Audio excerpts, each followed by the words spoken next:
Bienvenidos a Gran Canaria, una isla donde el deporte se vive y se disfruta al máximo. Desde sus hermosas playas hasta las montañas del interior, Gran Canaria es el lugar ideal para quienes aman y practican la actividad física. Deportes acuáticos, náuticos, trail, ciclismo. La oferta deportiva de la isla es infinita. Gran Canaria es el escenario de eventos deportivos de alto nivel, como el Rally Islas Canarias, que en las 2 próximas ediciones formará parte del calendario mundial. La Transgran Canaria North Face, la Copa del Rey de baloncesto, la Supercopa de voleibol masculina y femenina, el Campeonato Mundial de Windsurf y próximamente también seremos sede de la fase final del Mundial de Fútbol 2030. Estas competiciones ponen a la isla en el mapa internacional del deporte, generando turismo, actividad económica, empleo y mostrando al mundo las maravillas de nuestro pequeño territorio. El Cabildo de Gran Canaria, a través del Instituto Insular de Deportes, ayuda a la promoción de la actividad física con programas de deporte base para niños, niñas y jóvenes, y del proyecto Gran Canaria Activa, dirigido a toda la población de la isla. La promoción de la actividad física en edades tempranas es primordial. Son ellos y ellas nuestro presente y nuestro futuro deportivo, y por ello nuestra apuesta, sin olvidar a los adultos y a nuestros mayores, porque promover la actividad física a todas las edades ayuda a crear una sociedad más activa y saludable. Gran Canaria cuenta con infraestructuras deportivas de última generación. Estadios de fútbol, polideportivos, pabellones, pistas de atletismo, campos de hockey, unas instalaciones modernas, punteras, sostenibles y del más alto nivel. Gracias a la colaboración entre el Instituto Insular de Deportes y los 21 municipios de la isla, los clubes, las federaciones, los equipos y los deportistas gran canarios. Toda la comunidad deportiva es contemplada desde el Instituto Insular de Deportes con el mismo cariño y desde el máximo respeto. Gran Canaria es una isla llena de tradiciones, cultura y sobre todo de deportes que forman parte de nuestra identidad. La vela latina, la lucha del garrote, la lucha canaria, el salto del pastor, la bola canaria, el levantamiento del arado o el arrastre del ganado son parte de nuestra historia y de nuestra idiosincrasia, de nuestra cultura y del deporte de la isla de Gran Canaria. El compromiso de las instituciones y el apoyo de la sociedad garantizan que el deporte siga siendo un pilar esencial en el presente y en el futuro de Gran Canaria. Y nada sería posible sin el magnífico trabajo diario que realizan los hombres y mujeres del Instituto Insular de Deportes del Cabildo de Gran Canaria. Desde el fomento de los deportes autóctonos hasta la apuesta por el turismo deportivo, la isla sigue avanzando hacia un futuro en el que el deporte juega un papel clave en su desarrollo. Gran Canaria es un destino en el que se vive y se respira deporte.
Buenos días para todos. Good morning, everyone. Day number 3 of competition and day number 2 of the streaming. We're more than happy to bring you Gran Canaria Frontón King for the 13th time.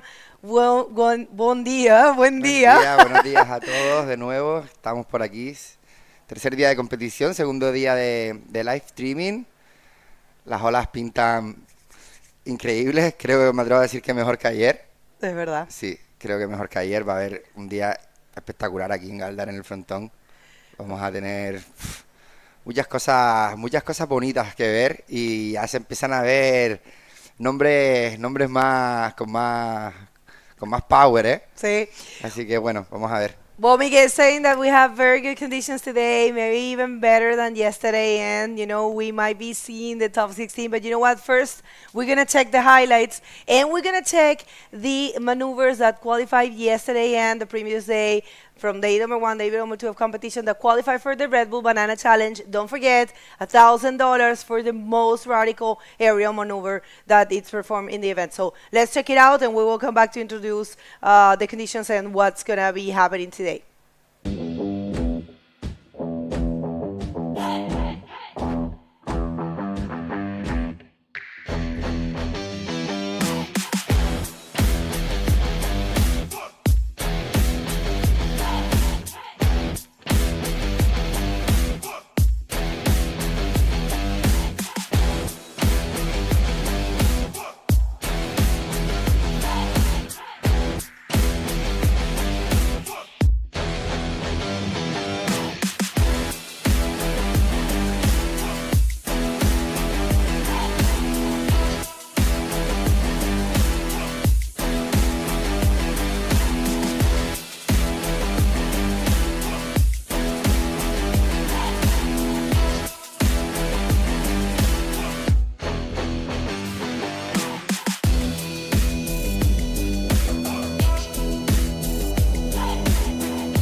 Well, that was just so good. You know, what a day of competition. 20 hits we did yesterday, people, and they were very successful.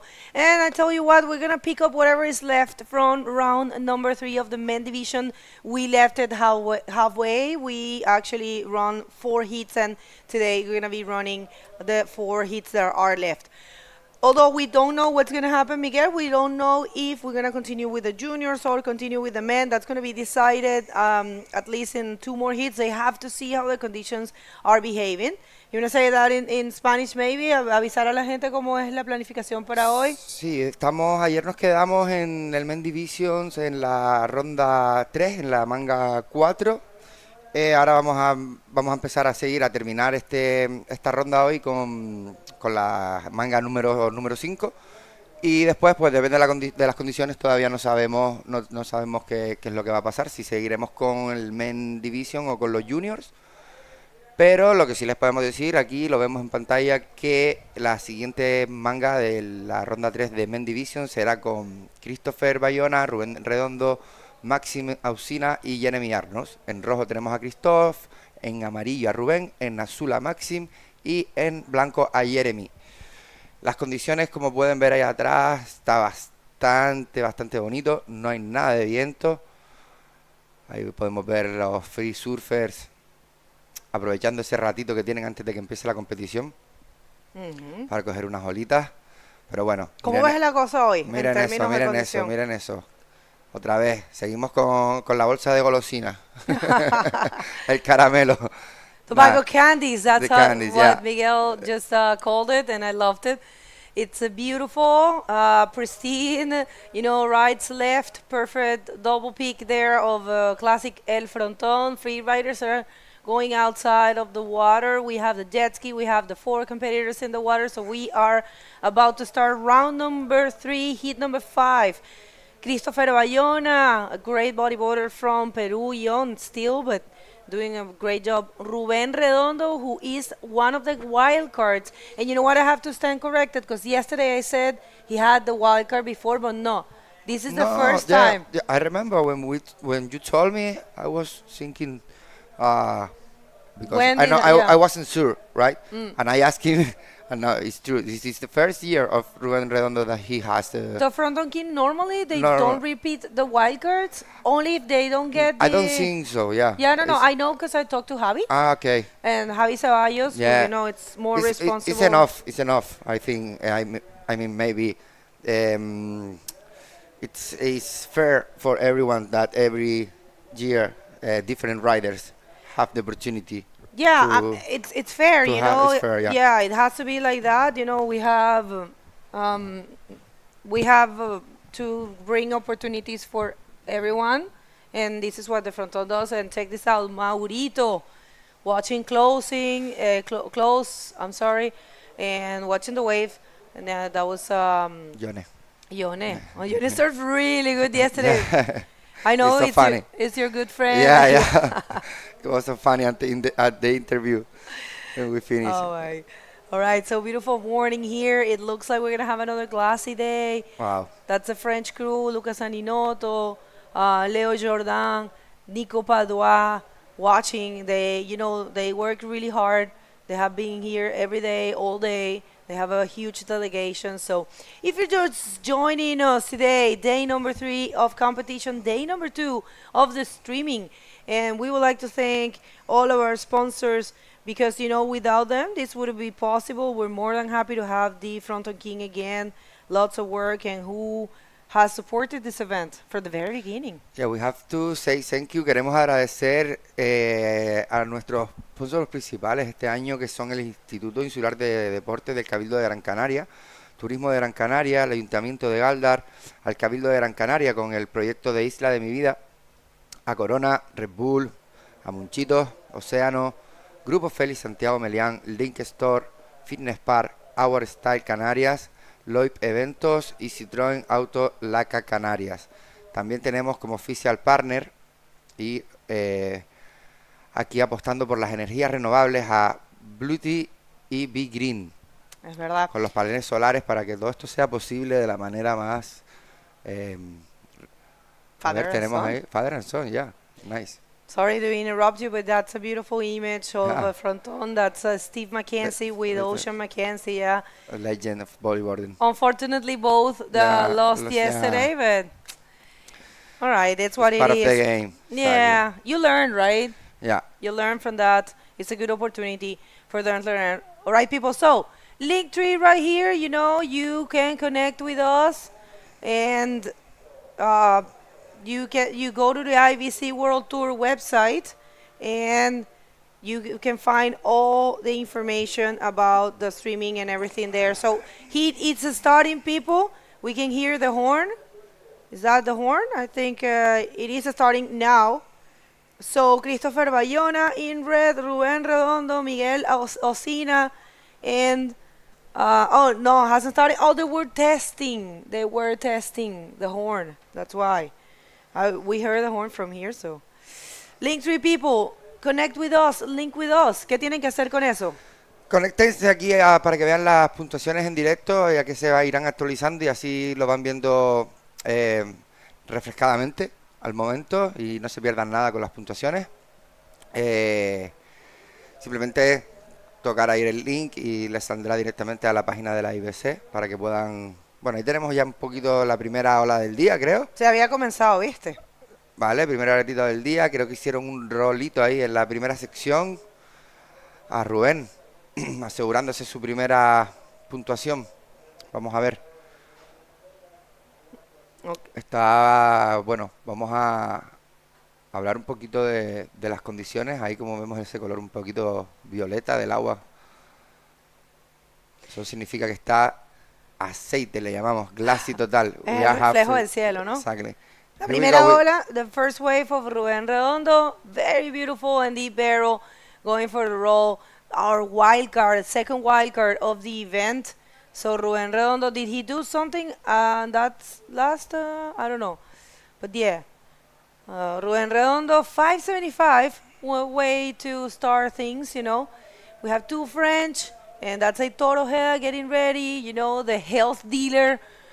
He trains a lot and getting ready there for his heat.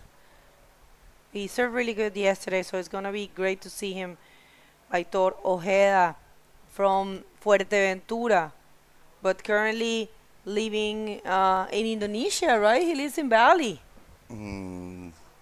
Yeah. I think, yeah, he has been living in Bali for a long time. I don't know if he came back already. He's back. He's back already. Okay. Yeah, he's living in Fuerteventura with his girlfriend. He told me just yesterday. Oh, that's cool. Yeah, I was talking about him. Because he spent like 2 years, I think, in Yeah. Bali. That's cool. All right, people, come on, share this live streaming. Help us to spread the word. Let everybody know that this is the last event of the IBC World Tour this year, of course. Of this season, and we're crowning the last champions that we have. We're crowning the men division champion and the junior men. And you know what, Miguel? Maybe today we're gonna see round number 4 of the men division, which is the non-elimination round, and we're gonna see our top 16 and our 6 world title contenders. Don't forget, we had 6 guys battling for that title. It's these guys right here. Well, we're watching some of the competitors, but yeah. Those are the contenders. Who do we have? And we have Uri. We have Uri Baladao, Armides Oliveres, Pierre Luis, Gabriel Braga, Tristan Roberts y Charry.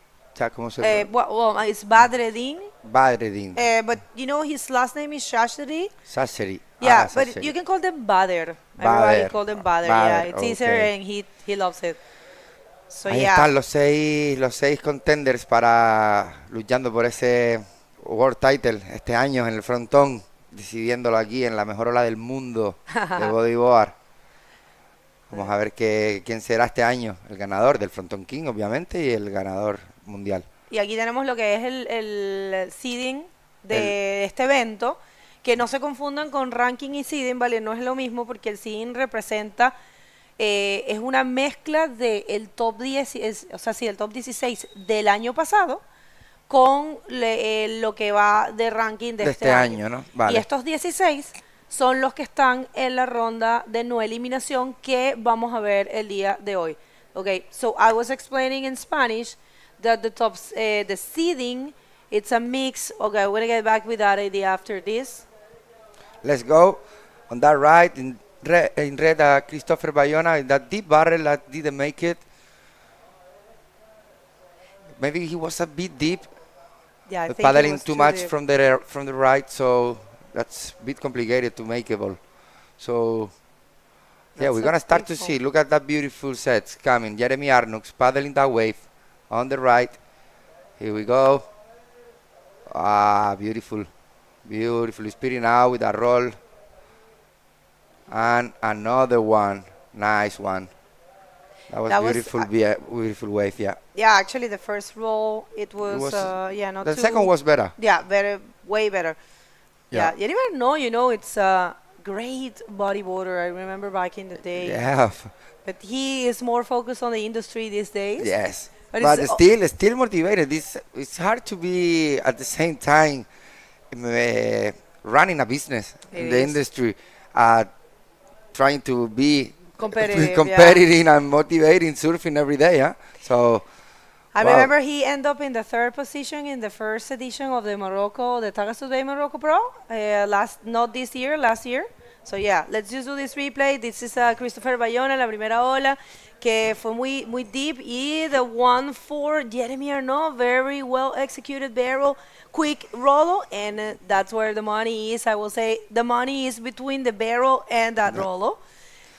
Y aquí tenemos otra derecha en azul a Máxima Usina, que también intenta meter ahí en el tubo, pero le cierra.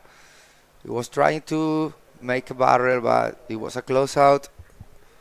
So again, here we go in red. Christophe looking for that leap and backflip. Connecting with that reverse that didn't make it. And let's go, Rubén Redondo, wheel car of this year. Nice, beautiful barrel. And on the top, ooh, careful there, Rubén. He was trying to get out of the barrel with that roller, but didn't make it. But the barrel was nice.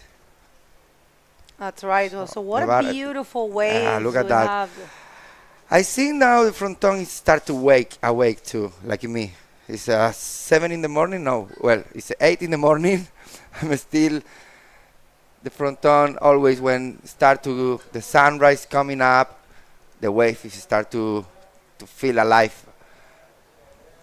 Now we have 2 hours still for the high tide, so I think the swell is gonna be clean all day. The wind's pretty slow during all the day, so yeah, we're gonna have a beautiful day here in the Fronton King. We can see the riders. Okay, yes, we have a little paddle battle to get the priority. The Rubens win. Let's go. All right, welcome everyone. Bienvenidos a todos. Hoy el tercer día de competencia acá en el Gran Canaria Frontón King 2025. Un evento que siempre nos trae acción, que siempre nos trae excelentes momentos. Ayer fue un día de verdad espectacular. El primer día de competencia fue increíble, olas perfectas. Y este día yo creo que promete para ser también excelente. Vamos a ver esta repetición de la última ola de Christopher Bayona.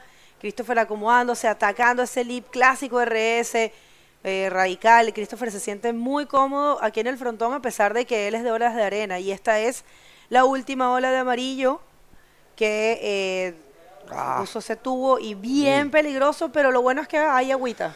Sí, y bueno, yo creo que aunque no haya continuado con el rolo va a tener una buena puntuación Rubén. Bueno, ahí la tenemos ya. Segunda ola de Rubén, un 5,50, 5.50. Right now, Rubén is in first position. In second, we have Jeremy. And in third position, Christopher Bayona. In fourth position, Maxime. So, Maxime needs 6.41 to get the second position. Christopher Bayona needs 1.91. So, still we have a lot of time. We have 16 minutes remaining. And the guys are waiting. The priority right now is for Jeremy Arnoux from France. And can you see perfectly how the guys is trying to get some wave to get a backup without the priority? That's your move when you are competing. You have to find another wave to make sure that you have another score. So Can you see perfectly that beautiful wave? Rubén Redondo have the third priority and it's going that right. Beautiful barrel. Not too deep, but speeding out. And looking for the last section of the wave with that rollo. Okay, good. Ruben actually is in the first position, so Yeah, I think he has feel comfortable on the heat right now. Yeah, he knows how dangerous the other contenders in this heat are, so I think he wants to try to put some bigger numbers. But the thing is, it is really important to put mid-range scores in the first, 5 to 10 minutes of the heat. That gives you, some ease and some tranquility, and I think that's what he's doing. He has a couple fives there, and we'll see with this replay. So, he tried to stall there. He tried to get deep in the barrel, but it wasn't too deep. And then he went for the roll. So, yeah, Rubén Redondo, one of the big names here in El Fronton, one of the locals. Very happy to have him for the first time as a wild card. I have to stand corrected because I said, that's nice, that's bonita. Borjita con su hija, qué bonito. Tiene 2 hijas. Sí, yo tiene no 2. sabía. Ayer la verdad que cuando le hice la entrevista a Borja, que me tocó hacer la entrevista a él, ahí se emocionó y tal, y fue un momento muy emotivo, la verdad. ¿Tú viste lo que dijo? Que quería que Armie tratara de ayudar para que Armie quedara campeón. Sí, no, y eso me dejó loca. Y también fue, creo que también una parte que, bueno, ahí tenemos, vamos a ver esa derecha, que está ahí bien profundo en ese tubo, qué bueno ha salido. Ahí tenemos a Maxima Usina, con ese tubo completando con un reversito ahí para darle un poquito más de puntuación a la ola. Y ahí tenemos preparándose a... Ese es Fabio Saavedra, de Perú, que es súper amigo de Christopher Bayona, que está surfeando ahora. Y mira, viene Michael Jansen en el próximo hit.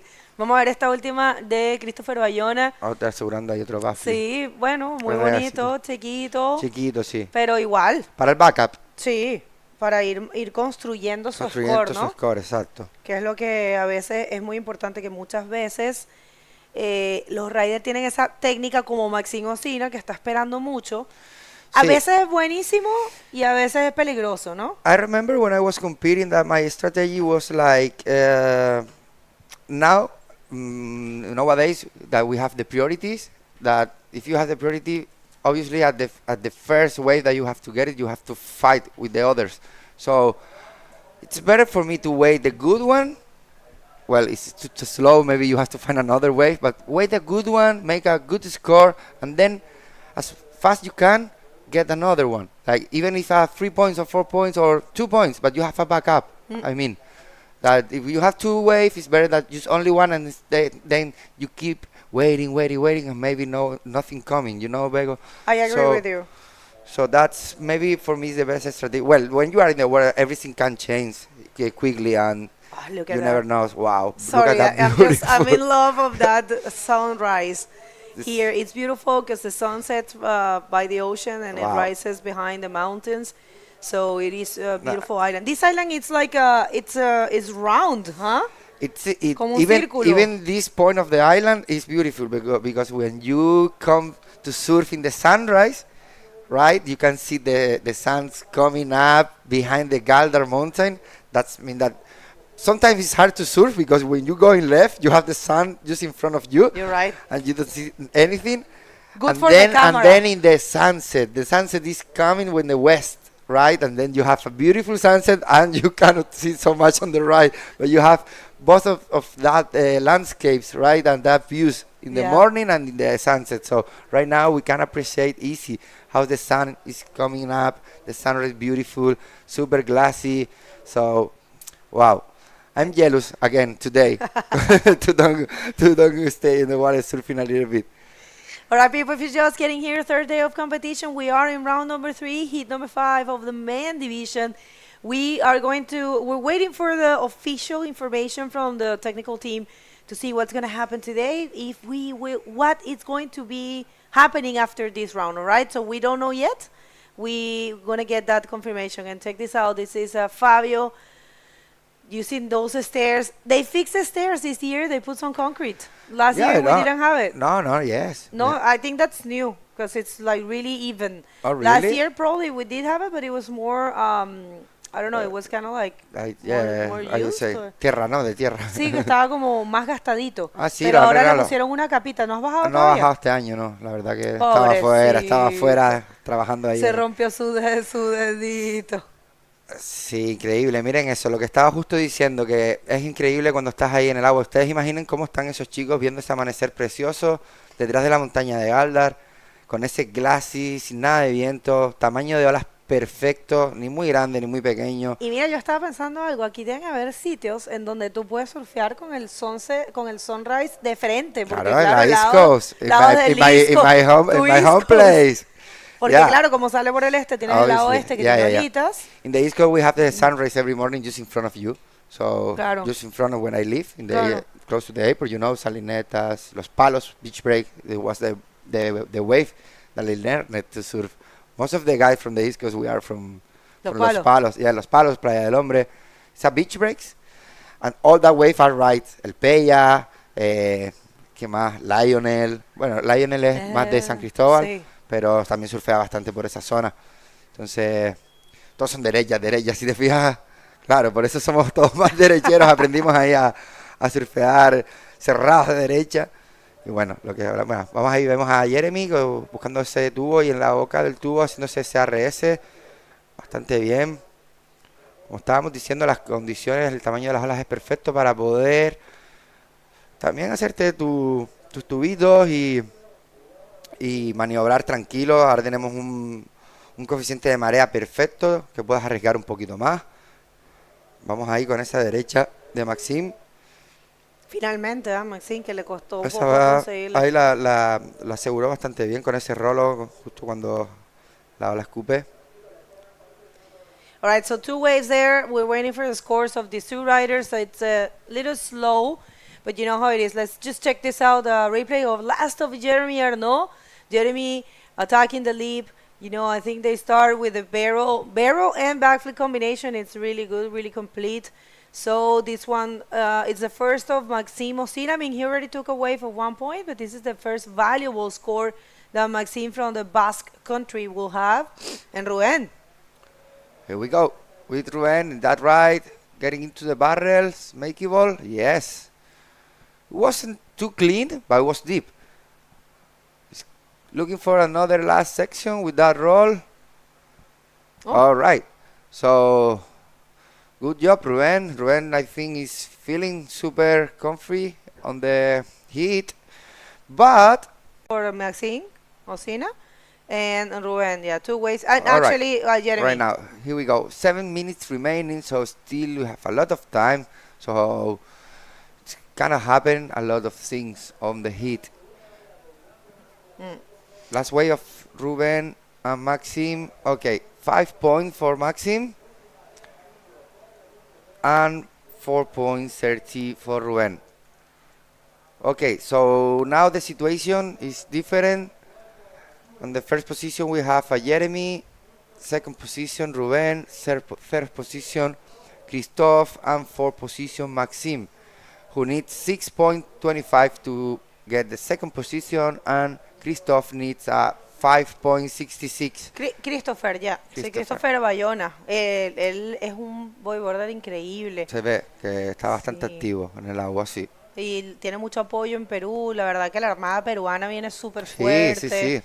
Están, bueno, viene en el, me llama la atención porque vienen seguiditos en los hits. Está ahora Christopher, luego viene Fabio, Saavedra y luego viene Pirpo en la última manga del día. Recordando que el día de hoy estamos ahora mismo haciendo lo que nos quedó de ayer, de la ronda número 3. Este es el hit 5. Vamos a terminar estos hits que son 8, o sea, nos faltan 3 más. Y ahí nos van a comentar qué es lo que va a venir, qué es lo que va a continuar. Entonces, por ahora estamos en el momento viviendo este ronda. ¿Qué pasa? Que aquí es un poquito diferente que en otros lados, ¿no? Como que tienen que un poco analizar las condiciones, ver cómo se está comportando la ola y ver qué pueden hacer. Entonces, los jueces y la comisión técnica, recordando que la comisión técnica está conformada por, un momento a ver, la comisión técnica está conformada por el representante de los atletas, por el director técnico de la prueba, por un representante de los organizadores, que es el que sabe, ¿no? Sí. Y por el jefe de jueces de la IBC World Tour o el director técnico de la IBC World Tour. Entonces ahí tenemos grandes nombres, tenemos a Daniel Hernández, tenemos a Chico Barridano, tenemos a Mauri Laverne involucrado y a Javier Ceballos. Entonces ellos se reúnen, conversan, analizan un poco la situación y se toma ahí la decisión, por supuesto, a Mauri representando a los atletas, así que vamos a esperar a ver para dónde va la cosa, pero por ahora estamos acá con esta hermosa imagen clásica. Wow, mira eso, qué bonito, qué tenemos infraestructura, lo tenemos todo. Ahora mismo no, vamos, no hay nada, ¿qué podemos decir? Sí, la verdad que un día espectacular. Ahí tenemos representando el sponsor de Isla de mi vida, pues ahí tienen una perfecta estampa de lo que es Gran Canaria. Qué bonita. Ok, y sabemos que el apellido de Rubén está mal, pero lo están cambiando, ¿vale? Ya, Sí, es redondo. Sí. Oh, qué buena, está bien ahí, doble slap, ¿eh? Vamos a ir, Rubén, se la hizo. Cuarta posición, señor. Oh, qué bonita. Tuvo spinning out con ese rolo, muy buena. Muy tranquilo, sí, señor. Year after year, Rubén. Ay, seguimos ahí con Christoph. Se metió otra vez muy profundo, creo. No lo va a sacar. Se está metiendo como muy atrás. Y esa es muy buena también. Creo que está en el sitio perfecto para hacerse un... A ver, vamos a ver qué pasa aquí. Y ahí golpear ese labio con ese backflip que entra muy, muy tranquilo. Y, no sé, yo sí... No sé. Se dio la vuelta, pero bueno, se cayó al final. No sé con los jueces cómo valorarán esa maniobra. Estuvo ahí un poco atascado, se quedó al final. Right, Bueno. so Maxime Osina, who has been actually waiting too long, sometimes we say that, it's a little dangerous, but if you're confident on your performance, you can make it. Right now, Maxime waiting for a score. He is looking for a 625 to be first. The problem with waiting is that even though you trust yourself and you know you can put big numbers, is that the more that you wait, the more than the others takes ways, and the more points you will need, So you have to try to put yourself between the qualification zone, which is people only first and second. And it's so important to advance right now because we're going to go to the non-elimination round. Whoever advances first and second here will go to the non-elimination round, which means that they will have the repechage, Exactly. Veo está diciendo que tienen que, al final los riders lo que están buscando, pues eso, que pasan dos y están buscando sus mejores puntuaciones. Y que en verdad en esta ronda, pase lo que pase, no es eliminatoria. No, esta es eliminatoria, esta sí, la siguiente. Pero que les interesa avanzar porque van a entrar en la ronda que no es eliminatoria. Mira, exacto. Hubo cambio de situación con la última ola de Rubén y se queda primero ahora, y Maxime salta a la tercera posición. Entonces ahora Maxime necesita un 5.91 y Christopher un 6.35, pero se está esperando una nota de Christopher también. Entonces vamos a ver qué pasa acá, pero quien tomó la primera posición ya hace un ratito, la última de Christopher ciertamente fue la pequeña. Sí, creo que bueno, al final la situación está como estaba anteriormente. Sí que es verdad que cambió, pero a Rubén a segundo. Rubén estaba primero, recuerda, Bego, y ahora se puso en segunda posición. Entonces, bueno, vamos a ver esta serie. Tenemos a Jeremy remando con esa prioridad, aunque está en primera posición, y tenemos también esa izquierda. Qué bonita derecha. ¡Wow! Qué buen tubo saliendo con ese rolo para asegurar. Increíble. Muy bonita. Con ese sifón clásico del frontón. Y ahí atrás tenemos a Christoph. Otra vez creo que se ha metido muy deep y no va a poder hacerlo. Qué pena. Y tenemos comunicación oficial de que vamos a continuar con la ronda número 4 de la categoría masculina, ¿vale? No eliminación. Okay. We will continue with the non-elimination round number 4, and we will be seeing the top 16 finally. And the contenders. Today, I told you today, we're going to have a lot of big names, a lot of action, a nice performance sure for all of the guys. Here we go with the replay. Look at that barrel speeding out and looking for that section on the end. Boom, Rolo. Yeah, Jeremy Arnault, beautiful style. It's ripping, eh? Yeah, always. Wow. And the left. This is the one of 6.5 actually for Maxime Osina. Great job there for Maxime. You know, he started the engine, como que prendió los motores, así dijo, basta ya, voy a agarrar todas las olas que pueda, esperé demasiado, tengo que luchar. Y tiene una posibilidad porque necesita un 5.91. Vamos a ver qué pasa. Se están esperando olas. Cuando ustedes ven eso rojito al lado, al final del... Sí, donde pone waiting scores. Claramente. Está ahí dando No, y arribita Mira, se está nota. buscando esa abajo, sin prioridad, pero bueno, ¿cuánto necesita un 6.35? No sé yo si es suficiente. Quedan 16 segundos, 15 segundos, y creo que el hit va a quedar de esta manera. No, vamos a esperar las notas, faltan notas de Sí, 3 estamos esperando competidores, dos, ¿no? Sí, ahí no sabemos. Oh, Esta no cuenta. No sé yo, Yo creo que no cuenta. Porque él estaba remando y sonó. Sonó, sí. Vamos a ver. Oh, fue Ok. buena. Sí, pero no lo va a entrar ese invertido. Bueno, esperando puntuaciones. La última de Jeremy, 8.25, gente. Sí, que fue un tubazo. Sólido. Fue un tubazo. Y la última de Christopher no fue suficiente. Resultados oficiales, como lo ven en pantalla, Jeremy Arnaud primero, Rubén Redondo segundo. No se muevan, ya volvemos con muchísimo más del tercer día de competencia. ¿Y la playa? ¿Cuándo fue la última vez que probaste algo nuevo? ¿Puedo hacer esto todos los días? Sí, ¿Puedo cruzar la isla caminando? claro. O cabalgando si quieres. ¿En qué puedo ayudarle, señor? Bonjour, madame. ¿Es posible cancelar mi vuelo? ¿Qué es esto? Esto es nuestra flora autóctona. Oh. Y hay más. Mucho más. ¿Será por esto que sonreímos tanto? ¿O será por esto? Porque cada día es un nuevo descubrimiento. Dale un giro a tu vida.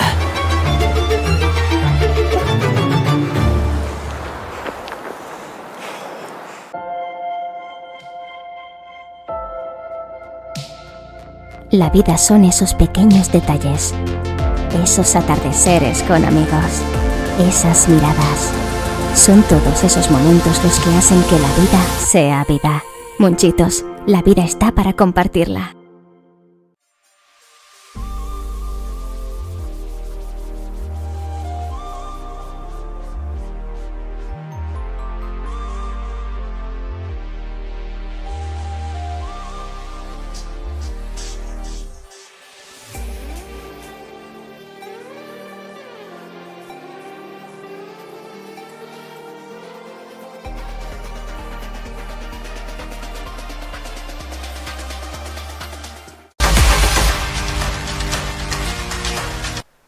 Welcome back, everyone. We are here in the 2025 Gran Canaria Frontón King.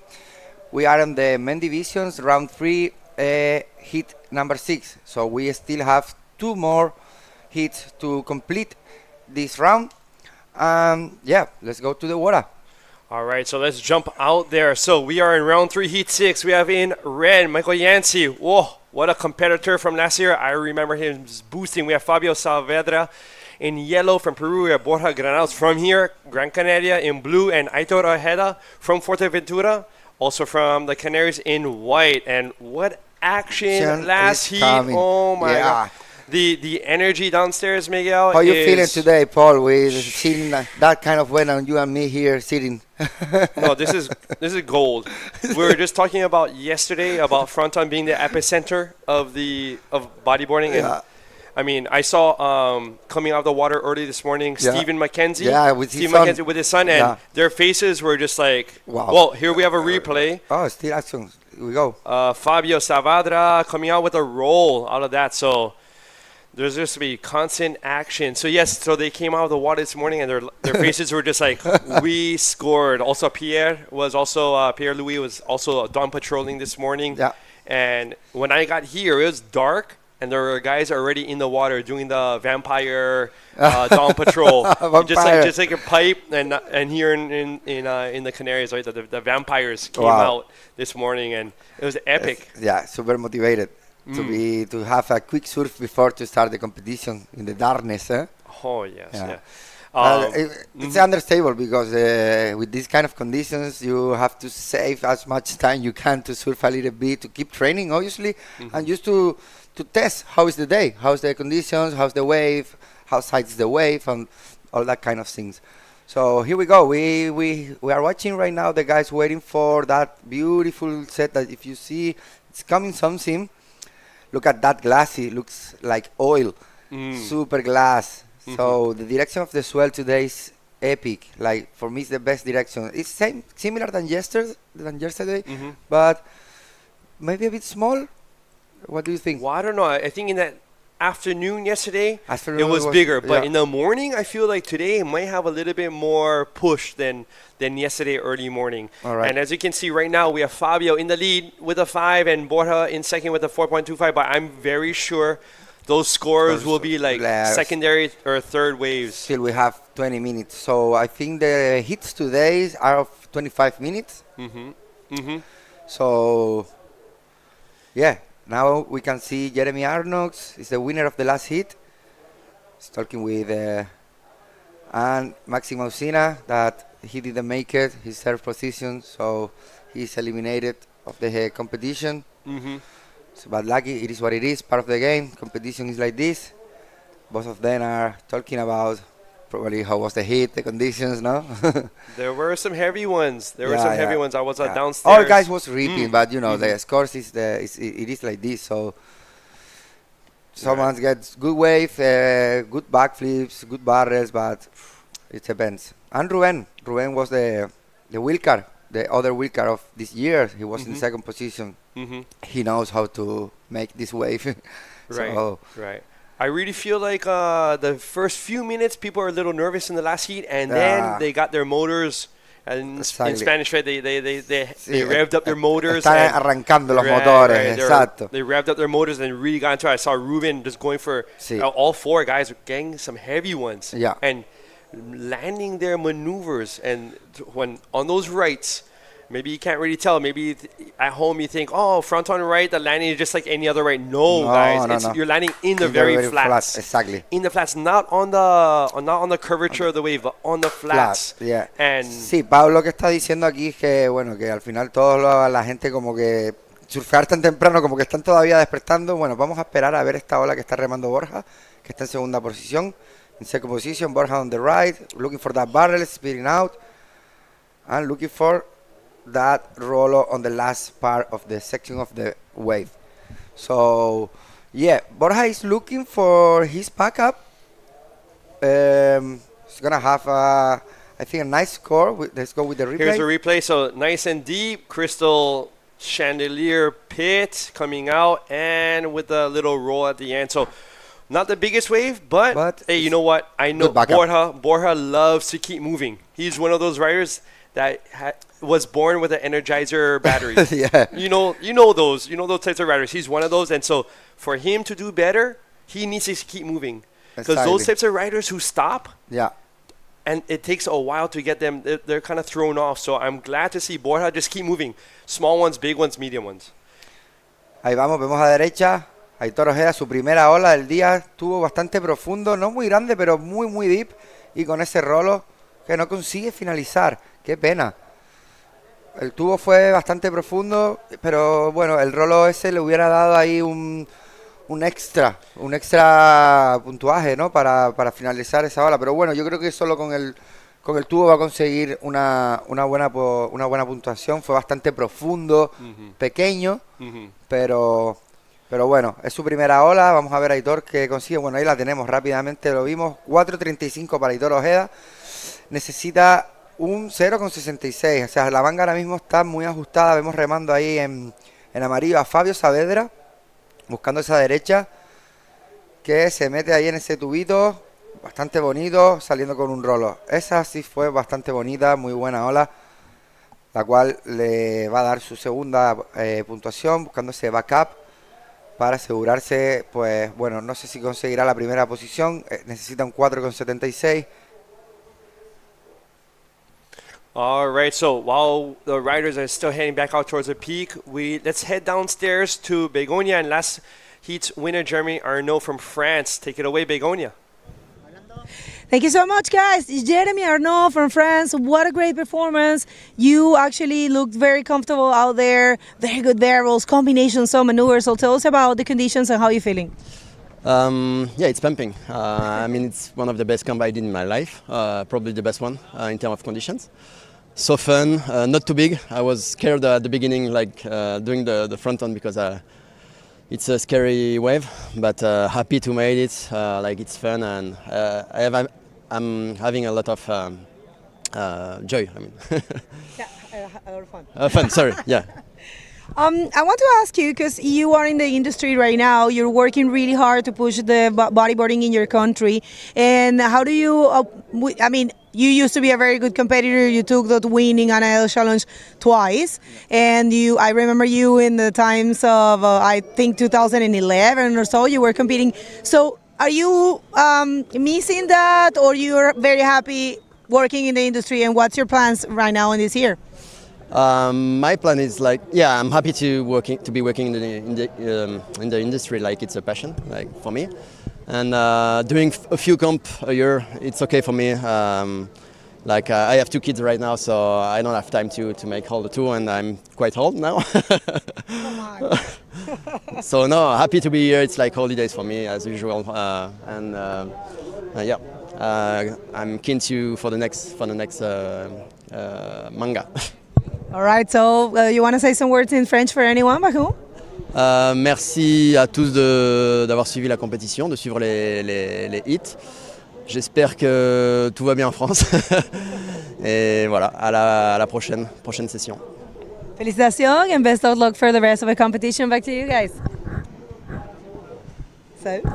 Ahí teníamos a Jeremy Arnaud, ganador de la última manga.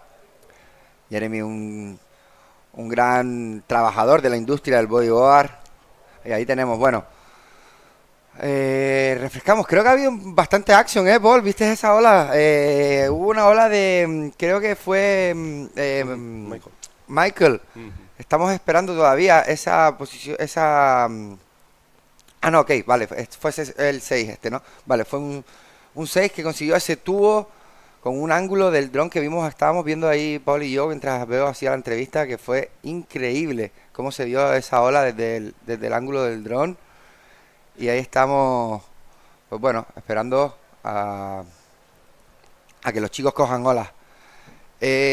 Bueno, vamos a aprovechar otra vez, como siempre en cada hit, para agradecer a nuestros sponsors, al Instituto Insular de Deportes del Cabildo de Gran Canaria. Bueno, tenemos el replay. Replay of Aitor from a few minutes ago. Clean tube roll, but just didn't come out of that one, but still got some points up. We have yellow. We have Fabio, clean one with a roll and scooped right out. So points on the landing as well for the roll. We have Michael Yancey. This is the one. We saw this one from the drone.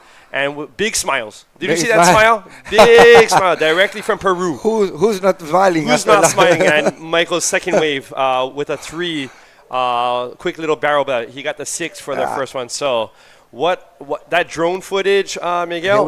Here we go, Borja. Looking for that right. Deep in the barrel. Again, it's coming out, and boom. Here we go. Borja always having us a nice performance. Borjita is on fire this year, and here we go, another one. Nice clean barrel with another roll, and another one. Here we go. Wow, Fabio Saavedra and Borja, three rolls. Wow. Blowing kisses. Yes, here we Blowing go. Kisses. Here we go. To his partner, to Fronton. Wow, yeah. Yeah, that's a kiss the for guys Fronton right start to awake. Yeah. I mean, seriously, as usual, in the first, I don't know how long, it's been, 45 minutes? 40 minutes? Yeah. We have already probably 2 highlight videos already. Yeah. 2 highlight videos in 45 minutes. Good luck to the editors today. Wow. Good luck to the editors today. And yeah, look at that. Now I've seen the Fronton start to awake like us. Oh, yeah. Coffee. Fronton drink the coffee. Had its second coffee. Because the first coffee, as you all know, quizás el primer cortado no es suficiente, no right? fue suficiente, pero mira eso. Está empezando ahí a tirarnos esa serie. Qué bonito. Wow. Right, so Qué bonito, qué olas, qué condiciones. the first Bueno. coffee not quite doing it. Second coffee, now it Now starts to it's start- pump. Now here it's we go. awake, eyes open, and getting kisses for it. Ok, Receiving some kisses. vamos a seguir. Estaba ahí agradeciendo, ahora que tenemos esta pausita que están entrando los chicos al lineup, a nuestros sponsors, cómo no. Tenemos al Instituto Insular de Deportes del Cabildo de Gran Canaria apoyando el evento, Turismo de Gran Canaria, al Ayuntamiento de Gáldar, Cabildo de Gran Canaria con el proyecto de Isla de mi Vida. Vamos otra vez con el replay. No voy a terminar de decirlo. Vamos, qué buena. Miguel. So that was a beautiful roll. We also have Aitor stalling for that pit on the replay. Oh, and a nice roll out right back Wow. into that barrel. Here we go out. Let's see. Ooh. Oh, that was a nice combination there. Here we go. Nice combo. Guys paddling.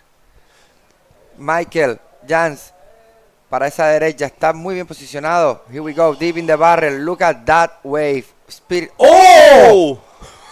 What happened there? He got kissed. What happened? That was a French kiss right there. That Wow. was a This- big kiss the to big- Mike.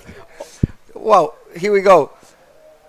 Fabio coming out with a back flip. Wow, wow, wow. Ah, Oh, no. right into another barrel. I mean, What happened? That barrel. He wants You to get think what more- the he wants- speed, he wants to get more barrel. The speed of the wave. Here we go. Toro Head on the right.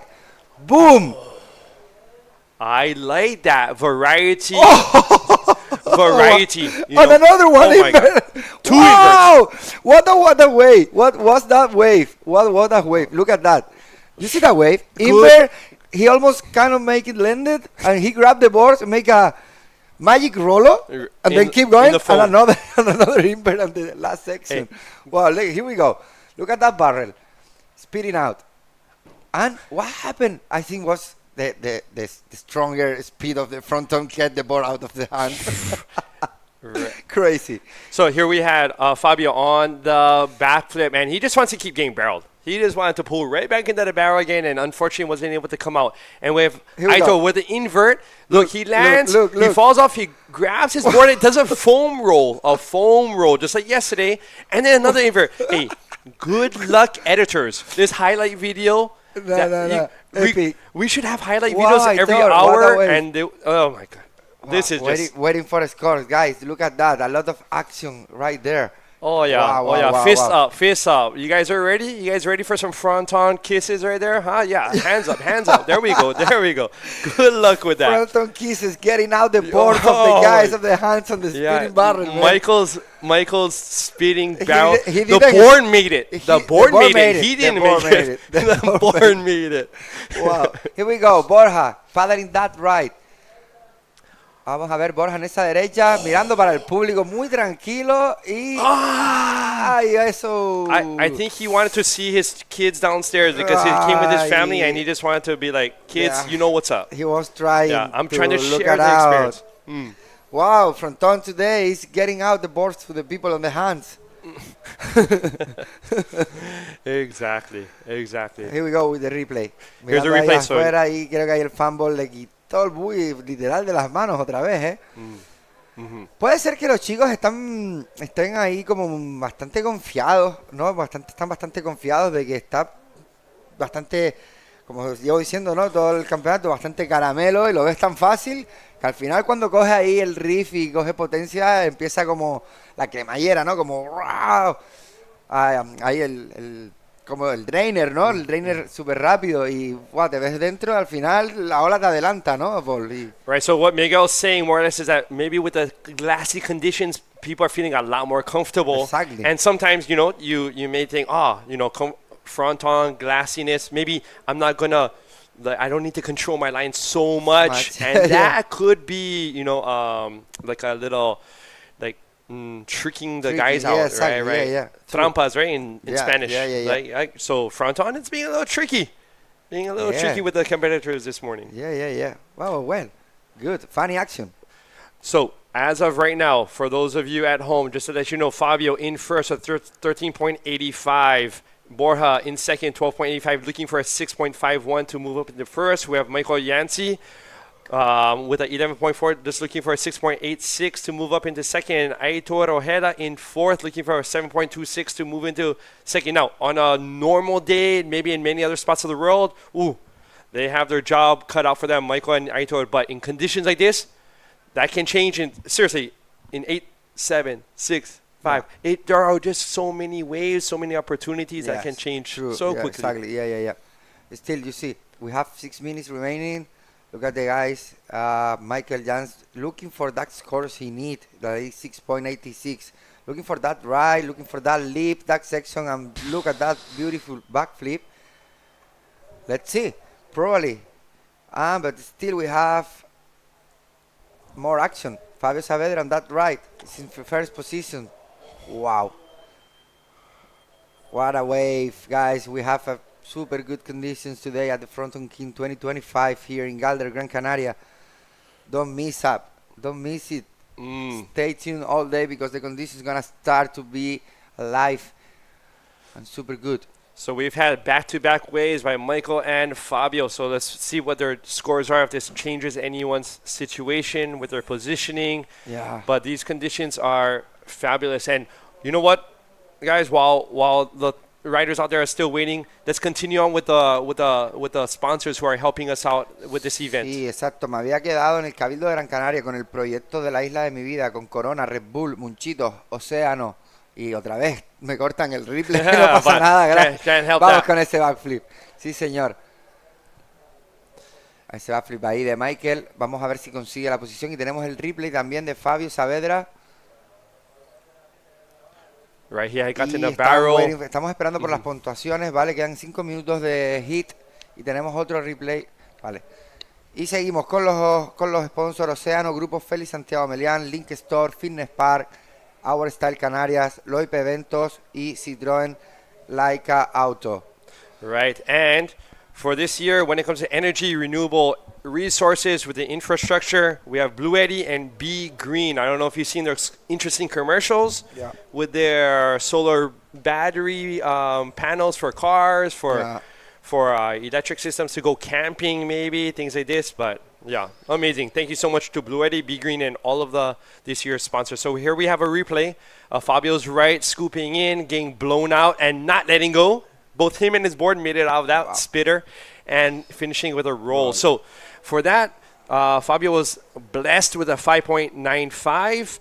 And for the previous wave of Michael, he got a 5.8 for his backflip. So position-wise, it is still the same. Still the same with Fabio in first and Borja in second. Sí, las últimas olas que acabamos de ver, la última ola de Michael no fue suficiente para ponerse en la segunda posición. Entonces seguimos con la misma situación del...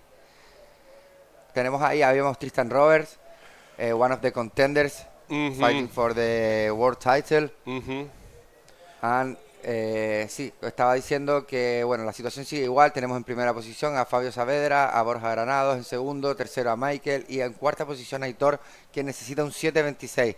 Vemos remando a Michael, que no consigue llegar a la ola. And let me just make it a point for all of you listeners at home. Tristan will be surfing today, probably within a couple of hours, because right after this round 3 heat 6, we have 2 more heats, and we're jumping into round 4, which is non-elimination. So all the riders who make it through here will not be eliminated. It's like a free gift. Exactly. There you go. Free gift. It's like a free gift to surf in the Fronton. Christmas has come early. Exactly. The 3 Kings as well as Santa came early, and they're going to be getting to surf round 4. No problem. Everyone's going to continue on. What a beautiful situation. Exactly, yeah.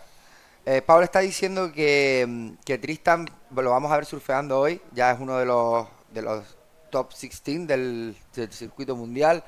Y que ahora la siguiente ronda pues va a ser ronda no eliminatoria, ¿vale? Que es como un regalo, pues imagínense. Vas a entrar al agua y pase lo que pase, si consigues quedar primero, segundo, tercero, cuarto, vas a tener otra segunda oportunidad. Es decir, en mi opinión, si fuera yo, ahí vemos ese fondo, el marisquito del frontón, ¿lo ven? ¿Cómo es The reef. The reef, The reef, right? The bottom, the scary bottom, right? That has given many people tattoos. Sí, exactly. You included, me included. I have few ones, yeah. Yeah. Y bueno, como estaba diciendo que es como un regalo tener en la ronda 4, poder entrar 2 veces al agua. Es como ir al agua, disfrutar de estas olas, disfrutar de estas condiciones en el frontón. Y vemos ahí a Michael. ¡Ah! No llegó a esa ola. Tenemos 1 minuto y medio. Ahí vemos a Aitor, que está buscando también esa ola. Ahí vemos a Borja para asegurar su primera posición. Qué bonita imagen desde el agua. Miren ese tubo, por favor, cómo escupe. ¡Wow! Seguimos ahí para buscar la otra sección con ese rolo trompo. ¡Wow! Borja y Borja. ¡Oh, Aitor! ¡Wow, wow, wow, guys! Let's see if Aitor gets that 7.26 that he needed. Looking for the last section of the roll. And still we have 1 minute remaining. So, wow, what a performance. Borja Granados. Incredible barrel, speeding out with finishing that section with that ARS. Right. So I think the judges might like the variety instead of another backflip, doing ARS instead, and as a beautiful barrel and Aitor right after with another barrel. So we're just waiting for our scores now, see if there's a change of position. We still have 40 seconds. Anything can happen at this point. So Aitor was looking for a 7.26, but I think Borja's gonna get more than 6.51. I think that barrel and that rolo and that sorry. Wow. Let's see. Waiting for the scores, guys. Esperando puntuaciones. Right, so Aitor 20 seconds remaining. Aitor necesitaba un 7.26 para pasar a la segunda posición. Vamos a ver esa actualización de las puntuaciones. Como ven ahí arriba a la izquierda está cargando el circulito rojo.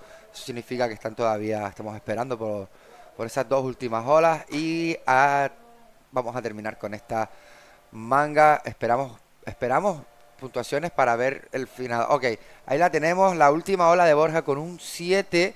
Last wave of Borja Granados, 7 points, who is now in first position, so winner of the last hit. In second position, Fabio Saavedra, third position, tercera posición, Aitor Ojeda, and in fourth position, we have Michael Jans. Let's go with the commercial, guys.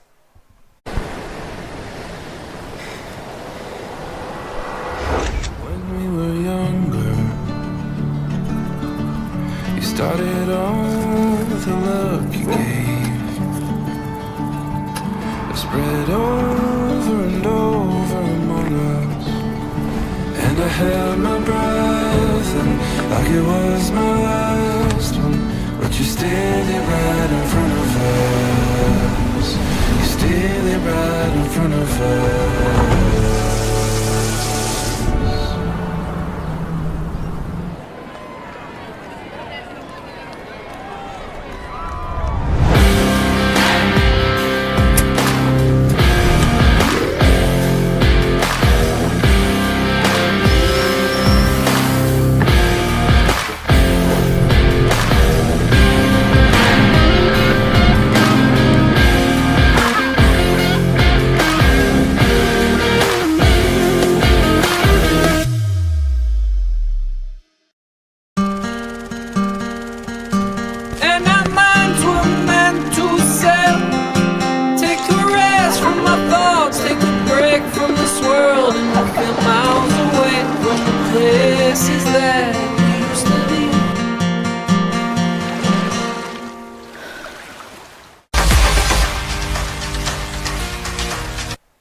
And welcome back, everyone, to the 2025 Gran Canaria Frontón King. And what a last heat.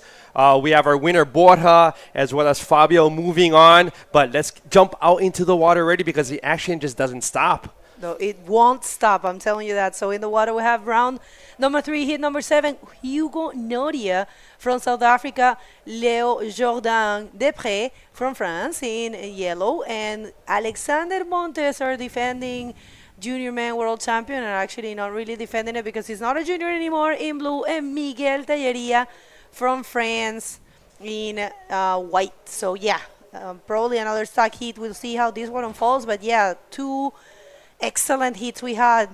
And we remind you that we will continue with the non-elimination round, which is round number 4 of the men division, First Blood. We have Leo up on this right, scooping in, getting pitted, and coming out, hoping for one more section. Maybe he's going to throw in a 360 or roll right there. Right, just to kind of finish it. Ooh, that was so good from Alexander Montes. You know, he's coming in strong for the men division, coming out on a deep barrel, and one more beautiful wave for Miguel. Miguel, I think he's not able to complete that one. But yeah, Alexander is coming in hot, from the title last year. His last year on the junior men division, and right now confronting the big names in the men division. Look at this beauty. So we have Hugo in red looking on this right, stalling, scooping in, getting pitted. Let's see if he can make it out, hold on to that board, because some of the riders in the last heats weren't able to make it out of the barrels. So these rights, they may not look so difficult at home, but believe us, Fronton rights, there are many steps and little pivots in each of these barrels, rights and lefts.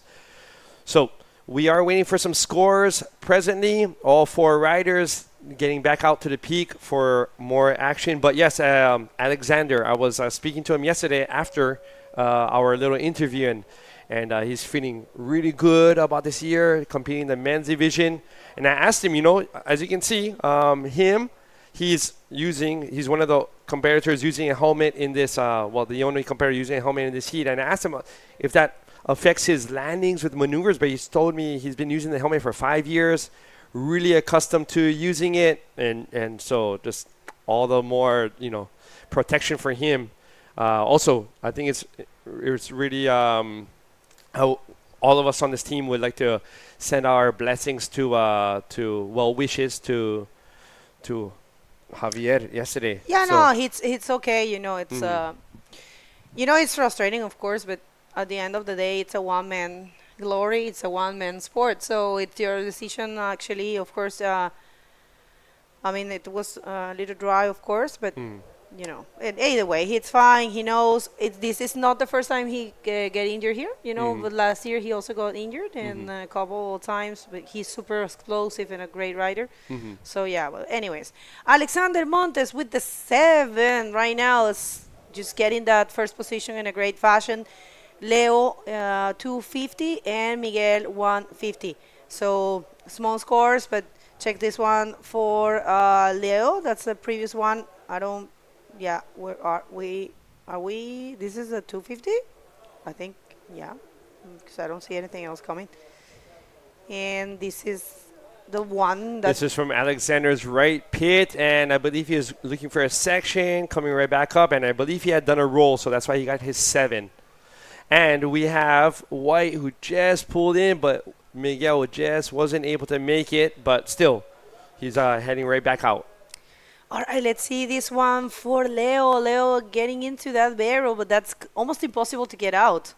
Leo Jordan, very motivated with a huge French boogie crew. We don't have Maxime this year, who is one of the guys that usually post a lot for the French boogie crew. So bring it back, boys. Maxime gave the password to someone because it was really cool to see the activity there in that Instagram, and it's worth it because we have a huge delegation in the junior men division and a huge delegation in the men division. We also have a huge delegation from the Peruvian from Peru. I'm sorry. We have a bunch of Chileans as well. Of course, we are here in Canary Islands, and this is one of the biggest places in the world for this sport. So we have a lot of Canarians. But check this out, the left here for Hugo. Just a quick in and out. Yeah, not much there. Right, so some big crews here, some big crews. I am quite astounded. Wow, some huge groups using those airplanes to get over here. So, we have Alexander with ARS, but let's see if they'll count it as a land. We'll have to wait for a score, but between Peru, Chile, France, wow, we have some big crews here, and everyone supporting each other, and that is so special. I remember years ago being with the crews from Hawaii, just having all that support around just makes days like this that much more special when you're sharing it with friends and family from home at the same time. I agree. It is beautiful to have that support to come here with your friends, and yeah.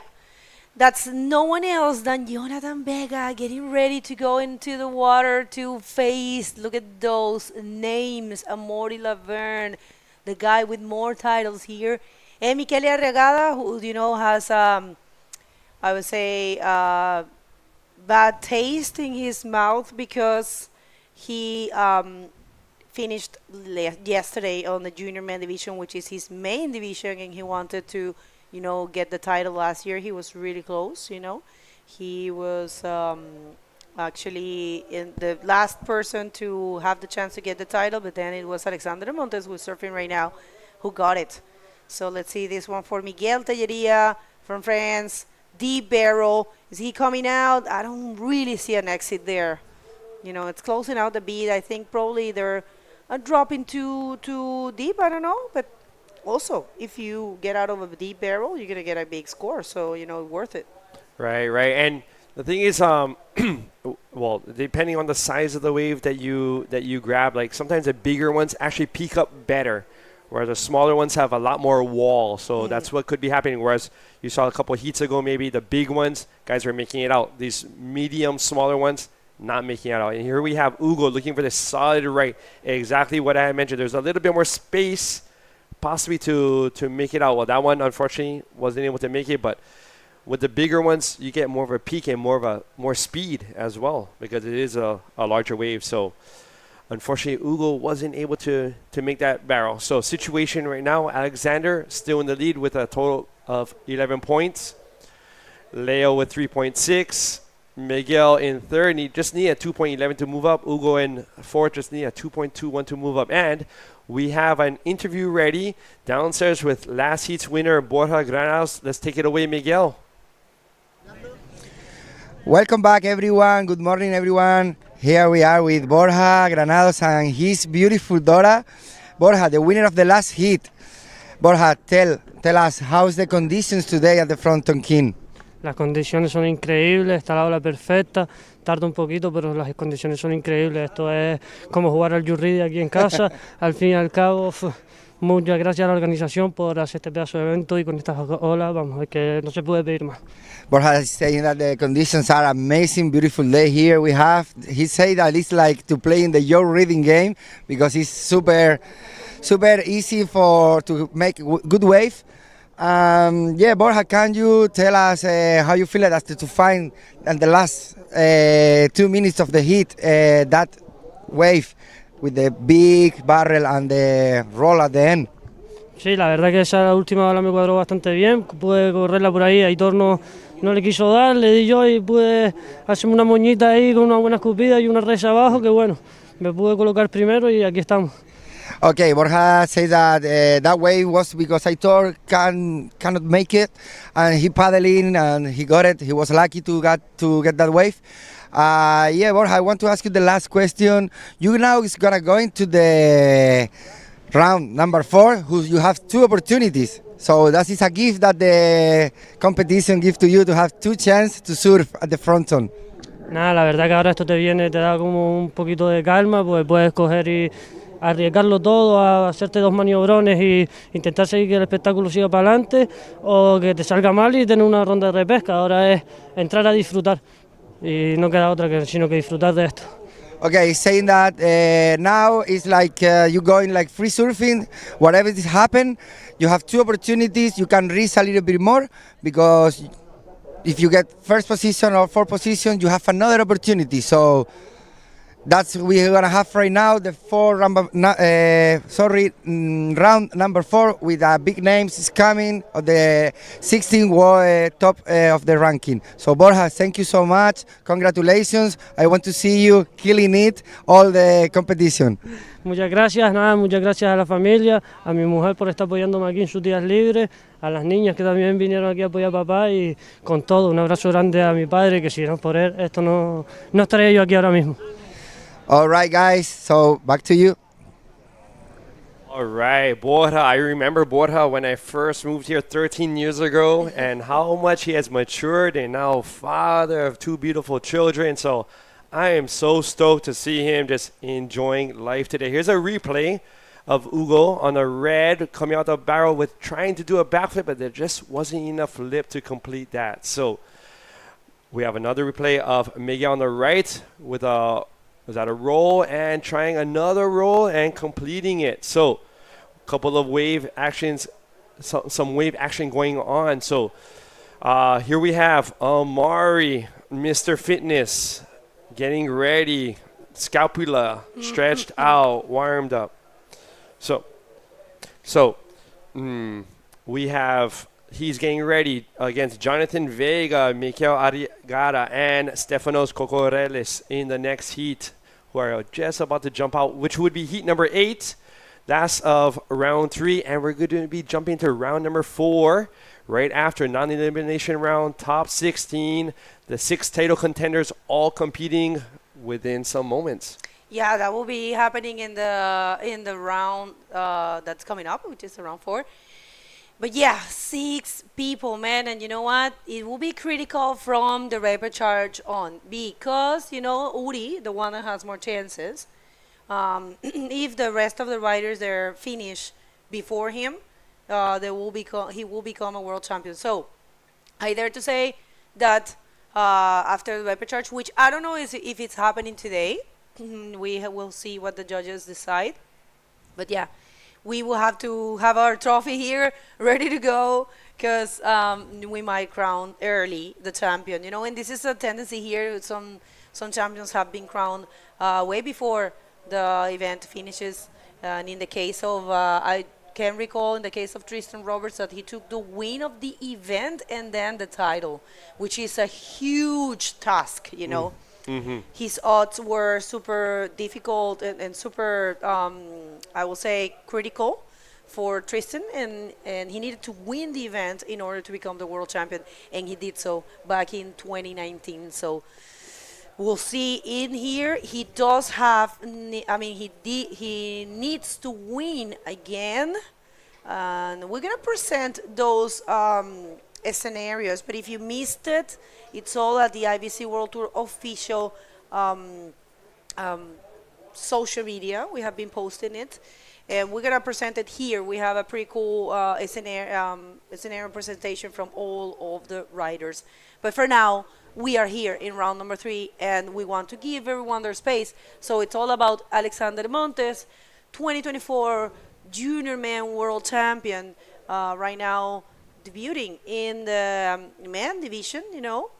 First time that he's only competing in this division. Doing great, you know, advancing a lot of heats. Yesterday he served for the first time and advanced in a great fashion. So this is his best wave, actually. 7-point ride for Alexander Montes coming out, sped in that barrel and combined with a beautiful round roll. So yeah, it makes sense that he got that 7. All right, so you know what? I think this would be a perfect time to give a shout out to the sponsors making this 2025 Gran Canaria Frontón King happen. We have Instituto Insular de Deporte de Cabello de Gran Canaria, Turismo de Gran Canaria, Ayuntamiento de Gáldar, Cabello de Gran Canaria con el proyecto Isla de mi Vida, Corona, Red Bull. Munchitos. Munchitos. I love the slogan, you know. And in the commercial, if you haven't seen it, oh man, wait a second, I want to speak about that image. What is that? It's beautiful. It's so clear, so clean. This is your reef there. This is why it's so dangerous. Alexander Montes scooping into that barrel, coming out in a great fashion again. Combine it with the check turn and the roll. So yeah, look, meaning business. We have Leo in yellow scooping in. Not too deep. Maybe looking for that section at the end. Let's see if he can find something, but doesn't seem like it's going to really give him too much there. But between that exchange, I would have to definitely say Alexander got the better of the 2 waves with that nice barrel into like a check turn cutty right into another roll. So that would, I believe, just maintain Alexander's first place position. I agree with you, definitely. So yeah, we'll see. That's going to be reflected on the scores. We're waiting for that. And I want to take back the sponsors. I was going to say Munchitos. They have a pretty cool slogan. Have you seen it? No. It says, man, look at that. It just gets me crazy. I mean, I'm speechless when I see this kind of images, you know. Oh. It says 9 of every 10 Canarians. How do you say that in English? Relate Munchitos to happiness. Oh, wow. All right, so a wave here for our rider in red from South Africa. Very well projected invert for Hugo Noria combined with the roll. And I tell you what, I see that invert in the Red Bull Banana Challenge. Wow. $1,000 extra dollars, man. What? Yeah, what a boost. Disconnected. Could see his fins, which is always nice to see. Once you do an invert, if you know you have been disconnected and launched out, you would see the rider's fins, which I believe I did on that one. So, Banana, Red Bull, you know. Red Bull Banana Challenge in place there. Right. Exactly. Yeah, this is so cool. And well, we didn't have it last year, and it's back this year. Such as extra motivation. Look at that cave, man. I don't want to fall into that. It looks like a cave, right? It does. That hole there. Don't get trapped. Uh-oh. Like pipe. Well, I mean, I think caves in pipe are way worse, right? Yeah, they're kind of like really real caves, like under. Oh, so, no way. Yeah. I heard really bad stories about it. All right, so just continue with our sponsors. We also have Oceano, and if you haven't seen it, Oceano has the coolest board shorts. They're made here, people. They're made here in the Canary Islands. They're from Lanzarote, right? Or Fuerteventura. Yeah, Oceano is a brand, a local brand. Mm-hmm. And the board shorts are amazing, good quality, beautiful style. And they have actually a Fronton King board short. So you get your hands on one of those. And thank you so much for... Oh, let's just do this. Here we have Alexander's replay from his last wave. He spit out a lot of speed, cut down that speed with the cutback, right into roll. So this is why he got a 6.75, solidifying his lead. Now he has a total of 15.25. And Leo's wave, but just didn't pause enough, put on the brakes enough in the beginning to get a real barrel there. But still got a 3.5 on that. So Alexander in first still. Hugo in second in red, Leo in third. Oh, and there was Hugo's invert. So that was a launch right there. So let's see. So I made a little mistake there. Hugo's invert was a 6.75, and Alexander's barrel cutback roll was at 8.25. So we have right now Alexander 15.25, Hugo with us 8.85, looking for 8.5 to jump up into first. And we have various organizations coming this morning to check out the Fronton King infrastructure system. I guess how it's really a community program as well. So I mean, this is what we try to do everywhere, and Gran Canaria Frontón King has always done it. Everywhere we go, wait a second. That's Alexander, yeah, but I don't see more points for him in that one, right? He got kind of stuck. And yeah. Oh, look at that. The young riders are dominating this heat. The two French are still to, get the scores, but it's not decided as of yet. It's possible for them to get more points. And check this out. Leo Jordan, let's see, scooping into that barrel and coming out. See, maybe combine just to check turn. But yeah, we'll see. 5:35, I don't know if that's going to be enough. It was small. What? Oh, the jet skis. Man, I can't believe how beautiful this place is. I mean, this is my 6th time here, and I never get it off. Look at Leo; he's very happy. He's super happy with his last wave. Yeah, big smiles back to the line. Hey, Leo, let's hurry up. You still got 3 minutes, 45 seconds more of happiness, right? You can definitely get another 2 or 3 more of those or better. So these guys are just loving life. I mean, each interview, guys are just all smiles. Even the guys who aren't passing their heats, they're coming up the stairs, and they're still, they're disappointed, not moving on, but they know they have gotten some great waves out there. And so, right, Bagel mentioned his drone footage. When drones, were pretty much starting to come out years ago, and we started getting images like this of Fronton, I just couldn't believe it. An addiction of just seeing these waves from above, surrounding the reef. Exactly, in this place is actually very important. But check this out, replay from the last. Yeah, this one really, it's not really doing much for his total. But yeah, this is the last of Leo from another angle. And yeah, he got that barrel locked in. And it was not enough. It was a 390 though. He improved his score. I think he was very happy. Oh, split peak, perfection in place here. And that was Hugo going for the air forward, but not able to complete it. And Miguel and Alexander Montes is coming into the barrel, coming out with a huge pet. And that would be pretty much it, but you don't know more. I mean, you don't need more. I'm sorry, got too excited. Right, so an exchange of waves there, rights and lefts. As you can see, this is great Fronton day, splitting the peak. Many points possible, going left or going right. I believe I saw Hugo, if I'm not mistaken, trying like an air forward on that left, but I'm not sure if he completed it. And right after, Alexander with a spitter on the right. Although he wasn't able to find something else after, it was still a solid barrel. So we are waiting for some scores there.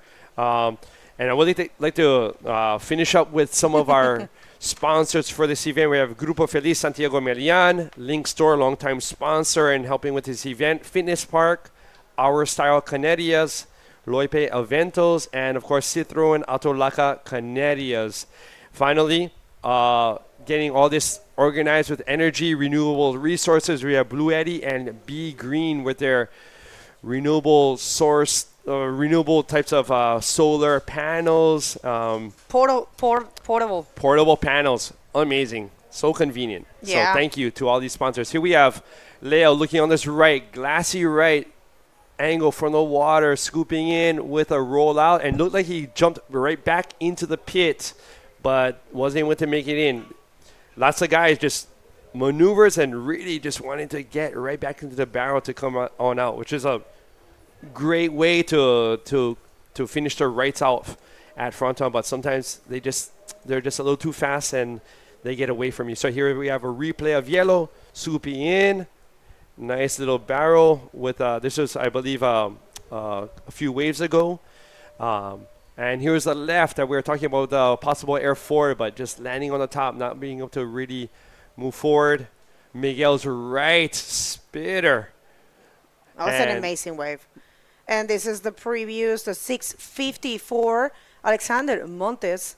And yeah, man, look at those waves. They're so good. And this is the last of, he got stuck, unfortunately. That was a 1.5. But yeah, what an exchange and, beautiful waves. And you know what? It's also really good, Paul, that the waves are so good.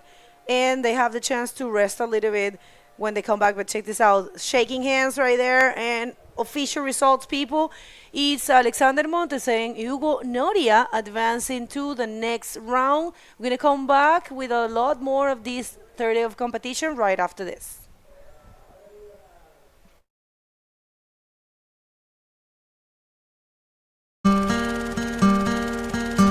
And our minds were meant to sail. Take a rest from my thoughts, take a break from this world, and I feel my own.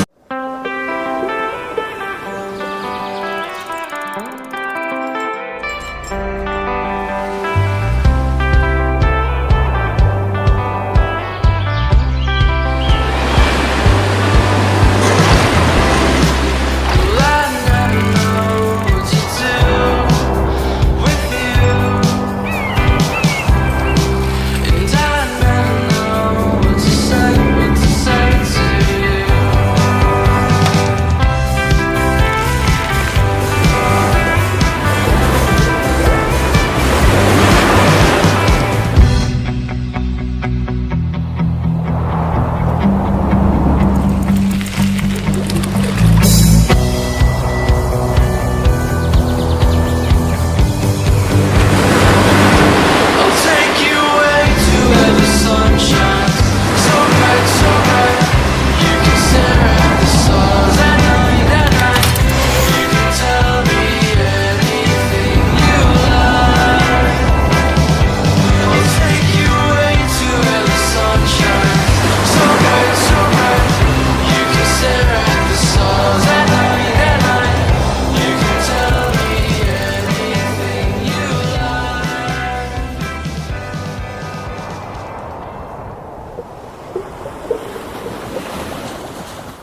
Well, hello everyone. If you're just getting here today, third day of competition and second for the streaming, we are right now in the round number 3 of the men division. We are about to start the round number 4, which is a non-elimination round. This is the 2025 Gran Canaria Frontón King, the event that is crowning the last world champions that we have.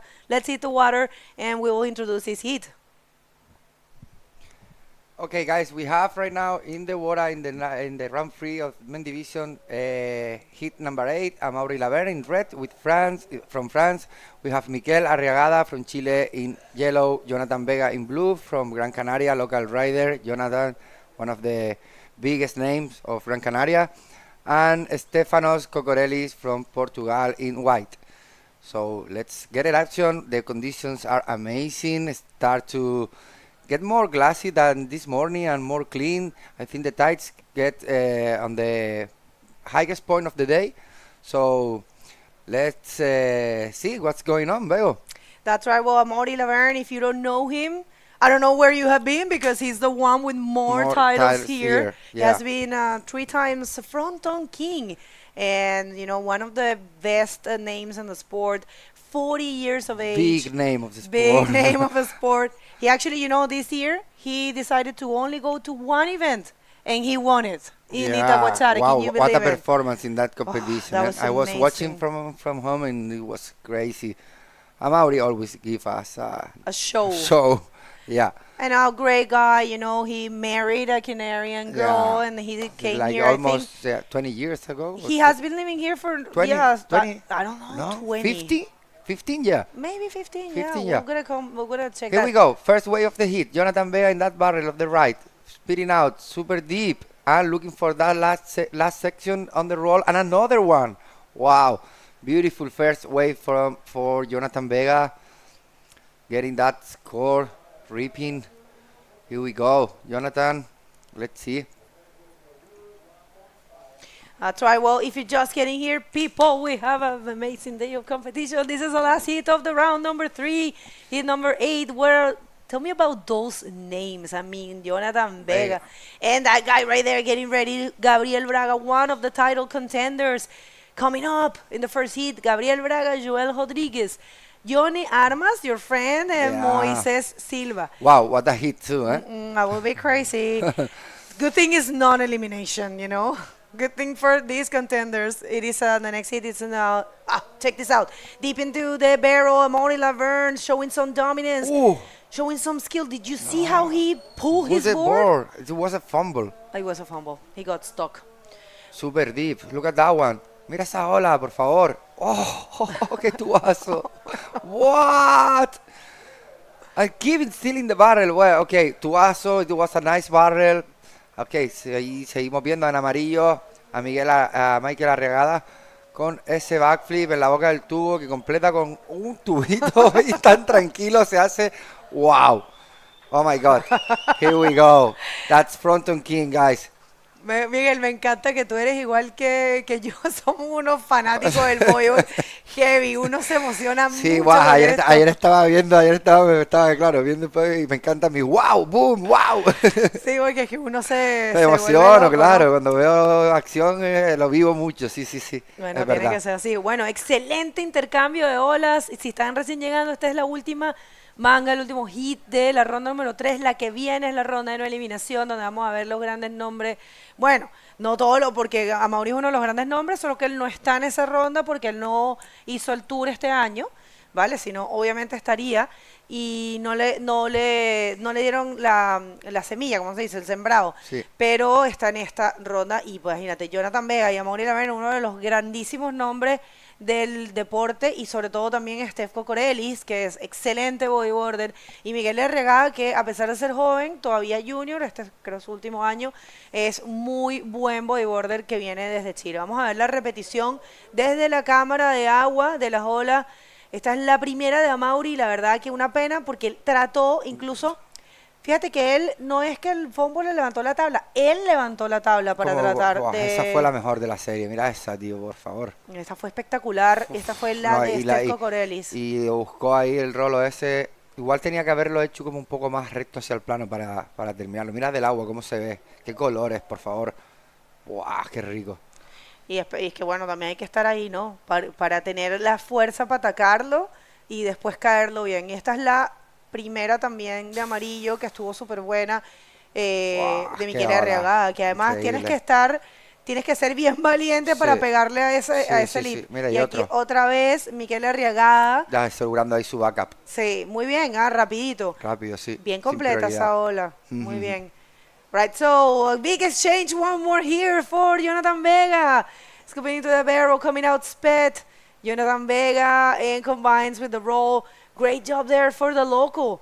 Wow. Jonathan, it's also collecting a number of podiums, very close to take the win of this event so many times, but 1 second, we have a bomb coming, and Amaury Laverne, it looks like he's going to take this one. He's with priority.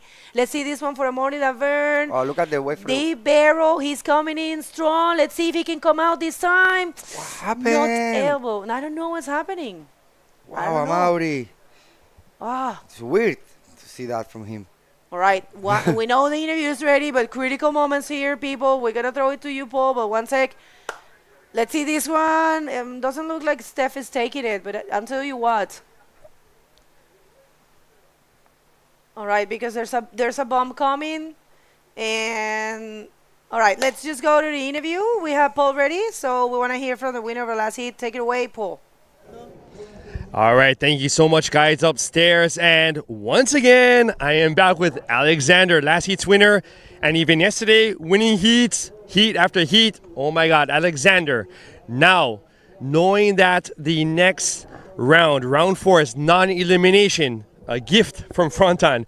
How are you feeling about that, knowing that round 4 is non-elimination? Hello everyone, incredible to be in the main event. I have the opportunity to compete with the best riders in the world. So yes, I was kind of a little bit nervous this heat because I knew it that I need to pass this heat to win the main event. But yes, now I am more relaxed and yes, hopefully we can enter again today, and just to have some good waves. Excellent. Right. I imagine if you continue surfing like how you're surfing, you're going to be here a lot more often these upcoming days. Now, Alexander, a little bit of a different question. I'm wondering, when it comes to your formative years, your style, your bodyboarding, how you control things, what bodyboarders have inspired you in your life? When I started bodyboarding, the first rider I have inspiration was Tanner McDaniel, and actually I still have inspiration from him. But at this moment, I have two good friends that are Javi Dominguez and Kevin Orihuela, and I try to surf like they. I know that I need to improve a lot, but they inspire me a lot. Wow, having Tanner, Javier, these guys inspire you. Good styles to be inspired by. Well, thank you very much, Alexander, and best wishes on your upcoming heats. Round 4, enjoy to the max. All right, thank you. Let's take it back upstairs, Begonia and Miguel. Oh, huge congratulations to Alexander for, taking the win on the men. Once again, yesterday he won, and this today as well. But yeah, a lot of action in the water. Oh, we're waiting for the scores currently it's Michele Arriagada in first position with a total of 13. Michele doing a great job, and Jonathan Vega second. Look at that score for Steph Cocorellis. Yeah, it makes sense. That wave of Steph, like you said, was the best of the heat. It was the deepest barrel, and he actually got an 8.25. Amaury Laverne, his last wave, I would say a little bit more conservative, right? He got a 6.5. Very good. Finally, he took out, he made the barrel. He needs another one. Just now he solo necesita ahora mismo un punto con 90, o sea, casi 2 puntos, que eso es muy fácil, me atrevo a decir, para Amaury. Todavía tenemos 13 minutos de manga, así que pueden pasar muchísimas cosas con estos riders que tenemos ya en el agua. Esto es una manga ya de world class, alto nivel. Y tenemos ahí a Jonathan remando en esa derecha, buscando seguramente para atacar ese labio. Boom, vamos allá, invertido empellado, como decimos nosotros, finalizando ahí. Invertido muy empellado, ahí cambándose la bisagra hasta el final. Qué bueno, sí señor, asegurando ahí una mejor puntuación que su segunda ola, ya que solo tenía un 1,90, su segunda mejor ola. Vamos a ver esta de El Pella. Yo creo que ese invertido va a clasificar en el Red Bull Banana Challenge y El Pella siempre entra en el Red Bull Banana Challenge. Normal. Es la mosca del frontón. Está todo el día por los aires. Es verdad. Es una pasada. Es verdad. Y así de toda la vida. O sea, vamos, ese hombre parece que no envejece. Qué pasada. Increíble. Vamos a ver, esperando puntuación. Bueno, ya lo tenemos, ¿no? Un 5,50. Es invertido. Bueno, gente, para darles una actualización en español, recordando que el idioma oficial es inglés, porque es el idioma mundial, el idioma universal, y tenemos gente de todas partes del mundo compitiendo y gente de todas partes del mundo sintonizando, pero siempre vamos a darle las actualizaciones en español. Estamos en el día número 3 de competencia, número 2 del streaming, hit número 8 de la ronda 3, una ronda de eliminación de la categoría masculina, y de aquí vamos a hacer la ronda 4, que es una ronda que sí es de no eliminación, donde los riders tienen otra oportunidad, van a tener el repechaje. Y en el agua, el chileno junior que perdió en su categoría principal, Miquel Arriagada. Yo creo que eso les debe pasar a muchos riders, ¿no? Cuando vienes con esa sangre en el ojo, como con esa, sí, con tu categoría, esa igual. espina clavada, sí, ¿no? sí. Y después surfan mejor en la otra categoría. Sí, todo puede pasar, claro. Y bueno, es el caso de él aquí. Imagínate los nombres que él se está enfrentando y él está avanzando. Claramente que no está nada establecido porque alguien como Jonathan Vega, Stefano Cocorelli y Amaury Laverne pueden hacer esos scores que necesitan muy fácilmente. Sí. Pero hay que destacar lo bueno cuando está, ¿no? Muy buen trabajo de todo lo que Michele. yo admiro un montón de estos chavales que se apuntan en las dos categorías, ya que tal, es que estás haciendo doble competición, ¿sabes? Sí. El esfuerzo físico ese, que yo sé lo que es ya solo una, entrar un par de veces al agua, imagínate en las dos categorías. Pero bueno, ahora ya que se eliminó solo está en una, pero tú imagínate que estás ahí avanzando en las dos a la vez, ¿sabes? Tú imagínate que estuviera grande, grande así heavy. Acabas reventado, Sí. muerto. El año pasado a él le pasó un poco, él también compitió en las dos categorías y yo quiero agradecer también al Frontón King porque está haciendo, bueno, todos los organizadores, Máximo Torres, Javier Ceballos, Daniel Hernández, siempre haciendo obras sociales, trayendo a la gente a conocer cómo funciona este gran evento, un evento que tiene 13 ediciones, pero no, aparte, bueno, son 13 ediciones y ya llevamos 16 eventos aquí en el Frontón y vamos a ver esta ola de Michele. Vamos ahí atacando ese labio con ese big backflip on the right. Okay, looking for the last section. We finished with that Rolo. That he didn't make it, but the backflip was sick. So let's wait in. Miquel Arregada is now in the first position. Pretty quiet, super chill. So the guys are waiting for the set. It's coming. All right, so replay here for last wave of Michele Arriagada. Michele, junior division competitor, lost in his division and looking strong here in the men division, putting some numbers against those names are, you know, it's a difficult task, but he's looking composed, he's looking very well. So coming from Chile, you know, you don't want to waste any time, you know how expensive and in how much effort is to come here. You know, a flight from Chile only to Madrid is 13 hours to get to Madrid. And then the Madrid is the worst because you're almost here and then it's 3 hours more. dude, you're flying and I see Canarias from the window and I'm like, can I just come down here? Every time I'm like, no, I have to go to Madrid and then come back. I And got you. yeah. Madrid airport is so expensive. Yeah. How Anyways. much about around? I don't know. A ticket. A How ticket much is not that expensive. It's from like Chile. No. if you find it in like in a sale, you can pay maybe 600 euros or 700 okay. euros. Not yeah. too expensive. Okay. Yeah, not that bad. But if you buy it late, it yeah. could be like 1,000, no? Almost 1,300. 1,000, Yeah, no more. Like $1,300. That we 1,300. 1,300. Yeah. Wow. Yeah. Yeah, it's expensive. Okay, guys, let's go. Actually, right now, the heat actually is in first position. Miquel Arriagada. Second position, Jonathan Vega, who needs 6.86 to get the first position. Third position, Stefanos Cocorellis, who needs 3.75 to get the second position. And in fourth position, we have Amaury Laverne, that who needs 5.51. Still we have 8 minutes remaining. Can happen a lot of things still. So Yo no me acuerdo la última vez que yo vi a Mauri en cuarta posición con 8 minutos. bueno, esto es así, veo. Yo pienso que el mar es el mar y siempre lo he pensado. Competir tanto en surfing como en bodyboard no es como irte a competir o como jugar un partido de fútbol, ¿no? Que tienes el mismo playground, fútbol, tenis, todos esos tipos de deportes, ¿no? Tienes razón. Skate. El mar es el mar. Tú juegas con eso, el factor suerte, que te vengan las olas y obviamente el talento y la experiencia que uno tiene, ¿no? Sí, tienes toda la razón. Entonces, bueno, el mar, pues no lo han venido, pero a Mauri, hasta el último minuto no me atrevo a decir absolutamente nada. Por supuesto que no. Lo tenemos en segunda prioridad, ahora va a coger la primera, así que quedan muchas cosas. Y ahí tenemos al Peya, a Jonathan Vega con ese tubo saliendo con un rolo buscando hasta la última sección de la ola con ese rotrompo. Muy easy, muy softy y wow, increíble.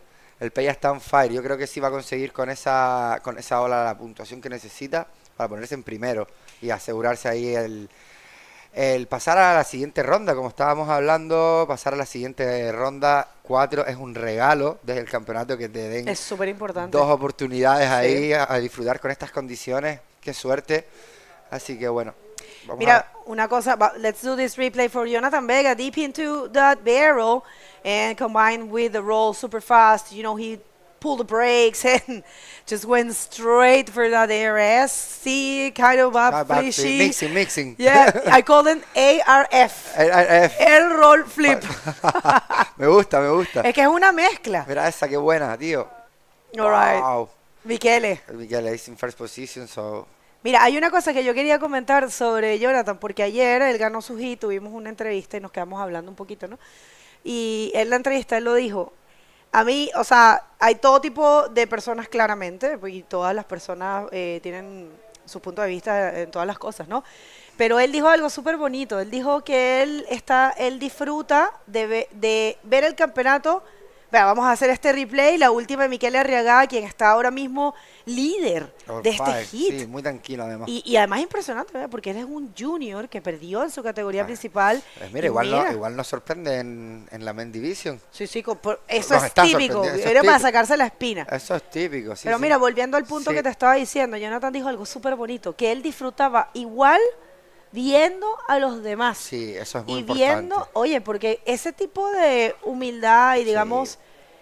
mira, este es un deporte individual, es normal que tú vayas por ti mismo, que tú te enfoques en ti, ¿sabes? No, pero si él siempre ha sido así. De hecho, para mí, bueno, fue uno de mis teachers, ¿no? Y que me empezó a sacar a mí adelante. Él es de la zona este de Gran Canaria y siempre yo venía casi siempre con él, me traían coche cuando yo no tenía ni carnet al frontón y siempre inculcando buenos valores, ¿sabes? Sobre todo eso, humildad, compañerismo en el agua.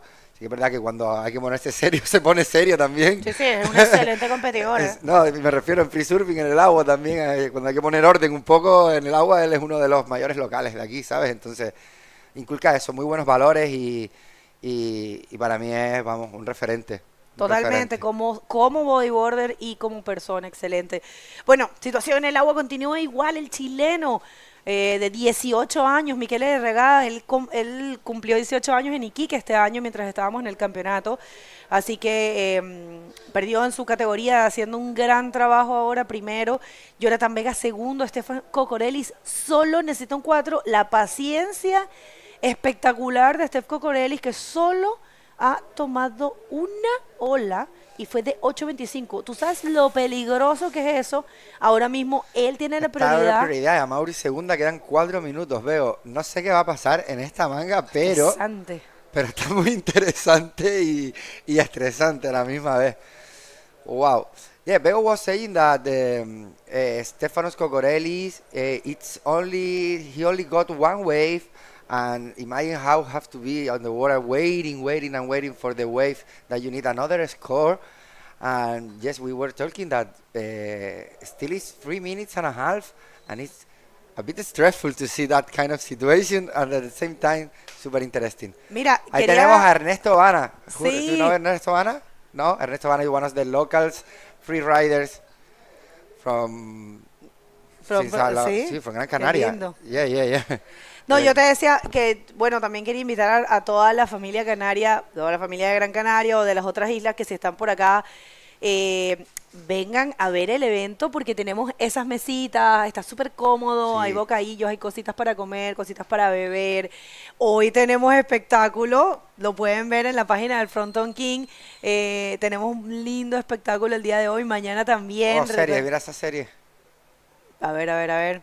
Viernes 17, estoy mirando aquí qué es lo que tenemos mientras vemos si alguien toma esto. Sí, ahí sin prioridad, tercera prioridad y buscándola abajo, mira la hora que se hace, muy tranquilo. ¡Uepa! Frenadita ahí. Bueno. Tenemos hoy concierto Sánchez. Sí. ¿Vale? Esto es a las 6 de la tarde. Vamos a ver esta hora Steph Cocorellis. Backup score for Cocorellis. What a great performance of this guy. You know, one single wave of 825 only. Only 2 waves from the heat. Looking for a 4. And that's going to be more than a 4, I believe. What do you think? Obviously. 100%. So dangerous moments for Bella. If he doesn't change the 575 with his last wave, Steph Cocorellis could take his spot. And Amaury Laverne. Listen, priority for Amaury. It changed. Wait a minute. Let's just do this replay. Previous wave, last wave of Peya, of Jonathan Vega came out of that barrel, but it was a single barrel wave, so it was a 4. And Steph Cocorellis with this one. Muy deep, Muy bien surfeado. Muy deep. Eso es más de un... No, he got it. He changed the whole situation. How was it? 7.60, yeah. My God, critical moments for Amaury Laverne, critical moments for Jonathan Vega. Let's see. Jonathan Vega deep into the pit right there. 686. Is he knocking out Michele Arregada? Wow, what a heat. Wow, what a show. I take my hat off for Steph Cocorellis, man. One wave, and he waited the whole heat. Chilling, waiting. No, but look. An 8.25, who does that? Yeah. You know, you get a huge score and then you wait. And then he took a 760, so what a way to win a hit. No, that's what I told to you at the beginning of the morning, that if I were competing, I just trying to find a way of competition, trying to find a big score, to be chill, and then waiting, and then you got it. Because you have good you have to today. be super... how you say mentally stable. Yeah. Because you see the other guys, boom, and you waiting. Dios mío, no puedo creer que esto está pasando. 40 seconds remaining. Amaury in priority needs 6.86. And, wow, I think Amaury is gonna lose the heat. No sé, no se sabe. Miren, críticos momentos, la última ola de Jonathan Vega no fue suficiente, 6.15. Jonathan 6.86, vamos a ver a Amaury Laverne, su última oportunidad. Amaury 6.86, va por esta izquierda, ataca, un buen backflip, pero madre mía, esto acaba de pasar. Vamos a esperar estos scores, no nos vamos a ir aún para comerciales porque no estamos hablando. Mira, una ola para Michele. Estamos hablando de Amaury Laverne, la persona con mayor trayectoria, mayor resultados en ISO, un 4.50, not enough, it is official. Steph Cocorellis advancing first and Michele Arregada second. I can't believe Jonathan Vega and Amaury Laverne are out of the competition. Wow, don't go anywhere, we'll come back right after this. Wow. ¿Alguna vez te has preguntado por qué siempre quieres más? Más lunes sin alarmas. Más primeras veces. Más saltos al vacío. Más desayunos en la cama. Más olor a mar y a campo. Más sonrisas a cámara. Más latidos por minuto. Más disfrutar del camino. Más sueños casi cumplidos. Más amigos de repente. Más carreras a cualquier parte. Más sabores por descubrir. más quedarse sin palabras. Más tiempo. Tiempo para perderse y volver a encontrarse. En definitiva, más momentos como este. Y este. Y este. ¿Y si la respuesta nunca ha estado en el qué, sino en el dónde? Gran Canaria, mucho por vivir.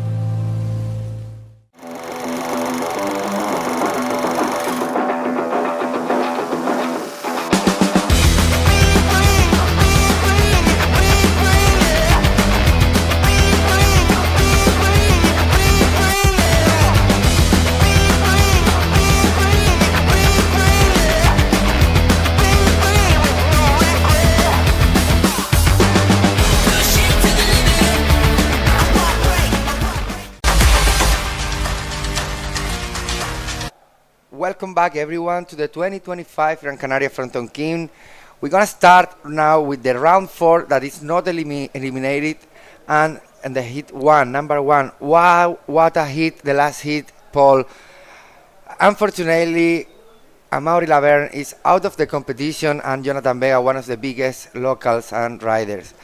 Now, so we're going to be jumping to round 4, non-elimination. So everyone continues. We have in yellow Gabriel Braga, one of the 6 in contention of becoming the men's world champion this year. We have Joe Rodriguez in red, Yone Armas in blue, and finally Moses Silva in white out in the water. But yes, Miguel, jumping into your... In blue, Yone Armas, and in red. I'm sorry, Yone in blue and Moses in white. And here we go, start the action. Let's go with the left and right.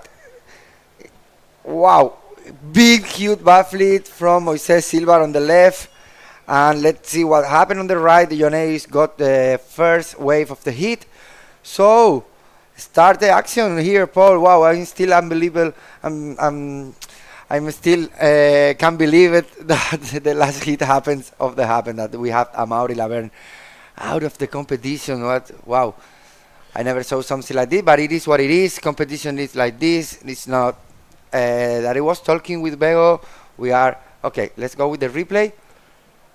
Okay. Right. I know you're speaking to Bego about the last heat with Jonathan Vega and Amaury not making it through, and Amaury had chosen a couple of quick waves. Yeah, the two first wave of the hit. Okay, let's go with the replay on the right, Johnny. Super deep in the barrel, speeding out. Whoa!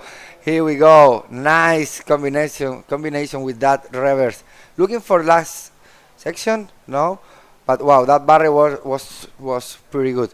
And look at that backflip, Paul, epic, blown out there, right? Disconnection from the wave. That's what the judges are looking for. So, as the scores drop, right? So Amaury, many times he's won here, and now he's not making it to round 4. So. That could open up the door for things. And it's interesting, the strategy of maybe the foreigners have a little bit of an advantage. Maybe this is more like a normal. Here we have some of the competitors chilling out, stoking, just enjoying that sun, enjoying that ocean, enjoying the waves. But as I was mentioning, maybe today is more like a typical wave kind of, and maybe local knowledge is not so important today, and so maybe this gives the foreign riders an advantage. Yeah. Or at least fair playing ground, so that it's a peak, right and left. Yeah, exactly. There's an end section on the right, so that could help the foreign riders. Exactly. Look at that, Joel Rodriguez on the right, beautiful barrel with the views from the water. Nice. Here we go, looking for that reverse at the end. Okay, and here we go again on the right. Gabriel Braga, one of the contenders to fighting for the world title this year. And Johnny Armas paddling from the water. Look at what beautiful views from the water, that clean barrel, and let's see if he's getting out. Okay, not really clean, but it's a good wave to have a backup. So. Okay, the scores are refreshing. So here we have a replay of Joe Rodriguez's right. Beautiful. Look at that drone angle. Looking at that trench in the pit, and doing a little reverse to end it off. And here we have Gabriel, contender, getting spit out and getting back out right to the peak. And Yone in there and fighting through the end part where it's chandelier and crumble, but still making it out. So we're just waiting for choice. Moises' first backflip, just from a couple minutes ago, did score him a 6.5, whereas Yone got a 7.5, right, and a 3 on his second wave. Yeah. So situation, how is it looking, Miguel? Sí, la situación estamos hablando, voy a hablar un poquito en español para traducir un poco lo de que dice Paul. Estábamos hablando antes que, bueno, lo que pasó también, bueno, con Amaury y el Peña, que al final, pues, estamos compitiendo en el mar. El mar, pues, te trae muchas veces cosas muy buenas y otras veces, pues, no tan buenas. Entonces, estás jugando con el factor de la suerte de la naturaleza, que eso no lo podemos controlar. Igual me atrevo a decir que Amaury pues se equivocó en esas 2 primeras olas que seleccionó y bueno, es parte del juego, pero bueno, seguimos adelante, ya para otra edición y otro año será. Ahora vamos a centrarnos en lo que nos viene ahora en adelante con esta ronda 4 y estamos en el Main Division de ronda 4, manga número 1. Tenemos en primera posición a Ione Armas con ese 7.5, con ese tubazo que se hizo de derecha. En segunda posición tenemos a Moisés Silva con un 6,50 en total, necesita un 4 para pasar a la primera posición. Gabriel Braga en tercera, que necesita un 2, y en cuarta posición a Joel Rodríguez, que necesita un 2 también con 26 para pasar a la segunda posición. Tenemos todavía 17 minutos, están ahí los chicos.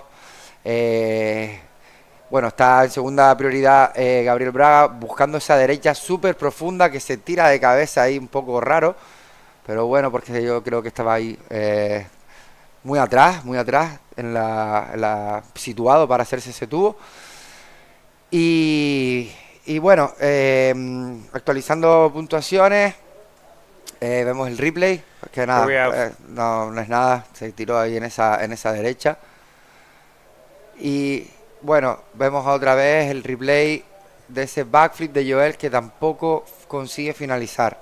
Entonces esas olas no les van a dar mucha puntuación que necesitan para conseguir la posición. De todas maneras, anyway, guys, whatever is happening here in these hits, it doesn't matter. Like, I mean, doesn't matter now if you get the next round. Obviously, it's good at the first try, but otherwise, you're gonna have another try. That is pretty good because you are enjoying these beautiful conditions, Paul. If I were in my case, I've been there like surfing, super quiet, super chilling, enjoying just free surfing, and whatever is coming, it is what it is. Like, you know. So yeah.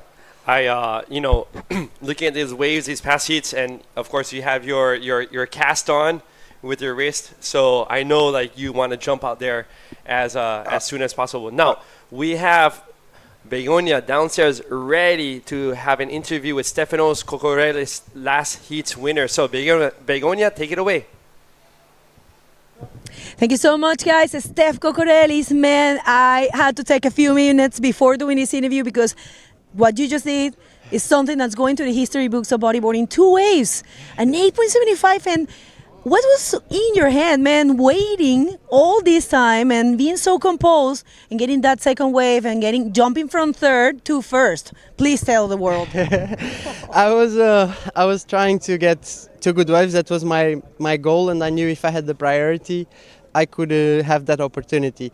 And I thought my first score was slower than what it was, so I was like, okay, I really need the best wave of the heat after this. So yeah, just try to breathe and wait for the best wave to make the score. Did you envision this when you came here to this event? Because last year wasn't your best event. We all know you, you're an amazing bodyboarder, but yeah, last year it wasn't too much of yourself. Did you envision this moment? It was more like I had the strategy yesterday because the heat was very slow, was on the high tide, and I knew like there were not going to be many opportunities, so I did more or less the same yesterday. I caught 3 waves in total, and today when I looked to the ocean, I was like, okay, it's going to be slow again, so I just need 2 waves. That's what I need, and that was like my focus. Like I will do 2 good waves. I don't need more than that. That's amazing. And just one more question. Now, with the Maori out of the competition, do you feel you have a chance to win the event? For sure, it's great to have a Mori out of the competition because he's the best out here. So I'm glad I could beat him, and yeah, let's see how it goes. All right, you want to say some words to anyone, maybe in Portuguese or whatever you want? Yeah, I just want to say thanks to everyone that is supporting and watching from the other side of the world and from Portugal and from wherever. And let's go. We will do it. All right, parabéns and best of luck for the rest of the competition. Back to you guys. Luego, por esa entrevista, y teníamos a Stefan Cocorelli, estaba diciendo que, bueno, la última pregunta le preguntaba a Bego que si se veía con posibilidades de ganar el campeonato ya que Mauri está fuera. Dice, claro que sí, tener a Mauri fuera pues vamos, para todos yo creo que todos los competidores estarán, bueno, obviamente tristes, ¿no? De ver a uno de los mayores riders del mundo, si no me atrevo a decir el mejor, fuera del campeonato, pero a la vez estarán un poco contentos, ¿no? De decir, bueno, pues ahora lo tengo un poco más fácil. Right, they definitely have it a lot easier knowing Amari's history with Fronton. It's a lot easier on everyone. Now, let's jump into the sponsors who are helping make this 2025 Gran Canaria Frontón King competition happen. We have Instituto Insular de Deporte del Cabildo de Gran Canaria, Turismo de Gran Canaria, Atendimiento de Gáldar y Cabildo de Gran Canaria con el proyecto Isla de mi Vida. We have Corona, Red Bull, Monchitos, Oceano. Grupo Félix, Santiago Melián, Link Store, Fitness Park, Our Style Canarias, Loip Eventos y Citrón Larca Canaria. Right, and helping us have all this energy to use this electricity. Thank you to Blue Eddy and Be Green with their renewable energy products, helping us make this infrastructure panel on top with these solar panels for us to have all this energy to be bringing these images to all of you. Look at the guys waiting for wave, talking each other. Like they look pretty friendly. That's what is good when you are competing. It was like, yeah, when I was competing, I was focused on myself. I don't talk anyone. So that's good to see. Okay, so let's use wait, guys, for so many actions on the actions coming. Okay, looks like it's a little bit slow, but we see a nice set coming. Look at that view from the top of the cliff. Yeah, let's see what's going on. I think someone's paddling. Yeah, paddling. We see someone's going left. Here we go. Gabriel Braga looking for that backflip, and he landed softly. So that could help him. He needs help him only with his 2 scores. points. So You're right. So that could help him. No, you just pointed out how guys are pretty relaxed, as you can see, speaking to each other. It's always nice when there are peaks, rights and lefts, because sometimes here's a little replay of Gabriel's backflip out of the pit. So we'll see if that improves things. But, knowing that there's rights and lefts and the sets, in a set in Fronton, you have 5 or 6 waves or more sometimes. Like that always helps people mentally to calm down, knowing that there are many possibilities. Whereas when it's very inconsistent, maybe at another spot, and it's only a right or only a left, it's a lot more stressful. That's totally true. Yeah, you have both opportunities, like to find. If you didn't get it to the right, you can make it to the left. So, yeah, it's good to compete in that kind of wave. All right, so we have a score change here. We have Gabriel Braga now in second with his 4.85 on his last wave. So Moises, we have Yone still in first with a combined score 10.5. Gabriel combined score 9.35, looking for a 5.66 to move up. We have Moises Silva, who had just gotten 1 wave so far, a nice backflip with a 6.5, looking just so far a 2.85 to move up, and Joel in yellow in fourth. Bueno, miramos ahí a Gabriel buscando esa derecha, sin prioridad abajo, con ese backflip. Está ahí buscando derecha, izquierda, justo lo que estábamos hablando Paul y yo ahora mismo, que lo bueno de competir en una ola como el Frontón es que tienes posibilidades para los dos lados. Y bueno, ahí lo vemos claramente, como justo en la ola anterior había bajado de izquierda Gabriel y ahora está haciéndose ese backflip de derecha. Entonces, bueno, pues vamos a ver si consigue la puntuación que necesita. Bueno, ahora sí se puso en segunda posición.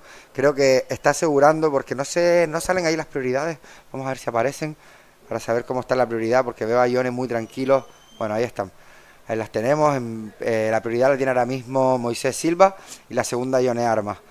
Entonces, bueno, Moisés tiene prioridad, estará bastante tranquilo buscando esa ola que necesita para conseguir un 3,6, que tampoco es una gran puntuación, es bastante factible poder hacérsela. Y vamos a ver, parece que viene algo bonito por ahí. All right, so we have blue paddling, Yone on the right and Moises on the left. So we're going to be following Yone on the right. Nice glassy barrel coming out with a nice roll.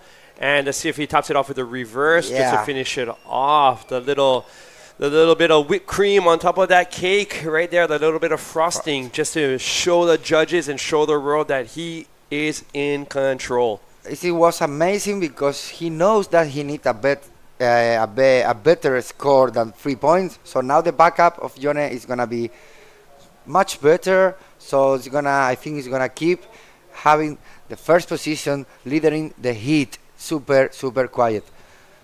So here we go. Gabriel Braga. Here we go, Gabriel on the right, looking glassy, pulling in, hopefully making it through, but still that foam ball, still giving some riders problems. We've seen it before with Aitor, with the foam ball situation there, with other top riders, local riders, just having some difficulties in that size range of rights. Yeah, true. Maybe I think now with the highest point of the tide, it's high tide now, I think.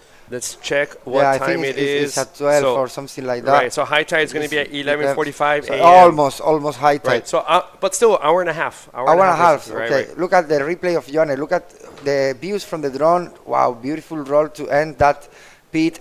And let's go with that reverse. Here we go. It's already, look at that, Paul. It's 7.7, and the replay of Moises Silva with that backflip. Right, so that's his second backflip for Moises, and he got a 6.3 on that. And the replay of Gabriel, that is that way that we were talking about, super deep, and the foam ball, it was putting out the board, and he didn't make it. So, refreshing the heat. Guys, we have in first position Yone Armas with two nice scores, 7.5 and 7.7. Wow, what a performance this year of this guy, guys. Let's go in the second position. We have Moises Silva. Third position, Gabriel Braga, who is one of the contenders to be the world champion. And Yone again, look at that, away from the water, looking at that leap. Boom, looking for that backflip and landed softly. All right, so, wow. What a performance, what I'm saying, eh? We have Joel on the left, sitting in deep. Let's see if he can scoop it out, but not making it out. But Yone is right. That is, he doesn't stop. He's enjoying Fronton's gifts today in round 4. I told you yesterday. Like, this guy, put the eyes on this guy this year, trust me. No, that was at least from the water angle, looked like a nice backflip, turned it right around, right into a little fluid roll at the end to top it off. I'm 100% sure that he's just enjoying a free surfing session in the Fronton now. It's in the first position. Look at the views from the drone, looking for that leap, and boom, that backflip. It was a bit hard to land it, but he make it, and looking on the fumble, on the white waters to get the roll at the end. Beautiful. And it's very nice. Oh, here's that lefty that we just saw as well, but he just didn't come out on top of that. But having the pink bottom, that's another how would you say, the evolution of the colors of bodyboards. Oh, look at that. Wow, there we have a ray. Look at that ray. Right. One of on the locals, reef, enjoying the real with locals. The guys. Beautiful. Wow, this is amazing, guys, to have this kind of Thank you, technology. Thank you, technology. Look at that, guys. Yeah. That is an incredible image. Tenemos una mantarraya ahí en el reef, dándole un saludo a los chicos que están compitiendo ahí. Qué increíble ver esto, ¿eh? La primera vez. Right, that's the real locals. That's the real local. The real local is what's going on here. Always in duck dive mode. Wow. Not going to get caught by any sets there. I never saw a ray here. And I mean, it's weird to see a ray, you know? And I've never seen a ray here. On the reef. Yeah. Crazy. Wow. So good. So thank you, Pachamama. Yeah, thank you. That drone image is just each year it's just getting better and better. Wow. Soon we'll see inside of the reef. Wow. So points. Yeah, as we mentioned, Yone just loving life out there. He got a 5.9 on the last one, but still with the 7.5, 7.75, he is in the lead with a 15.25. Moises needing an 8.75 to jump into first.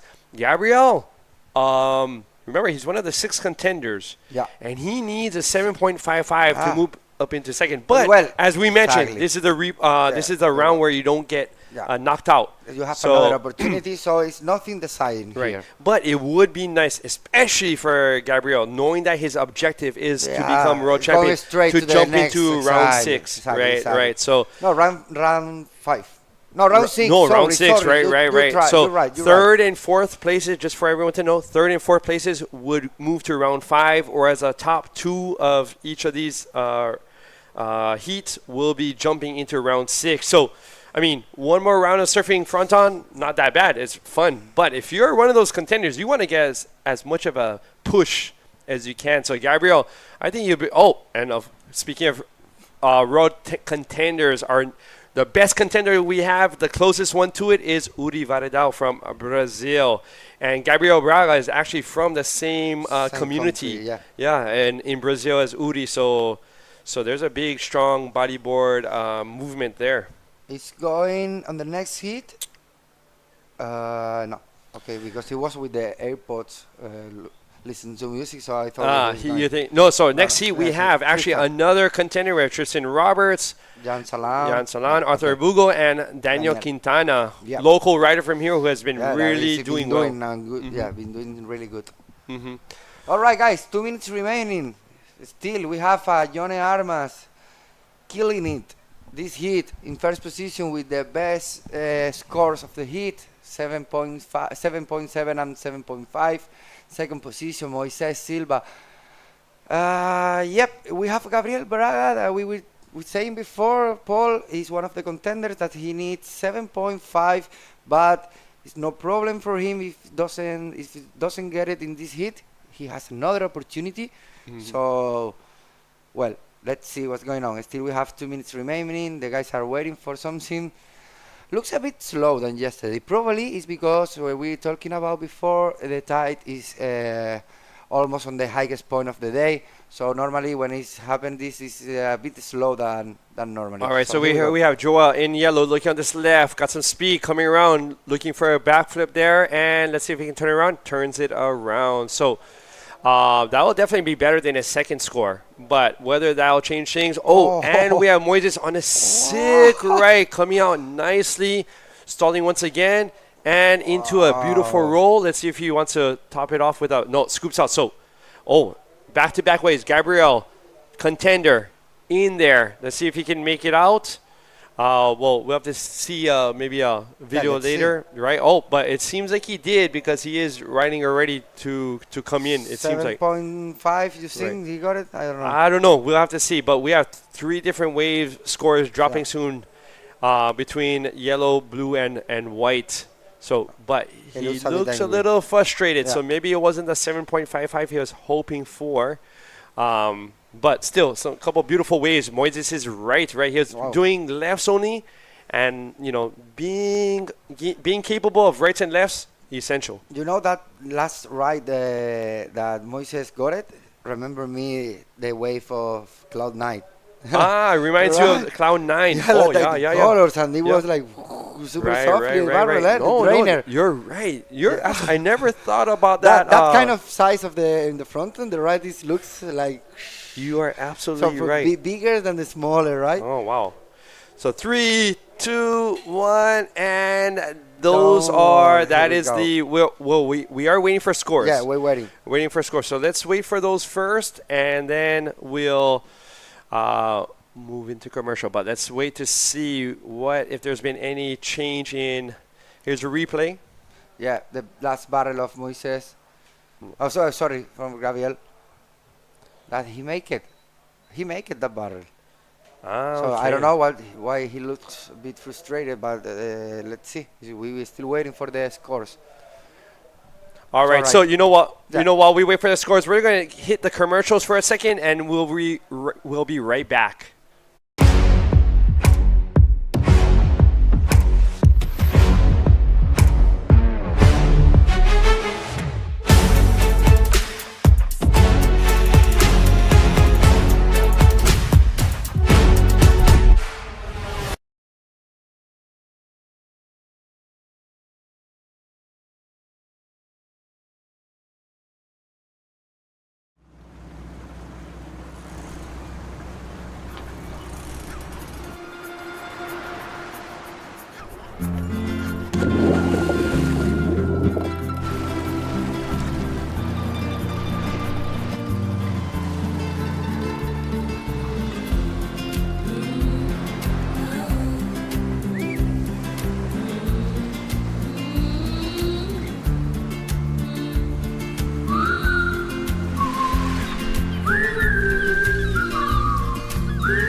All right, and welcome back to the 2025 Gran Canaria Frontón King competition. And what an event so far.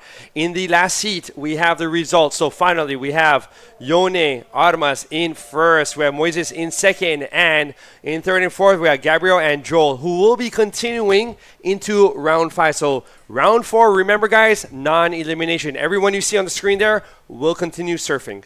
That's right. I'm loving this heat presentation. Thank you, Sergio from Wave Streamers, with this amazing heat presentation. Round number 4, heat number 2, Tristan Roberts, world title contender in yellow. Jan Salong, one of the usual top 16 in red. Arthur Bouglé in blue, and Daniel Quintana in white. So yeah. Oh, you were right. The colors are bad. I mean, I'm sorry, in the heat presentation, but in your screen, they're okay. So I'm going to talk to Sergio to make it fixed. But yeah, Tristan Roberts is in red. Thank you for pointing that, Paul. So, some big riders. Some couple, we have Daniel Quintana, local rider here. Here are the riders from the last heat, the top 2. We have Yone and Moises there, shocking the video camera. We have Gabriel. Now remember, Gabriel, one of the top 6 contenders. He will be continuing on into round 5. So maybe a little frustrated, but still, he's going to be continuing to surf as well as everyone in round 4. So some big scores, some changes over in positions over the last couple of heats. But so far, what I've taken so far, Bagel, very important, is being open-minded to both rights and lefts. For example, Moises was only focused on the lefts for the majority of that last heat, and only with his final right, that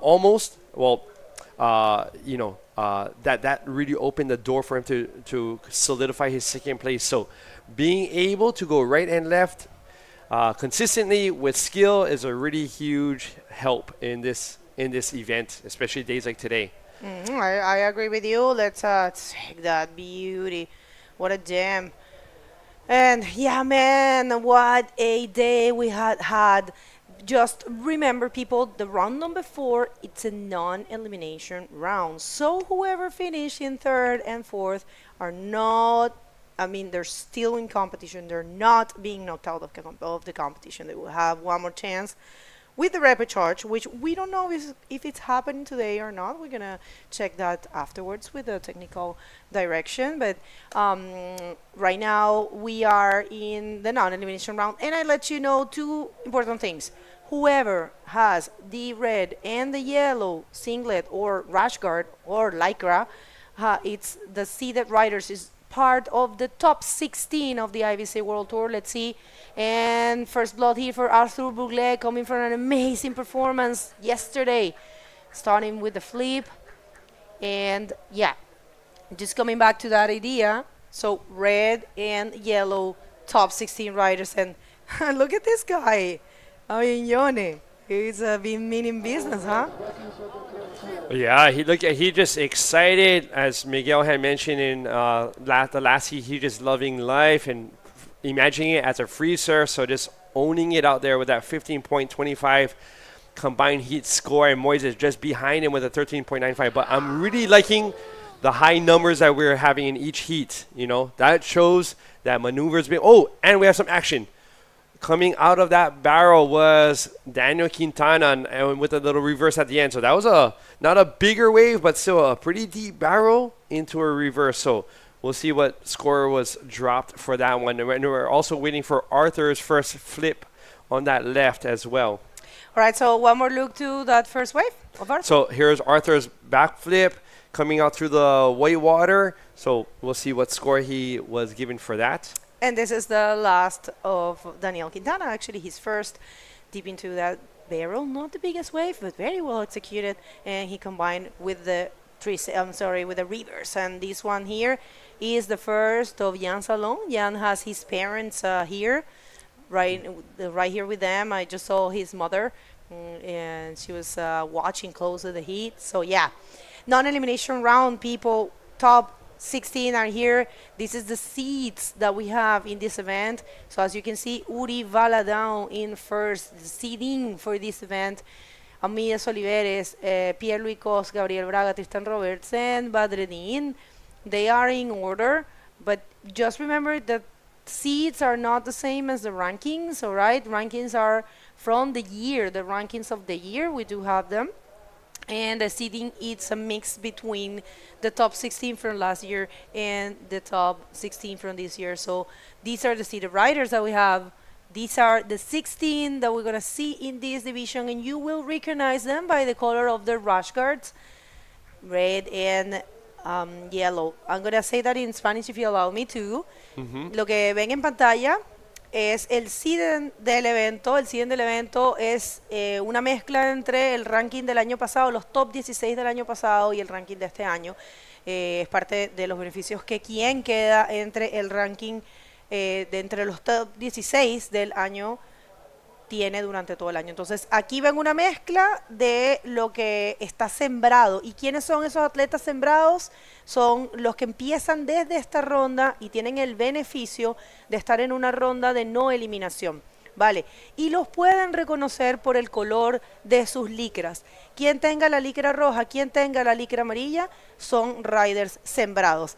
Así que bueno, vamos a ir a la entrevista. Tenemos la entrevista lista con Miguel y el ganador del otro hit, que fue obviamente su amigo, así que va a ser una muy buena entrevista. Vámonos con ella.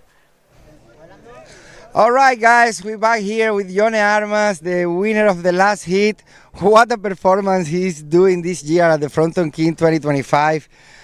Yone, tell us how you feel it to go straight away to the round 6 that if you didn't get this hit, you have another opportunity, but you're going straight to the round number 6. So how you feel it, man? You are always here in the first position. Tell us. Nada, olas hoy, que esto parece una piscina de olas. Súper contento por poder ir a la siguiente ronda directo, porque ya estoy muy cansado aquí desde primera ronda. Y nada, espero que continúe así el frontón rugiendo y más y mejor, esperemos. All right, he's saying that unbelievable conditions today, that he's like a pool, like super clean and super nice to compete with these kind of conditions. He said that he's still a bit tired, so it's good for him to get a break to the next round, round number 6.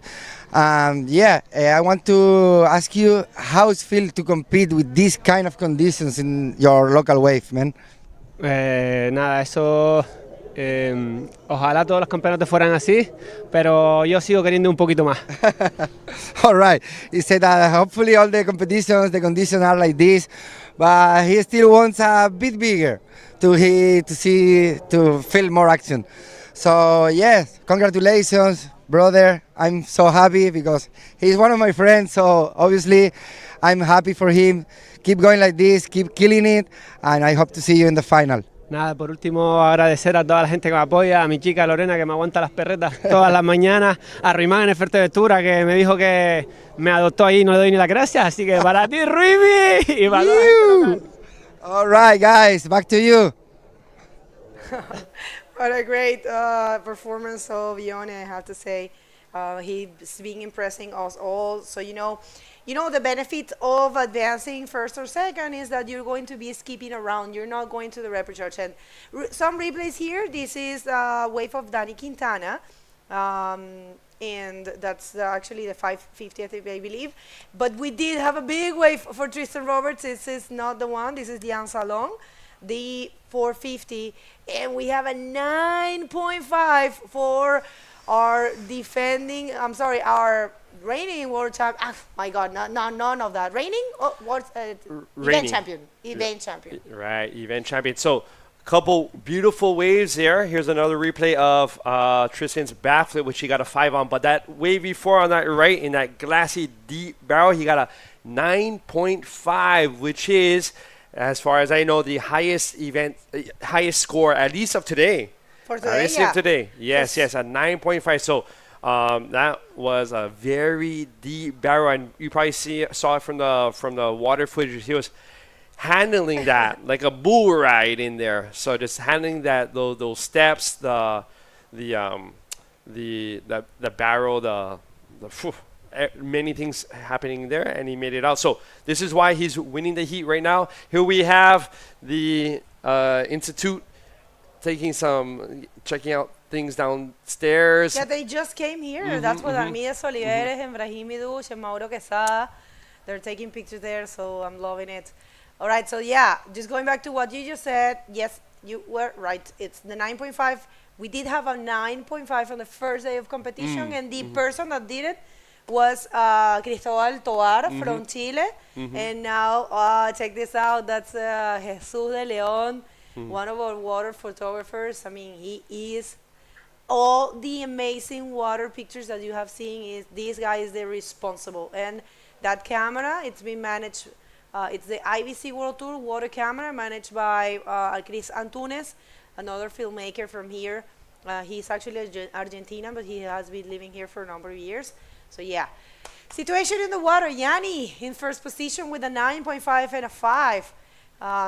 We call it Yanni, their friends call him Yanni, and we call him like that respectfully, of course. It's his nickname. So yeah, been in business with a huge burden over his shoulders because he needs to take the win of this event.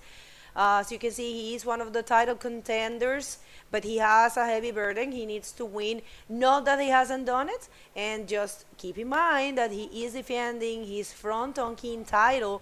He won last year, and he won in 2019 when he needed to take the title. So this right here is the scenario that he has. So take us through it. All right, so he must win this, guys. But he's already won it twice before, so it's not going to be his first time either. So there are some odds. Uri, Armide, and Pierre-Louis, they can't reach the top 16 round. No, so the round of 16. The round of 16, which would be the quarters. That's would before the right quarters. before the okay, so right before the quarters. So they cannot reach that round of 16. And if he wins the event, Uri must lose though at the same time in the quarterfinal. So heavy burden. Yeah, there are some nuances, some little tricky situations in order for Tristan to come away world champ this year. But can do. It's possible. For sure it is. I mean, he's capable. Let's see this one for Jan Salon, choosing this amazing right, scooping into that barrel, not too deep, but enough to find that pocket and perform that roll. So backup score there for him, looking for 5.01, and I kind of see it. Let's see what the judges think. All right, so we have, that will definitely improve his situation, whether it'll move into third. Yes, that should move into third. Here's a replay of that same wave, not so deep, but still nice rounded roll, punching out at the end. I thought maybe a quick reverse, but he'd rather just get right back to the peak and get some bigger scores out there. And so as the competitors are looking on the horizon, looking for some waves to come in the next set, let's take this time to thank our sponsors for helping us put together this event. So we have Instituto Insular de Deportes del Gobierno de Gran Canaria, Turismo de Gran Canaria, Acimiento de Gáldar, Cabildo de Gran Canaria, and their project, El Proyecto Isla de Mi Vida. We also have special thanks to Corona, as well as Red Bull, Monchitos, Oceano. También tenemos a Grupo Félix, Santiago Merián, gracias a Link Store, una tienda de bodyboard ubicada en Las Palmas que está buenísima y tiene una trayectoria súper larga.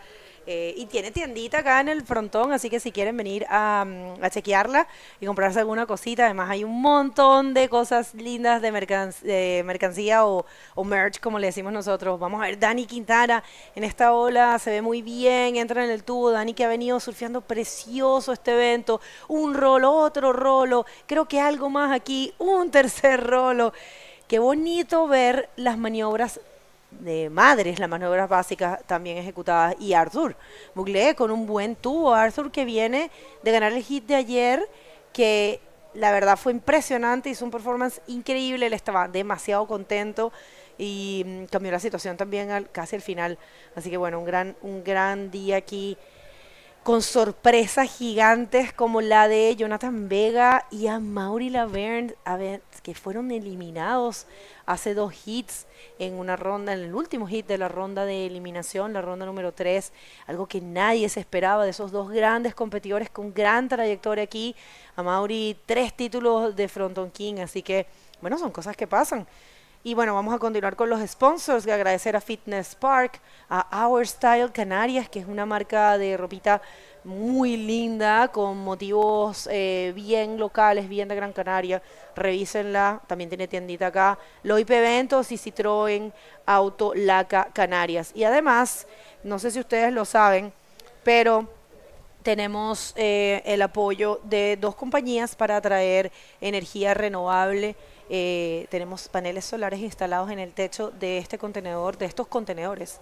Vamos a ver este replay. Here's a replay of Daniel Quintana's right-hander that we just saw. Beautiful roll out, right back in the pocket. Another roll. Technical riding there. Good technical riding, staying near the source and the force of the wave in order to find the lit maneuver. So, nice barrel, 3 rolls. And we have Arthur on that right coming out with a little spit, shorter barrel, and at the same time, it was Jan on that right barrel right there, right into a roll. So points have been dropped. Tristan still remains at the top, but Daniel Quintana moving to second place with a combined score of 12.5. He's still looking for a 7.51 to move into first. We have Jan now in third, combined score 11.005. Needing a 6.66 to move into second. And finally, Arthur in blue in fourth, looking for a 6.76 to move up.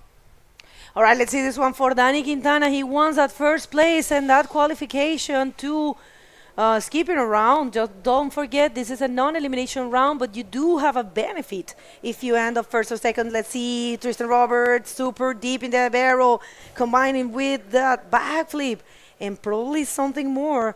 Classic Tristan. You know, looking so comfortable here. He loves this wave. He has a number of excellent results, such as, you know, being in the podium since 2019. He hasn't skipped a podium, man. He has been in the podium since 2019. Every single Fronton King. Here we have Arthur on his right. Nice looking one. Let's see if he can find something nice cutty at the end into the 360. And let's see if we can get something else out, but not really. Just a force roll at the end, but still had a little barrel on that with a maneuver at the end.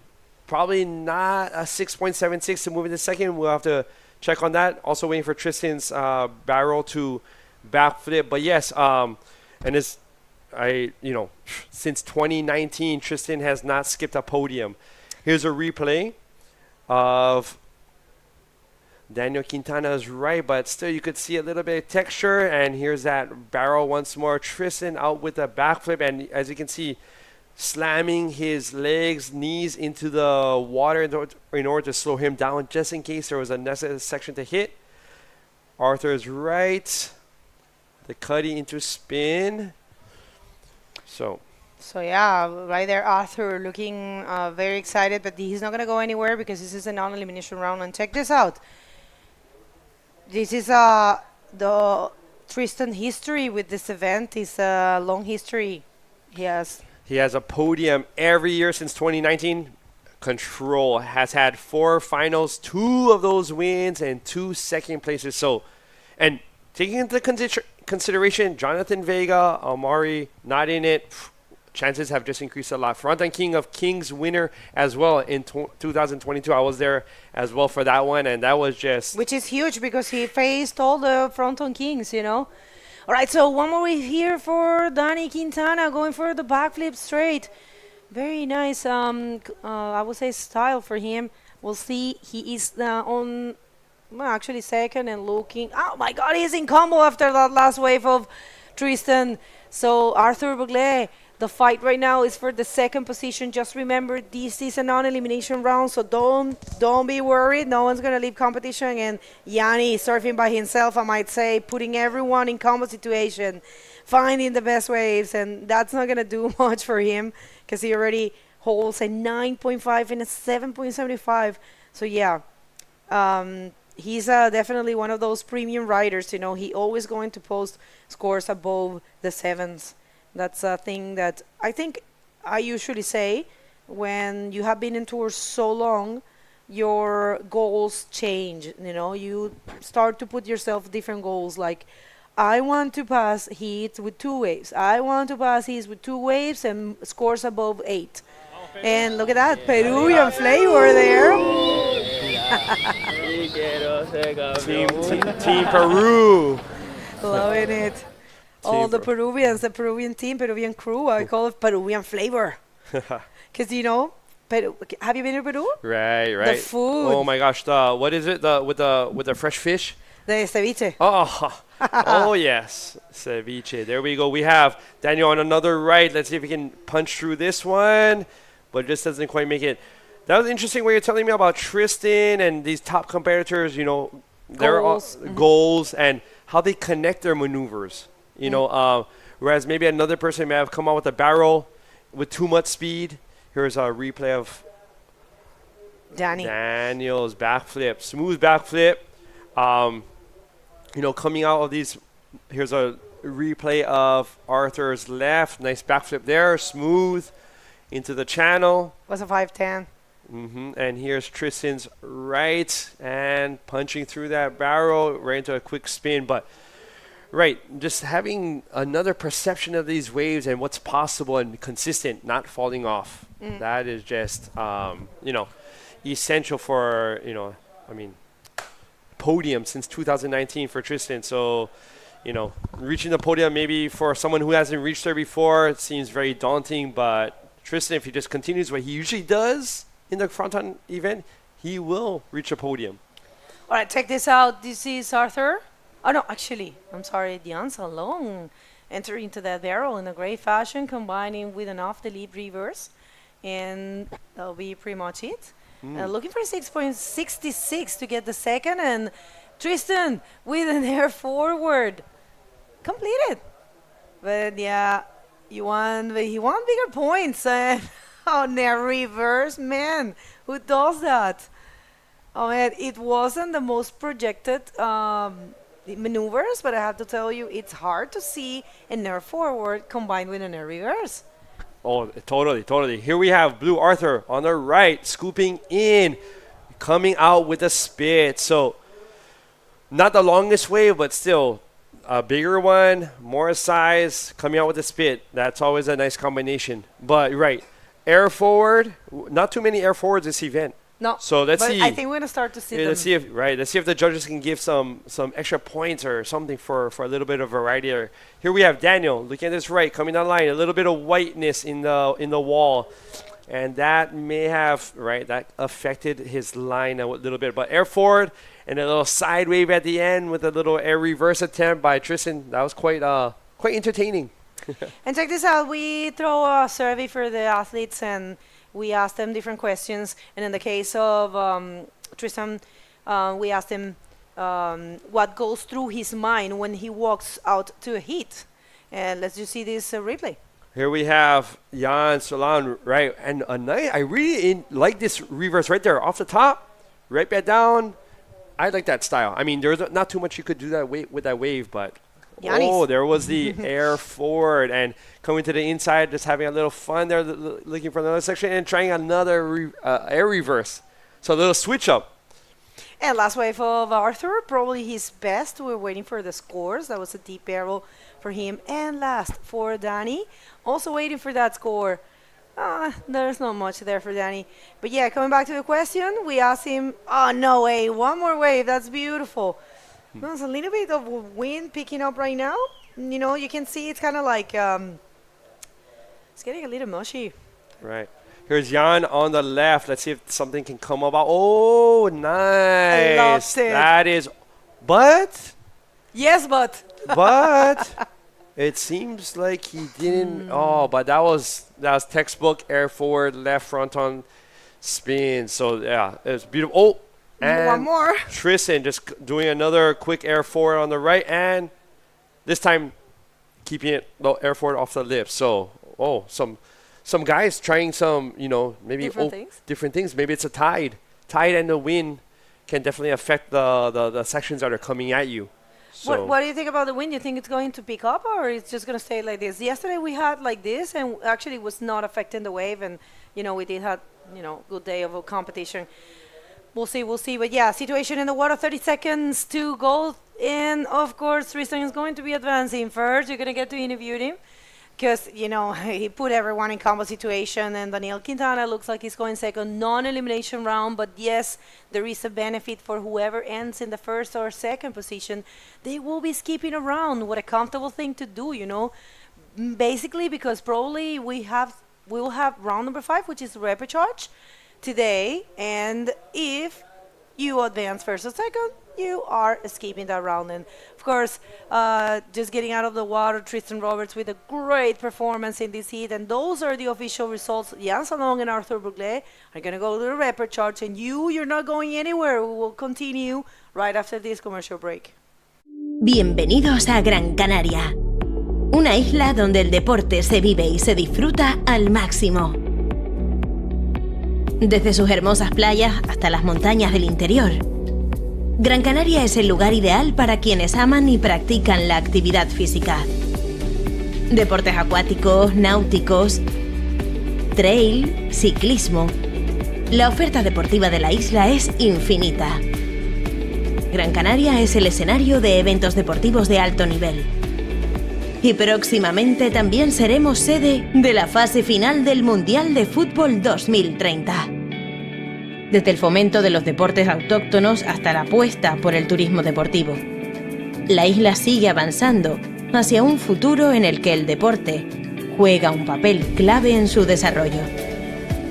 Gran Canaria es un destino en el que se vive y se respira deporte. Feel out of order. Look around, I'm not sure. Paranoia, no. Feel it in my aura.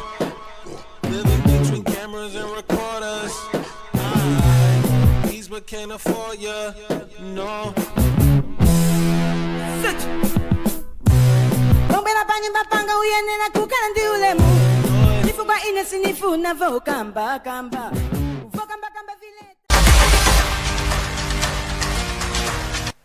Hello, all of you. Welcome back. And a very impressive day of competition here. Day number 3 of competition. Day number 2 of streaming at the 2025 Gran Canaria Frontón King. We are in the round number 4, which is a non-elimination round for the main division. About to start heat number 3. So let's hit the water.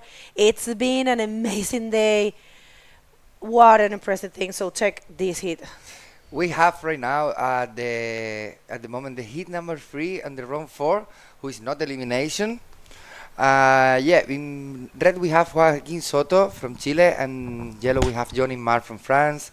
In third position we have in the blue, we have Miguel Rodriguez from Peru, and in fourth position we have a William, local rider, who is gonna give us a lot of show today. And one of the things that we have to remark is that Willy Lujan and Miguel Rodriguez are coming from early rounds, and in the case of Willy, Yep. He has been surfing since round number 1. Wow. Not Miguel. Miguel has, I think he was seated in round number 2, if I'm not wrong. I'm going to double check. But yeah, I mean, Joaquin and John Aymar, they're seated. Just remember that whoever wears the red and the yellow This is coming straight to this round. Sí, son los sembrados. Los que tengan la camiseta roja y amarilla son los top 16 del Tour Mundial y están sembrados en este. ¿Me puedes explicar qué es para ti sembrados? Para yo... Sembrados es como si tú sembraras una plantita en un lado, ¿sabes? El seeding. Ellos no compiten desde el comienzo, tú los siembras en en la el top ronda, 16 ya, como... no, los siembras en la ronda 4. 4. ¿Me entiendes? Vale. Todos comienzan tal vez de la ronda 1, hay algunos Es decir, que ellos ya directamente entran en la ronda 4, pero tienen también esa segunda oportunidad. Claramente, obviamente. es que ese es el beneficio que tú que tienes. Claro. Cuando tú... Sí, que lo más difícil es empezar de ronda 1, llegar hasta aquí y luego ya tienes ese break, como le estaba comentando a Ione también, que qué suerte, en verdad, que ya tengas este break de un par de días, por lo menos seguramente va a tener para descansar. Es que probablemente hoy es el repechaje. Está reventado. Me imagino. Mira, Willy en esa derecha. ¡Wow! ¿Qué fue Ese eso? sí que es el verdadero chiquititito tu vaso, ¿eh? Chiquito tuvo, como dicen ustedes. Sure. All ¿Qué right, pasa? people. This is Willy Lujan coming from Wow. round number 1. We're going to get to see that replay, but that was a proper deep barrel for Willy, man. Oh, my. Wow. I was thinking that the wind is coming, but hopefully stay like this, not too strong. And this is coming, hopefully it's coming from the east, because we have the northwest direction of the swell, so if the wind's coming from the east, the wave gonna keep cleaning during all the day. So, yeah, let's see. Vamos con ese replay, miren eso. Let's just do this in one in English. That was a super deep barrel. We haven't seen a barrel like that, maybe. Well, I mean, we have seen a couple, like Steph Cocorelli's barrel was something else. And actually, Tristan got a 9.5. I'm sorry, but that was really good. Well done for Willy Lujan. We're waiting for that score, but definitely it's going to be something big, huh? Yeah, I think I can maybe risk to say more than 8. But let's see. Yeah, just more than 8. Is what? 8.5, eh? Sí, I was true. Yes. Mira, Miguel, tú eres buenísimo en adivinar como que las situaciones. Yo me quedé realmente impresionada porque tú supiste desde que Amaury falló las 2 olas. Y sabes que me lo dijo, te lo juro, por lo que más quiera que abajo me dice, le dije a Amaury, lo siento, tal, joder, qué pena. Y me dice, me equivoqué muchísimo eligiendo esa primera ola.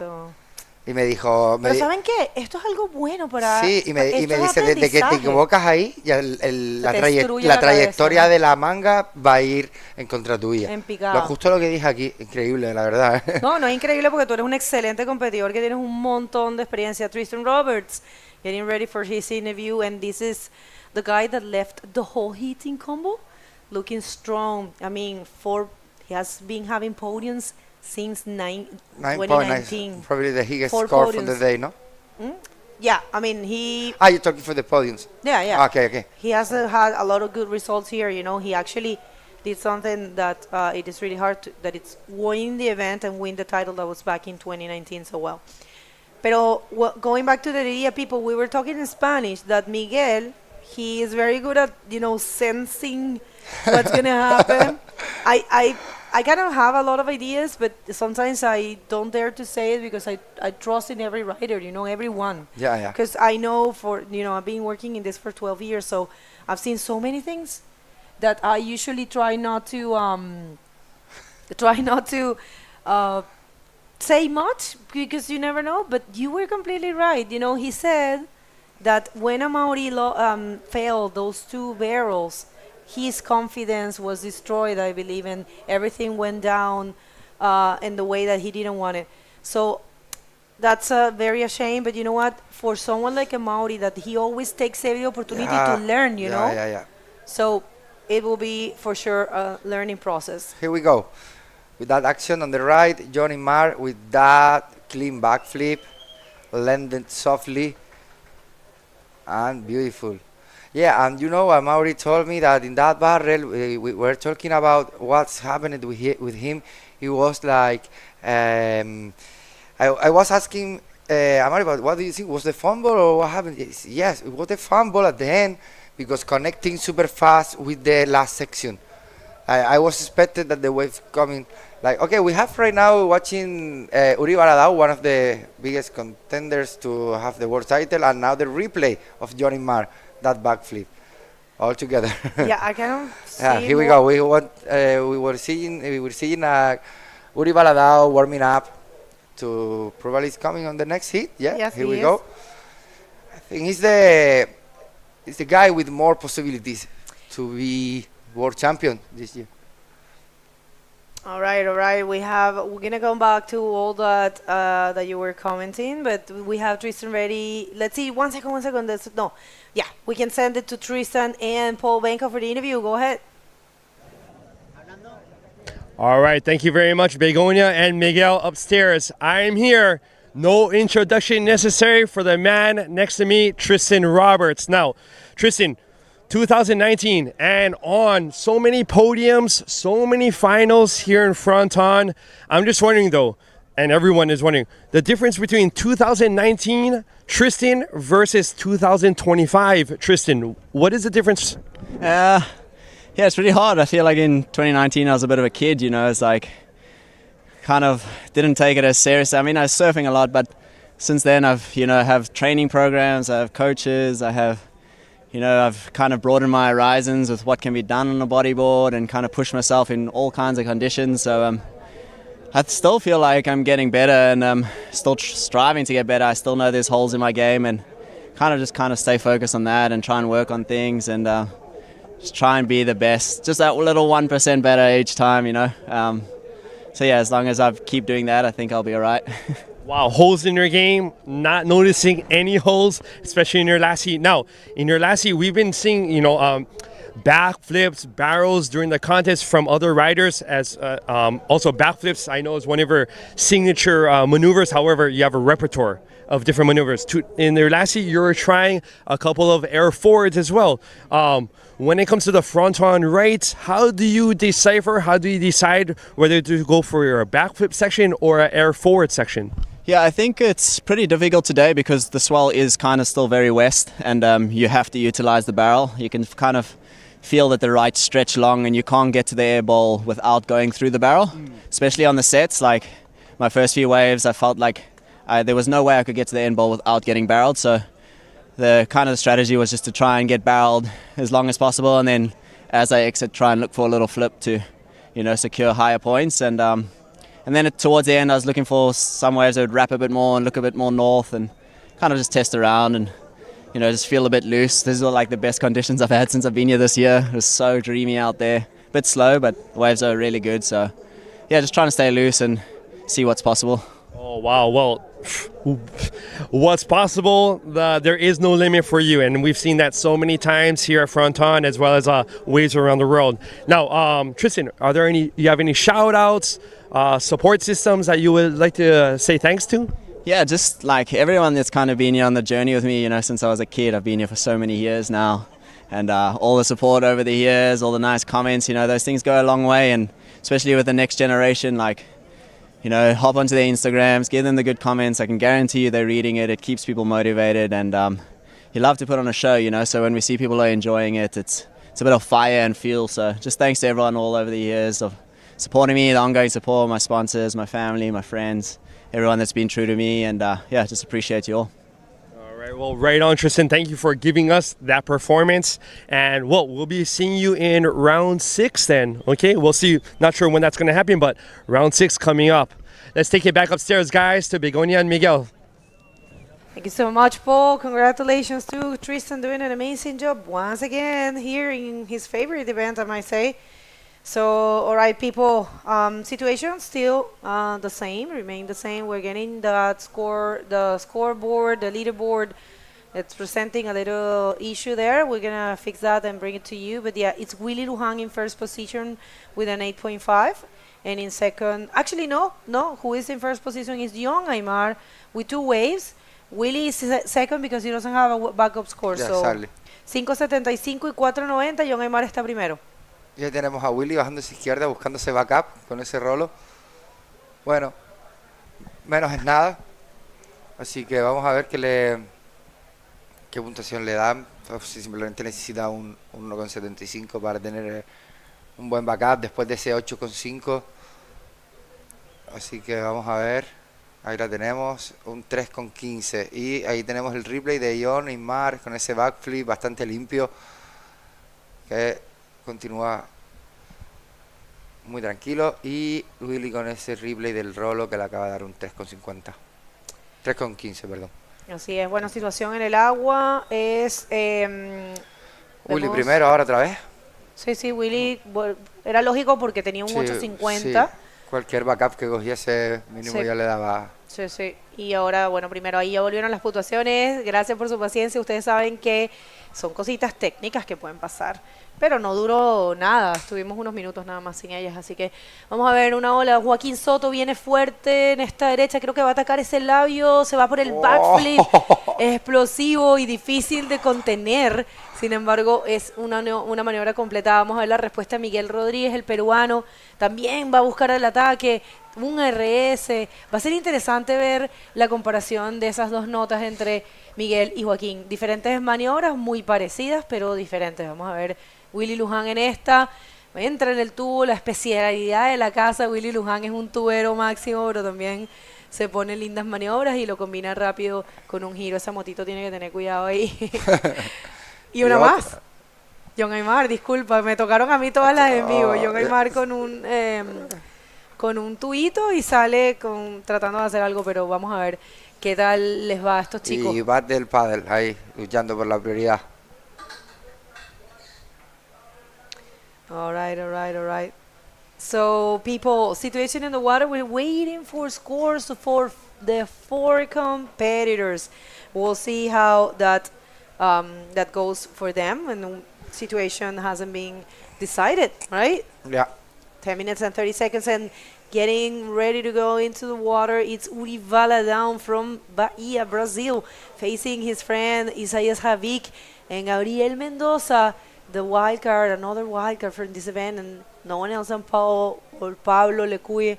Pablo Lecuye is super good bodyboarder, and that's going to be a cracker of a hit. So every single hit is difficult. And I don't know, guys, if you noticed, but the riders, they have their own rush guards. The top 16 has their own rush guards with the last names and the back.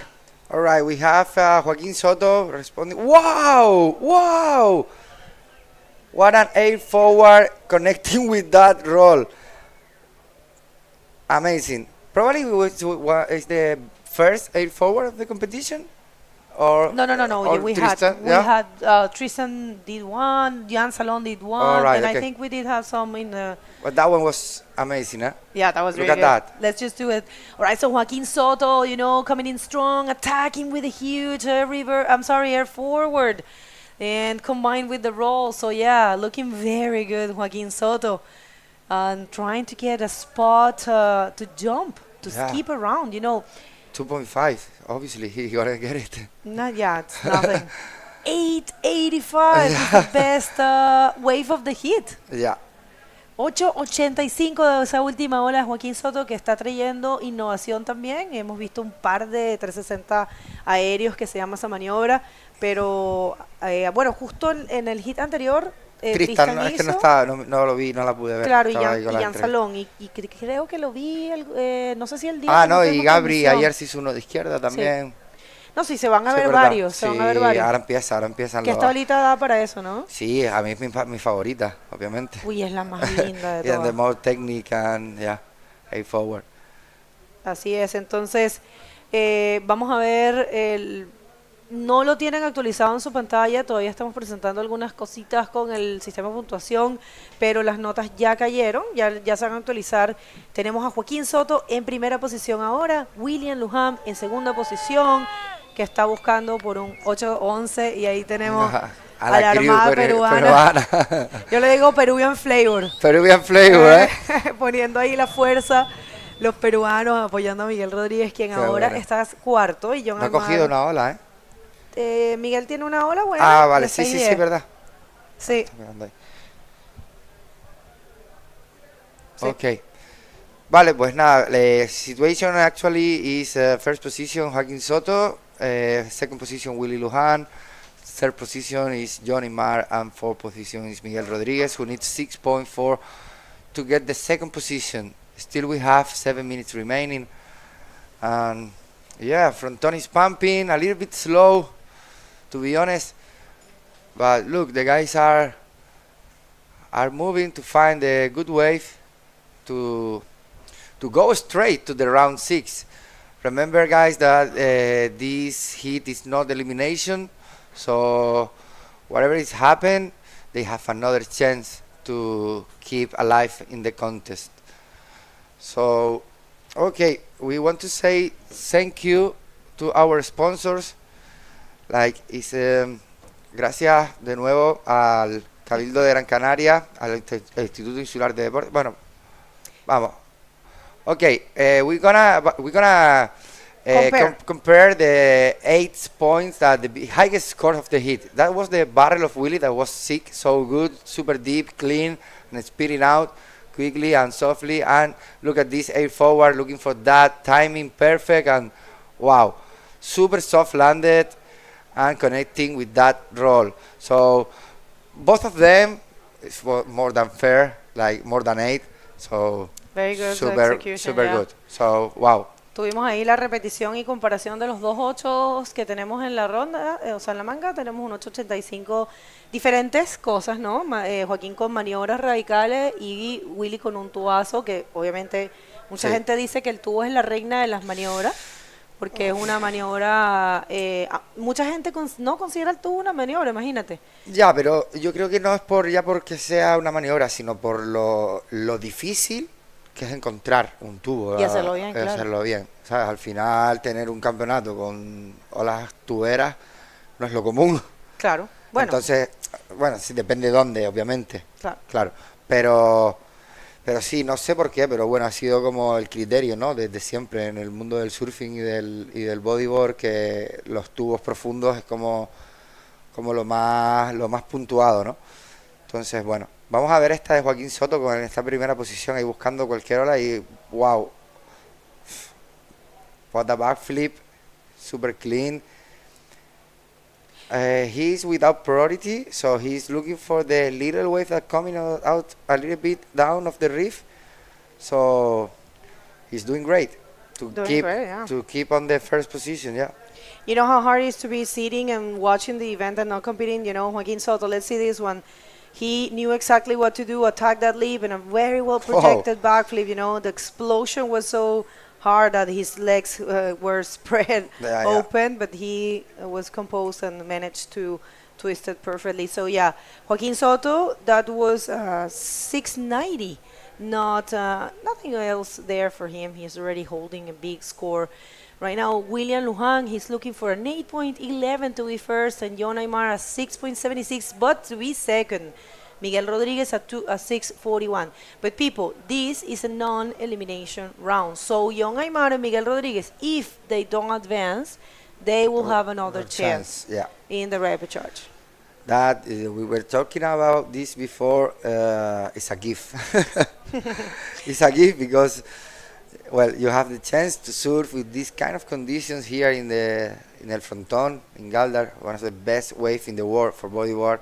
Even with these conditions, that for me is the perfect size to compete for everyone. But if I want to be a little bit more strictly, a bit bigger, gonna be epic. Oh, let's see a bit bigger.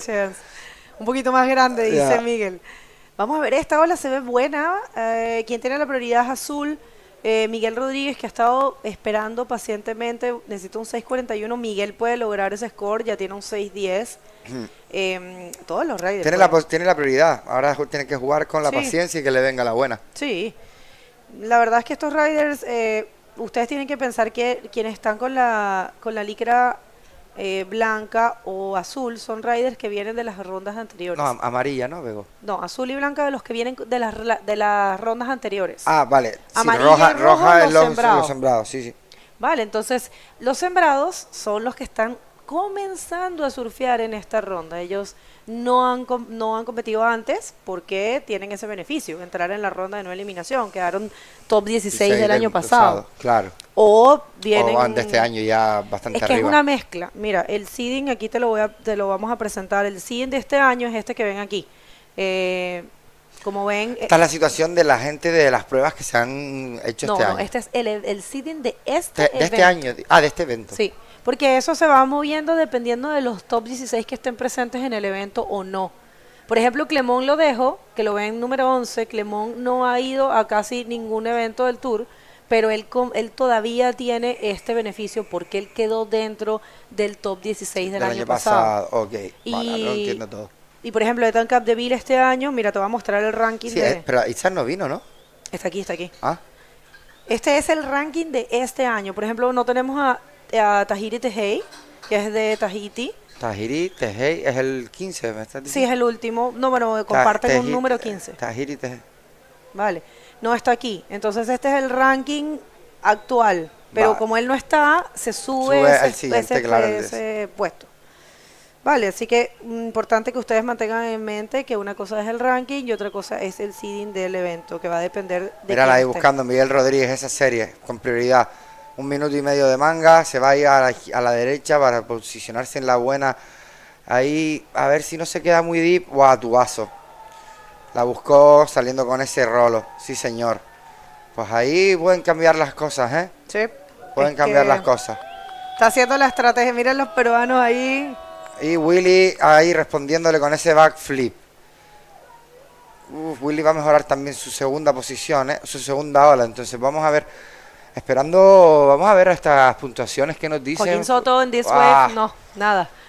Hizo bien porque se le estaba cerrando, parece que ahora sí. Está el viento, me está preocupando un poco porque no está soplando lo suficientemente fuerte del este. Entonces lo que hace es que si no sopla fuerte, se queda ahí como ves, media arrugada, e incluso con arrugada lo decimos nosotros como dirty, ¿no? Como nosotros en inglés se dice como con textura. Sí, entonces es como, claro, bueno, vamos con el replay de esa derecha. Let me do this one in English. This is Miguel with an important wave, looking for a score to get a spot in, the qualification zone to skip a round.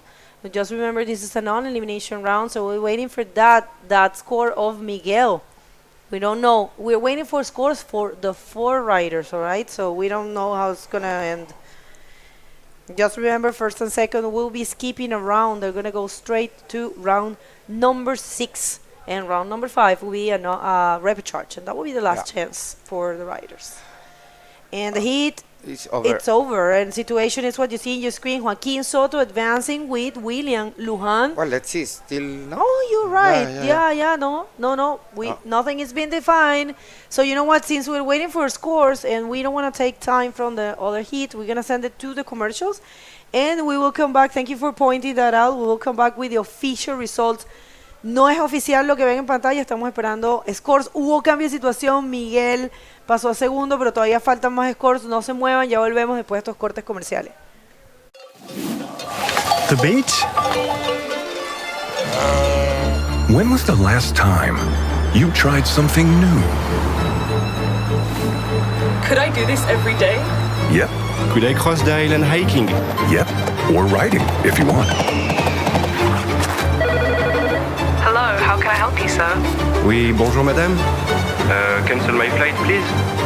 What is this? This is our unique nature. Oh. And there is more. A lot more. Could that be why we smile so much? Or is it because of this? Because every day is a new discovery. Start your vital movement.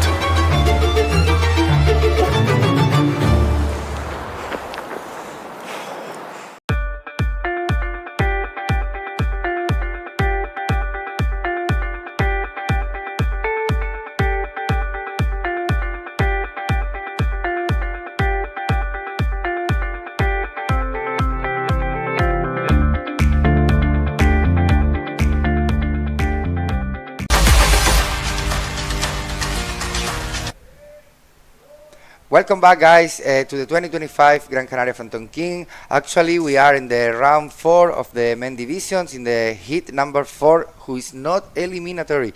So, welcome back, Paul. All right, yes, let's jump into the water. And here we're going to have in red, Uri Varilao. So, he is number 1. He is, has the best chance, it seems, at this point in order to win the World Tour. But we have 6, possibilities there. So he's in red. In yellow, we have Isaiah Revic. In blue, Gabriel Mendoza. And finally, in white, Paul Lecoy from Lanzarote. Spain, right? Yeah, Lanzarote specifically, right? Yeah. An amazing, beautiful island there with excellent waves. He actually is one of the locals bodyboarders of El Quemao. You know El Quemao? Yes. Yeah. One I surfed actually came out once or twice. Wow. Oh my, what a wave. Another one of the pipeline, Canary pipeline. Right, and here we have Willie Lujan, who came in second finally in the last heat. And as you can see in the bottom left-hand corner, Joaquin came in first in red. And so Miguel and Jan Aymor, they will surf again, Miguel and Jan, in round 5. Yeah, so they have another opportunity. So here we go with the action on the right in blue. Gabriel, one of the locals and one of the guys that has the wild card this year. All right, so excellent couple of rolls there. We have on the left, we have Isaiah Revic trying to punch a arse through that lip, but not going to come out through that one. Yeah. So let's see. Gabriel, one of the wild cards, right? And so wild card, that's huge. That's a huge help, especially in round 4. Just for all of you tuning in now, round 4 is non-elimination. So everyone you see competing out here right now will at least go to round 5 or round 6. The top 2 to round 6. Okay, let's go with the replay. Look at, we were talking about Gabriel Mendoza with this roll to get another one. Connecting with 2 rolls to get the first wave of the heat. Okay, and here we are with that backflip. Well, okay. And now we have our world champion from Canary Islands, Armides Oliveres, that is super focused to trying to be world champion. Imagine 2 times. It's gonna be amazing. It's the first rider in history in Canary Islands, in Gran Canaria actually, and in Spain obviously, to have a world champion. Right, so he's coming right up, guys. Guys and girls, wherever you are, Armida in the next heat, along with Ethan Capdeville, Jeremy Arnault, and Fabio Saavedra coming up in the next heat. So we have some loaded heats. Right, saying what's up to his fam and friends there. In this current heat, we also have Uri Validao in red. So important heat for him, because although he's going to surf again, if he comes in the top 2, Miguel, then he'll jump into round 6, which is a huge help. Yeah, obviously. And it's a huge help, and then it's good for the riders to have a little break, right? I was talking with my friend Yone, and he's well, even for the guys coming from the round number 1, that is competing all day yesterday and today. So now if you go straight to the number 6, to the round number 6, you have a little break maybe for 1 day that you can rest, stretch, it's good, drink some water, and then you keep with a lot of energy, because competing in this kind of wave is super exhausting, man. So I imagine, sometimes like contests around the world where you have to spend the entire day at the contest set. Many times waiting and not being in the water is more tiring than being in the water. Obviously, because you spend all day here. So let's go. Pablo Leguey from Lanzarote, that left little barrel is going out. Right, I don't think that'll do too much for his situation, just concerning, but there is a little bit of texture, as you both had pointed out. Oh, there we have Isaiah's with a nice backflip this time, making it through. So that'll definitely improve on his last score. So this texture is, it can really make or break a wave. These riders taking off on a bigger one, thinking it's going to be a solid 2-minute chandeliers, and so that can really mess up your strategy when you're going down the line. Yeah, obviously. So, but the lefts, it still seems like that last section on the lefts is not ruined by this wind. No, and even with let's go with the replay. You can see perfectly that it's not really clean, the barrels, like you were talking about it. Okay, let's go with another replay. That backflip, he landed super softly and good. That you see now is the okay. Let's go with Uri Baradao. In that ride, wow, the timing wasn't the best, but he can recover that wave at the end with that backflip. Right, so here we have blew up. Gabriel going for a nice roll there. Let's see if he sticks by the power zone of the wave and for another roll. So on his last wave, he also had a couple rolls. This one, he just didn't come out. But still, points are points. So, the judges will be scoring him on the first part of the wave as well. So there was an exchange. And Uri, although the first section of his wave wasn't the best. Wow, look at him. He's almost on the reef. On the reef there. That means that the tide's super high.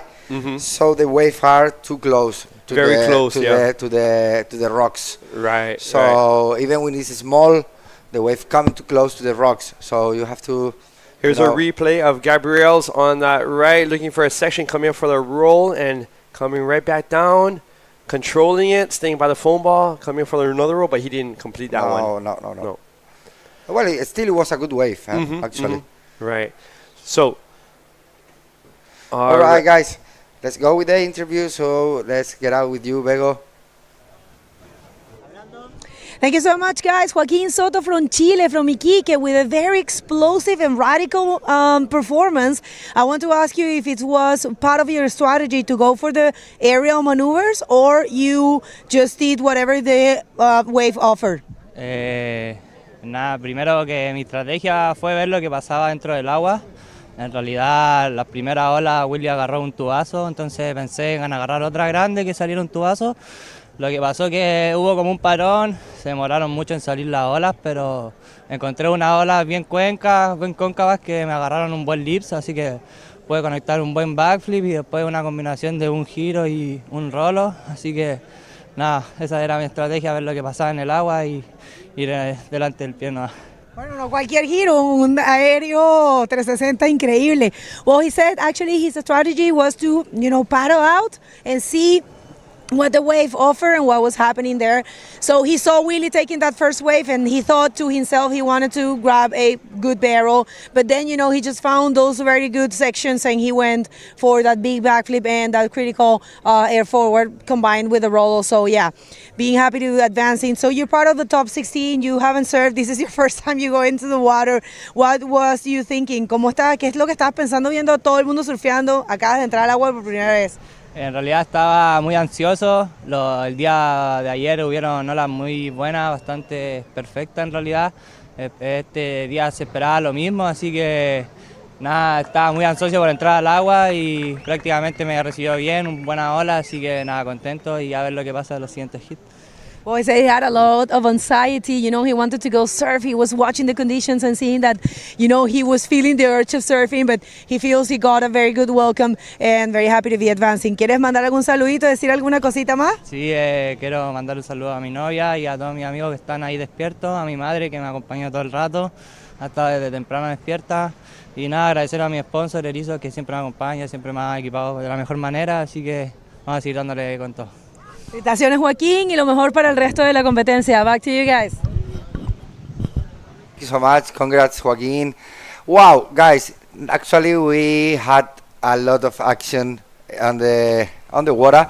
Acabamos de ver un tubazo aquí de Pablo a derecha, cual él es un rider que está mucho más acostumbrado a surfear de izquierda, ya que el Quemado, donde él aprendió a surfear. Lanzarote es una isla que casi todas las olas pues rompen mejor de izquierda, y me ha sorprendido bastante ver ese tubo que se acaba de hacer, bastante técnico ahí, bajando súper tarde y controlándolo, incluso como está ahora mismo el viento, que está robando un poco la ola, que no abre muy bien.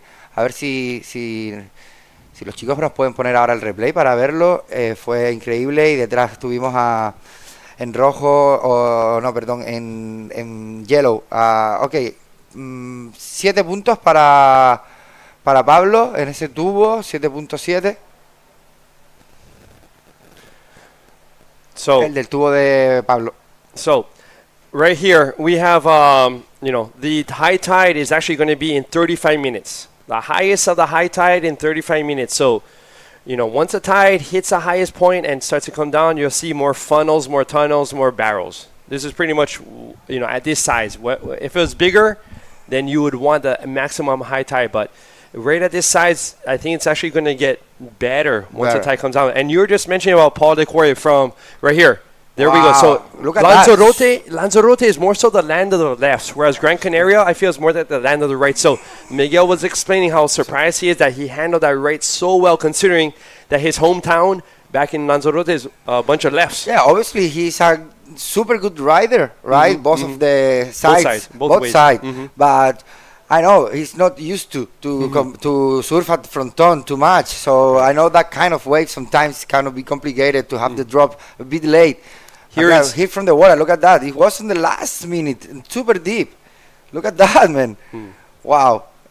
Incredible. Right, so it's called adrenaline. Yeah. Adrenaline. It was super kicking late. In right there. So, great great control. Nice performance from him. Amazing. Here we have Isaias looking for this left, looking for another. That was a clean one. That was a clean backflip there. Nice green bottom board. Yeah. So you can definitely tell that he did the backflip. But not sure how the judges are scoring all those little lefts. But here we have Pablo again, all right. Looking for that backflip.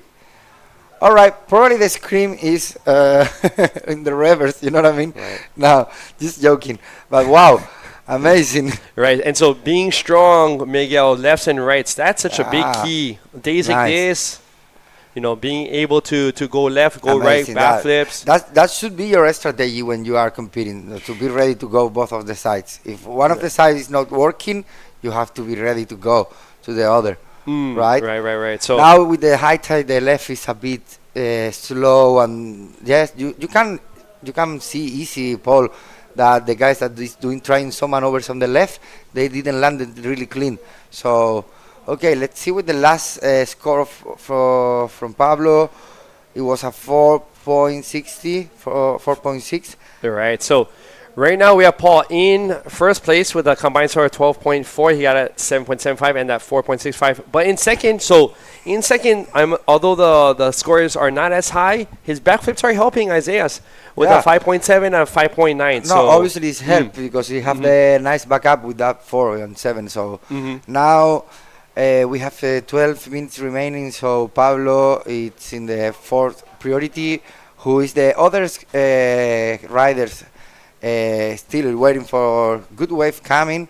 So we have in first priority Uri Baladao, who he's only have one wave of 4.5 and no one else. So he's waiting maybe with passing for the good one. Right, he's looking for a 7.1 in order to jump into second. And although he knows he's going to be surfing maybe round 5, he would probably love to be pushed into round 6. So in order for Uri to jump into round 6 directly, he's going to have to, he would have to get a 7.1 or higher in order to get that high. Yeah. Right? But yeah, it's good when you have the priority, you have to be calm. Right, and passing. Now, here we have in the chart below, if he would become champion, world champion, if he reaches the final.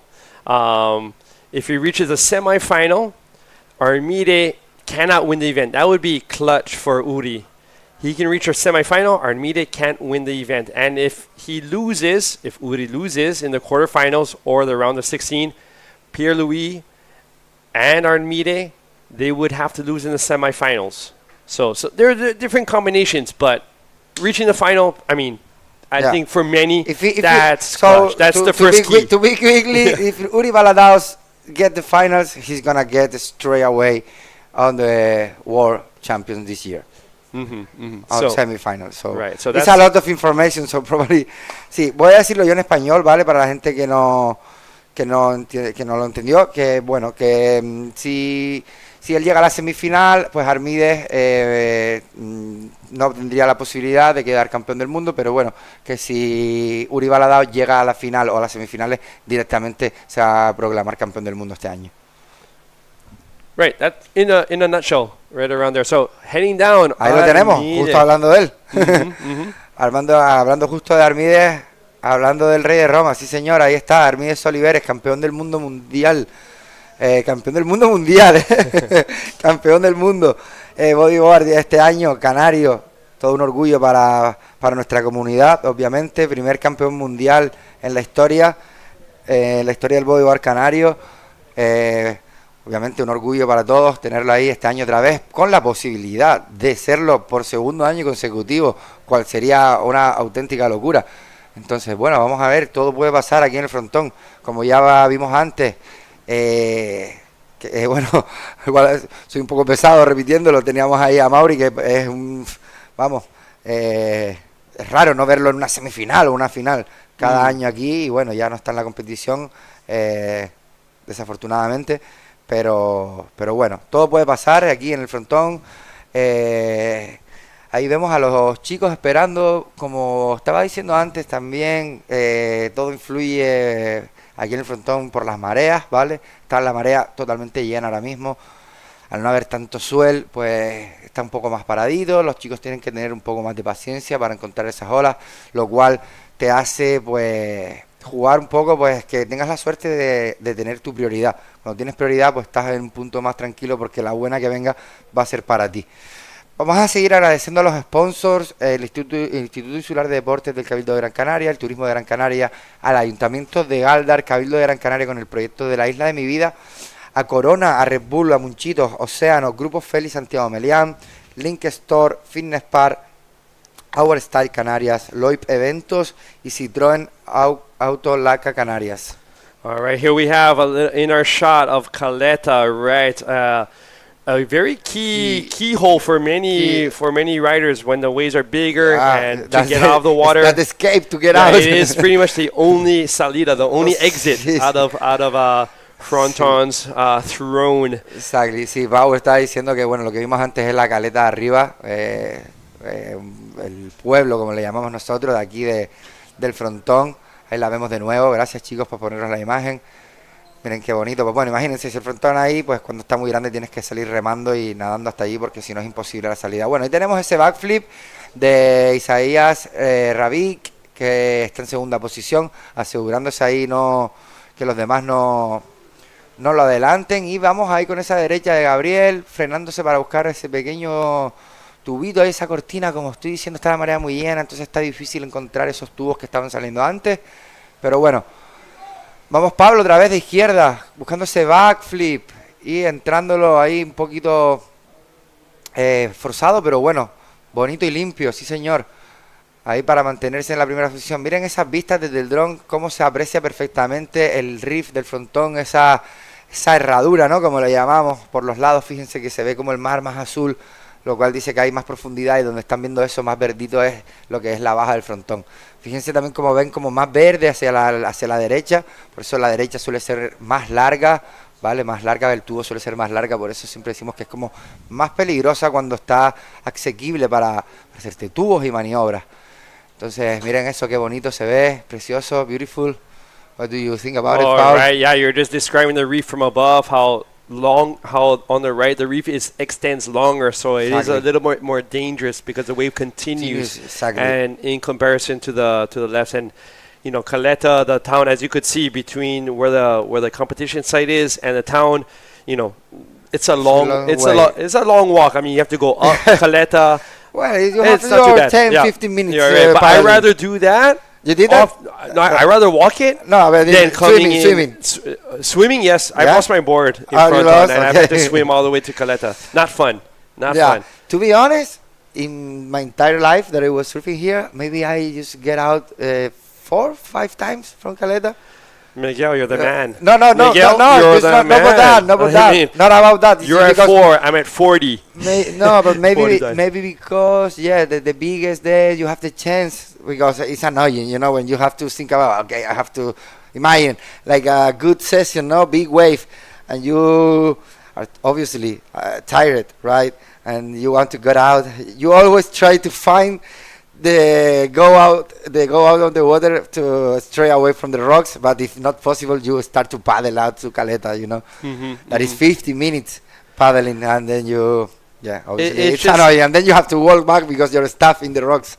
right, your things are right back where the competition is, right? Yeah, so you have yeah, to yeah. make that long while back. But it's just so, when you're in the water and it's high tide and the waves are big and you see the waves crashing against a cliff. Yeah, no, that's it never just, possible. Maybe no risk to do that. Yeah. Straight away. It's only the we do it when. Okay, let's go with the replay. We have that yellow. backflip, the yellow. Who's got 5.9, and the replay of Gabriel that he was trying to find that barrel, and he got it, little barrel, and all right, he was out, and he got a 5.4. Okay, Pablo Lequay on that backflip, that it wasn't big, but still keep on it to keep on the first position, leading that hit. Really quiet and chilling. Right, so Uri, kind of quiet, only caught two Yeah, waves. one wave. Two And it's waves? it's in the 4 priority. Right, And it's two only waves right now. 4 minutes remaining. Right, Looking he's for looking that for this one. little, He's looking for to this have a backup. He's looking on this right, coming around the section, but that wind is starting to really affect some of the waves on these rights. Maybe with this wind, light texture, I'm not sure if maybe. Well, that one got caught in my throat. I was going to say maybe it's clamping down many of the rights, but still, as long as you choose the correct right with speed, you can still find sections, as Isaiah's just found. So I'm not sure if that's going to better his second or first score, but Uri, I don't know. It's not going to change anything. Yeah, at exactly, this point. because that wave was nothing. Let's go with the replay. Look at that. This wave is like super close to the rocks, so it didn't even open to have an option to get a leap to hit some maneuvers. But this guy looked for that little barrel. It was clean and good. He was trying to find another section on the end, looking for that roll. That was a good wave, actually, with the conditions that we have right now. You have to find that wave. It's not easy to find that wave with the high tide, and when the waves are a bit slow like right now. But still, we have a lot of good wave, good times. The people are enjoying this amazing event, and hopefully we have the opportunity, or we are still. I'm a little bit jealous to have some opportunity to surf that wave. Well, I'm having fun actually here. My first time. No, I can tell. It's my first time streaming. It's a pleasure for me to be here, because I know all the guys since I was a kid. So it's amazing to be here. So yes, let's go. We have 2 minutes remaining.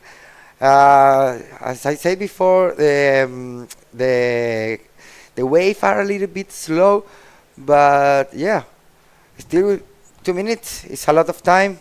Something can happen, so let's wait for the scores. Still we waiting for the last wave. Right, so just to let everyone know at home, in about 20 minutes or so is the peak high tide. And once the peak high tide passes and when the tide starts to drop, that's when you're probably going to see more wave action, probably at your hometown as well.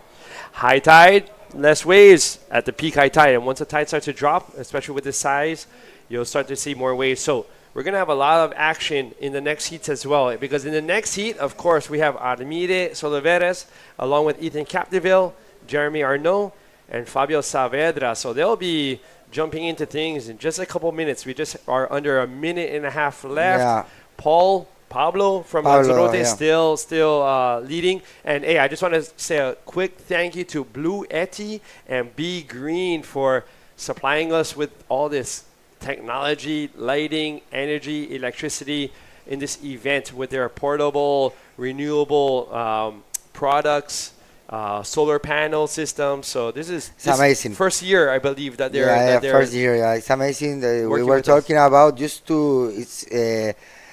it's at the beginning. It's hard to building a structure like this in this cliff of the Fronton. And imagine the guys supporting with that kind of things is amazing. I remember when there weren't even stairs. You do too. No, right? see. I remember there were no stairs, and you had a little rope I, below. To I, re- climb I up. remember with the rope. You remember the I rope? remember the rope because I actually like opened my knee trying to get out of the water. It was heavy, so I had to use a rope with a knee that's all busted up. Sí, bueno, estamos diciendo, Pablo está diciendo que hace como, bueno, fácilmente como 10 años, ¿no? Me atrevo a decir, incluso más. Antes para bajar el frontón tenías que bajar un poco por el acantilado y luego con una cuerda, ¿sabes? Imagínense que bueno, que era una medio misión ahí. Bueno, va a finalizar la manga en 10 segundos, creo que estas van a ser las puntuaciones oficiales. Esa ola no creo, bueno, sí le va a entrar en wow. Oh. He didn't land it. So I don't think Gabriel Mendoza gonna get the 6.20 to get the second position. Entonces creo que que no me sale. Situación actual de la manga va a quedar en primera posición Pablo Lecuey de Lanzarote, segunda posición Isaías, Gabriel Mendoza en tercera posición y cuarto Uri. ¿Cuáles tienen la posibilidad en la siguiente manga de hacerlo mejor y pasar? Bueno, vamos a los comerciales y nos vemos en la siguiente ronda, en la siguiente manga.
All right, welcome back to the 2025 Gran Canaria Frontón King competition, and action is out there. So congratulations again to Pablo Paul Lecoy and Isaiah Ravik from the last heat, but we're jumping out into the next heat of the event. That's right, that's his heat number 5 of round, no, I'm sorry, heat, yes, oh my, heat number 5 of round number 4. We have no one else than Armides Oliveres are defending on reigning world champion. Armides Oliveres in red, sporting his own rash guard with his last name. Ethan Capdeville in yellow, Jeremiah Arnaud coming from the early rounds in blue, and Fabio Saavedra in white. So we'll see how this one unfolds. Looking really good. We'll see what happens there. And this is the first blood. First wave of white, Fabio Saavedra. We'll see how that goes for him.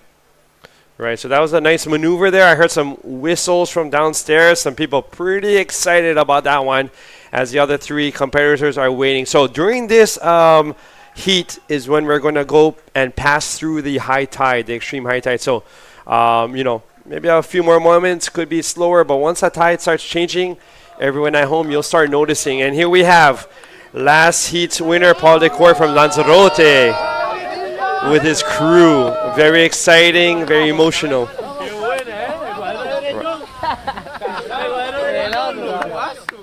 Yeah.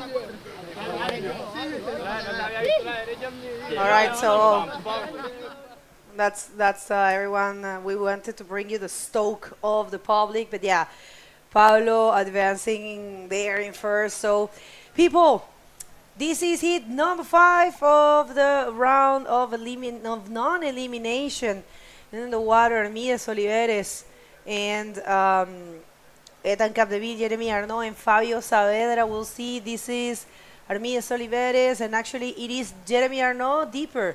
Maybe he will attack this leap. I think the barrels are starting to go away. I don't. Maybe we are just going to see them less often.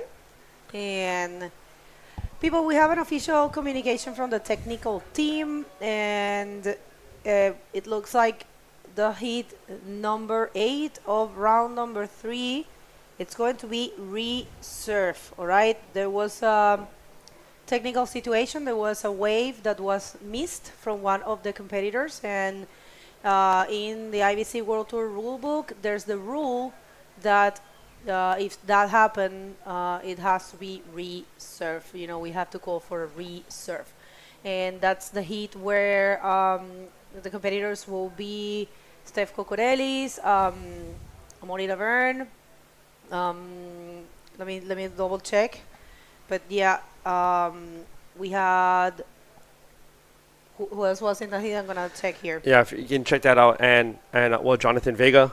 As well. Vega, exactly, and so one more rider who made it through. de Michele Arregada, yeah. Bueno, una información en español para todas las personas que están sintonizando. Tenemos una comunicación oficial técnica. Se ha puesto en orden el libro de reglas de la IBC World Tour. Hubo una ola perdida en el hit número 8 de la ronda número 3, donde está Steph Cocorellis, Michele Arriagada, Amaury Laverne y Jonathan Vega. Ese hit va a ser resurfeado, se va a repetir ese hit. ¿Por qué? Porque se invocó una regla del libro, reglas de la IBC World Tour, se perdió una ola y es el derecho de los competidores de solicitar el resurf. Así que eso va a pasar después de este hit. Okay? We are having that after this hit. All right, so you're right. So everyone who's tuning in now, we are in round 4, which is a non-elimination round. So the top 2 riders of each heat from now on, from this round, will jump up into round 6, and the bottom 2 riders will continue on into round 5. So this is going to be an interesting situation. This could be very important. Here's Armide looking at this right, seeing if they can find something, and beautiful backflip. Nice to end off that wave. So a definite solid maneuver in these conditions. Here we have Fabio right behind him, looking and scooping out, not liking what he saw during that, on the rest of that wave.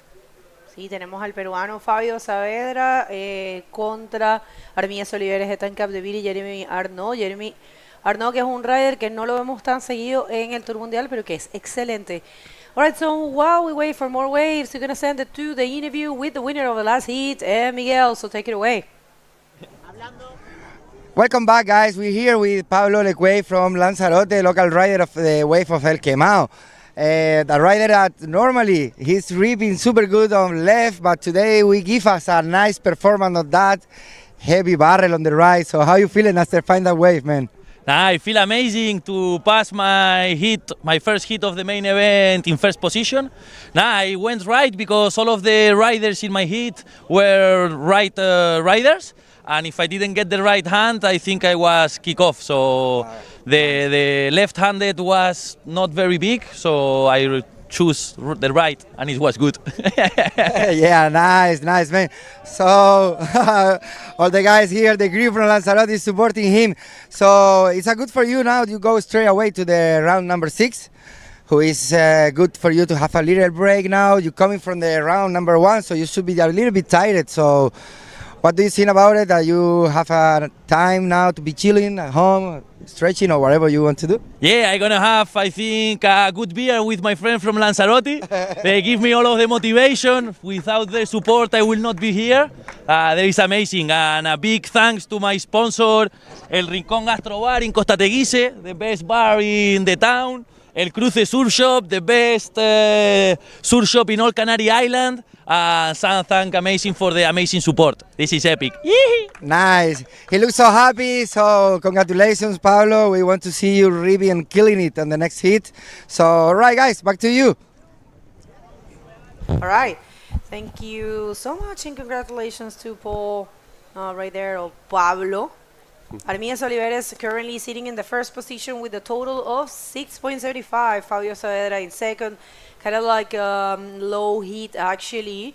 I believe the wind it's affecting a little bit the wave. You know what? Either way, I'm gonna go surf if we stop the competition because I'm desperate to surf. But it's you know, we're not seeing the barrels that we have seen throughout the day. It's right now 11:38 local time.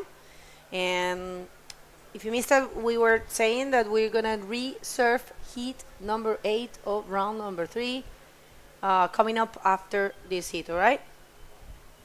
All right, so we have Armide. I don't know if you saw it, but he had a nice backflip in these conditions. You know, him surfing from La Cesar a lot, other spots really helped him. Here we have a replay of Jeremy. Here we have another replay of Armide coming around and nice backflip. So funky conditions on that one, but he was able to project, and so, you know, world champion status right there. That's coming through. I think white, right? Fabio didn't like the look of that wave and scooped out. And here we have another wave of Armide, but he didn't really like what it was offering him, so he decided to opt out of that one as well. But working with the conditions you have, nice backflip on Armide, and for that reason, he is leading this heat so far. So with the high tide, you know, hopefully these winds, you know, as Miguel mentioned in the other heat, when the winds are quite light, you're going to have this kind of like onshore, small onshore texture midday. But, you know, here in Gáldar, because of the geography, you know, things can calm down quite quickly with the winds, and they can change quite quickly. There are some famous, actually, windmills. Windmills. Just north of Gáldar, like 3 or 4 of them, and oftentimes us riders, we use them to have an idea. Here we have Fabio up, coming down the line, but just not finding any section. All right, we'll see this wave here for Ethan Capdeville coming in strong. Ethan Capdeville going for the roll, starting conservative. You know, just judging by what he needs, it's only looking for a 2.5. So, right, I think that's gonna be there. It's a roll. We'll see what the judges think, but yeah, pretty slow heat. We haven't seen much waves, but we'll see how that goes. Armia right now in first. I mean, look at those names, and they don't have much of a scores. So we'll see. 40 minutes and 17 seconds. Third day of competition. We would like to thank everyone that make this event possible. Thank you so much. Instituto Insular de Deportes del Cabildo de Gran Canaria. Let's just see this replay. Fabio Saavedra. Fabio coming around the section, and that will be pretty much it for him. And we have right here Isaías. Oh no, I'm sorry. That's Ethan Capdeville with the roll, and yeah. We're waiting for those scores to drop. All right, so as we see the riders waiting out there, we were mentioning our sponsors helping set up this entire event for the 2025 Gran Canaria Frontón King. So we have Instituto Insular de Deportes, Cabildo de Gran Canaria, Turismo de Gran Canaria, Ayuntamiento de Gáldar, Cabildo de Gran Canaria con la proyecto Isla de Mi Vida. And for all of you that don't know, Cabildo, these are all, you know, the town hall, Ayuntamiento City Hall. So Ayuntamiento of Gáldar, the City Hall of Gáldar, the mayors, all these people, thank you so much to these organizations. We also have Corona, Red Bull, Munchitos. Thank you so much for helping us another year once more. Oceano, Grupo Félix Santiago Melián, Link Store, Fitness Park, Oursal Canarias, Loipe Eventos, Citroën Auto Laga Canarias y nuestros partners de energía son Blue Tea y Big Green. Y tenemos información de lo que Big Green ha hecho. Es una compañía líder en la energía solar. Vamos a ver esto, una ola compartida. Precioso backflip de Hermías Oliveres combinado con un rolo. Y también teníamos a Fabio Saavedra, creo, que fue para izquierda. That was Fabio, huh? White? To the left? Right, I believe to the left. We'll have to see what he did after. But so we have a couple of scores. We're waiting on those. But that I liked that backflip, just in the right timing with a roll to top it off. And here we have Jeremy with a nice flip there. Semi-cover up after that into a roll. So couple of combinations there between blue and red, between Jeremy and Armide. We'll see what happened on the left with Fabio as well. But here we have a replay of Fabio on the left, a roll through the lip. So I'm not sure how many points that would attain, but I'm not sure if that's going to change much here. Still waiting for these scores to drop. But Armide and Jeremy, both, combinations, backflips to rolls, but I think Jeremy's wave might have been, slightly larger, but Armida did punch out as well and disconnect from that wave. So going to be some interesting. If there's a change, it could be an interesting change on the scoreboard there. So here we have scores. Armide still in first with 12.75 total, and Jeremy right behind him at 8.5. Here we have a replay of that. Nice backflip coming down and just coming right back up into a roll. Not much of a lip there, but still enough for some points. And wow, big flip by Jeremy there, right into a roll as well. So many riders just going back and forth with these combinations. So clutch and key in waves like this. Every single maneuver really counts now. So another set coming in shortly. Did you want to mention something? No. I was thinking about how different this heat is, from the previous one. It's crazy how the wave changes, right? Depending on the wind and then the direction. So yeah, fairly slow heat, and actually look at those scores. They're super similar, and I guess Jeremy, Arnaud, and Fabio Saavedra and Ethan Capdeville, any of them can take one of those qualification zones, qualification spots. Just remember, this is a non-elimination round, and first and second will be skipping around. We're going to go straight to round number 6, and not surfing for the repro charge. All right, so that's an amazing benefit, actually. Mm-hmm. Right. So they have to all be feeling comfortable. All these 4 riders in the water know that they'll be surfing again. In what types of conditions, we're not sure yet. But the tide is at its peak right now. So hopefully, as the tide starts making that change, maybe it happens in your hometowns as well. Once the tide peaks out or bottoms out and starts changing, then it can increase the consistency of the wave. So we're hoping for that. And let's see if these winds. We're coming up here in Gran Canaria. It is 11:45 a.m. So let's see by 12:30 or so if these winds can switch back around again and to groom the waves once more. Because as you can see, it is affecting the texture and possibilities of maneuvers, tube time as well for these riders. But I mean, this is why we have possible world champions in the water, because they deal with the situation that they're currently in when it comes to waves. So all right, so people, if you're just getting here, we have an official communication, and it's that we're gonna be doing round number 3, heat number 8. There was a technical problem and one wave was missed, and it's the competitor's right to ask for the resurf. It's in the IBC World Tour rulebook, which is available in the IBC World Tour website. You want to go check it out. So that's happening after this heat. So we're not having heat number 6 after this. We're gonna do that resurf, and then we're gonna continue with the round number 4. Okay, Just quick update in Spanish. Vamos a actualizar lo que acabamos de decir en inglés.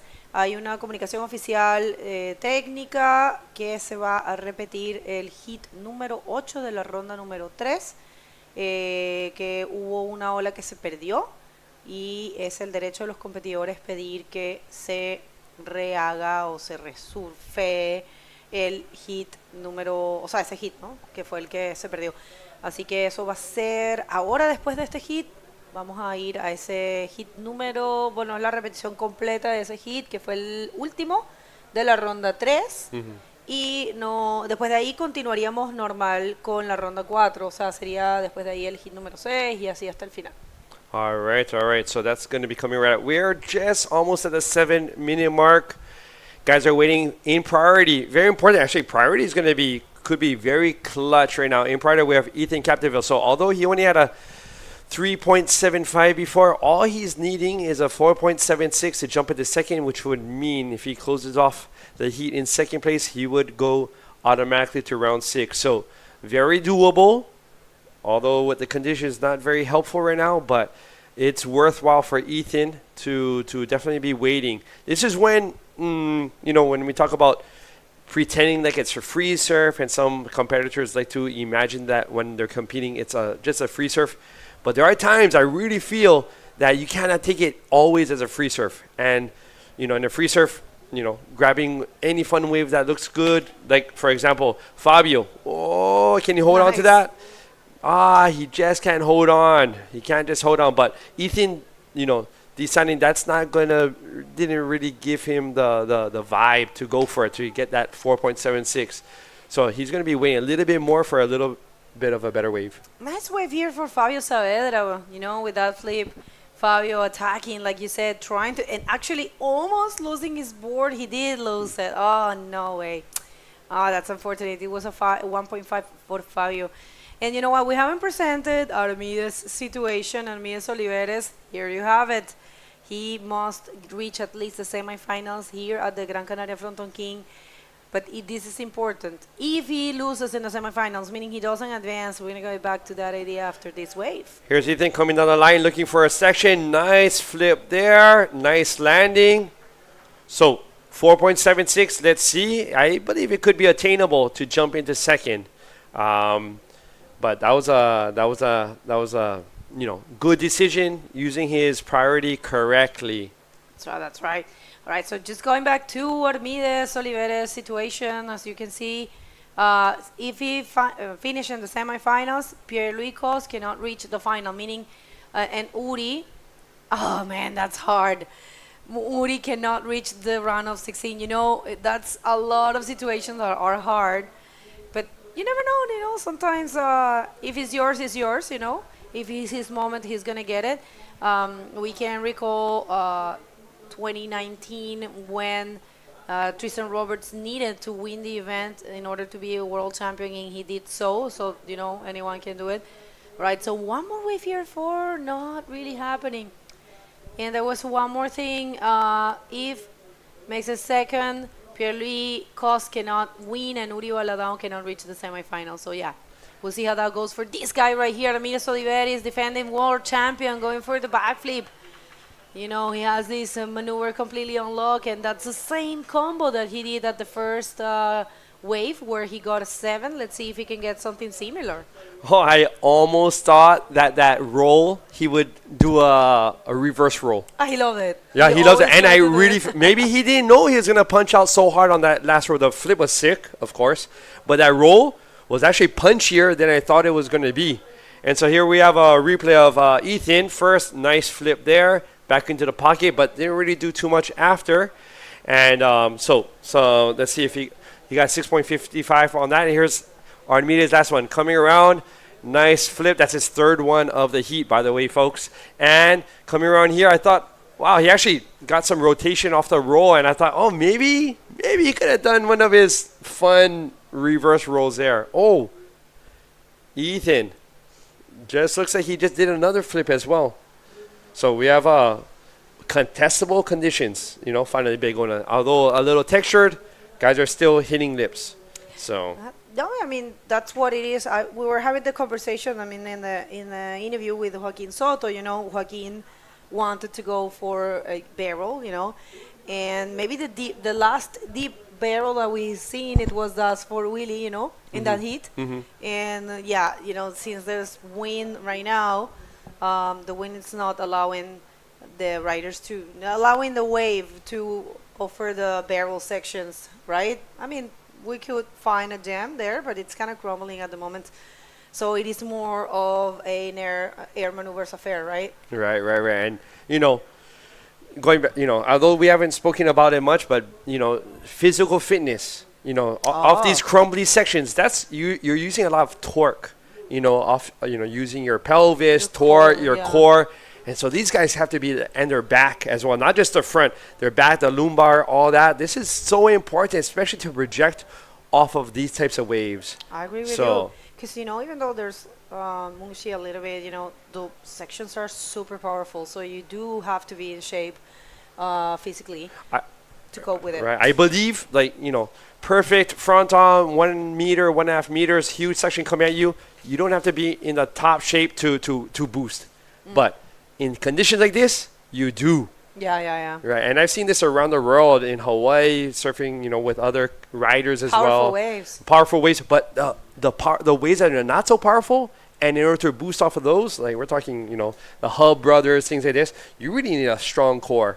And these riders on the water right now, Artemide, Ethan, Jeremy, Fabio, they're projecting off of waves that are not very giving. That's right. So I see your point. Yeah, it's kind of like you have to do an extra effort. Oh, totally. To find them. Right, 1 minute and 11 seconds to go, and it looks like it's going to be Artemides Oliveres, one of the world title contenders, advancing, skipping around, and Ethan Capdeville, a great competitor, also from France, super stylish and super composed. And the rest of the competitors, Fabio and Jeremy Arnaud, they will have another chance in the rapid charge, which I don't know if it's going to be happening today. We're going to get the official information from the technical team. And Jeremy Arnaud coming up here. Let's see if he can find a 4.05 if that's what he needs.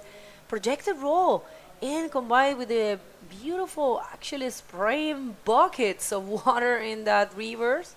So we'll see if that's going to be the score, Is he going to take the spot of Ethan Capdeville? Right, but either way, all these riders will continue riding.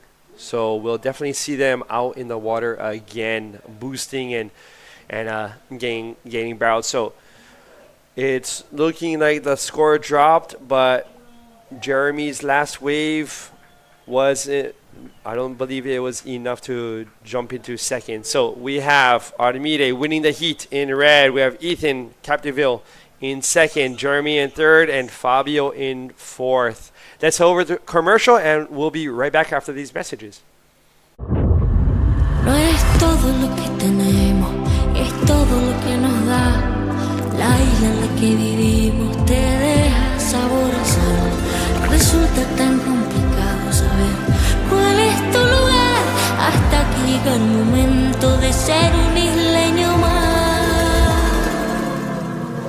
No es todo lo que tenemos, es todo lo que nos da. La isla de contrastes, lugar de diversidad. El viento que nos despeina también sabe alimentar. No es todo lo que tenemos, es más bien lo que nos da. La herencia de un pueblo de nobleza y fuego, la fuerza del mar, la tierra y el cielo, diversa belleza humana y salvaje, su mágica esencia, su gente y paisaje, fuente de energía limpia y soberana, tanta riqueza que nutre y que sana, en nuestras manos nuestra libertad, isla de fortuna que tanto nos da. La isla de buena gente, tierra sagrada, sol que me ampara, la isla que a mí me cuida, el mar que sirve de puente no es la condena. Hay mil maneras de ver la isla de mi vida.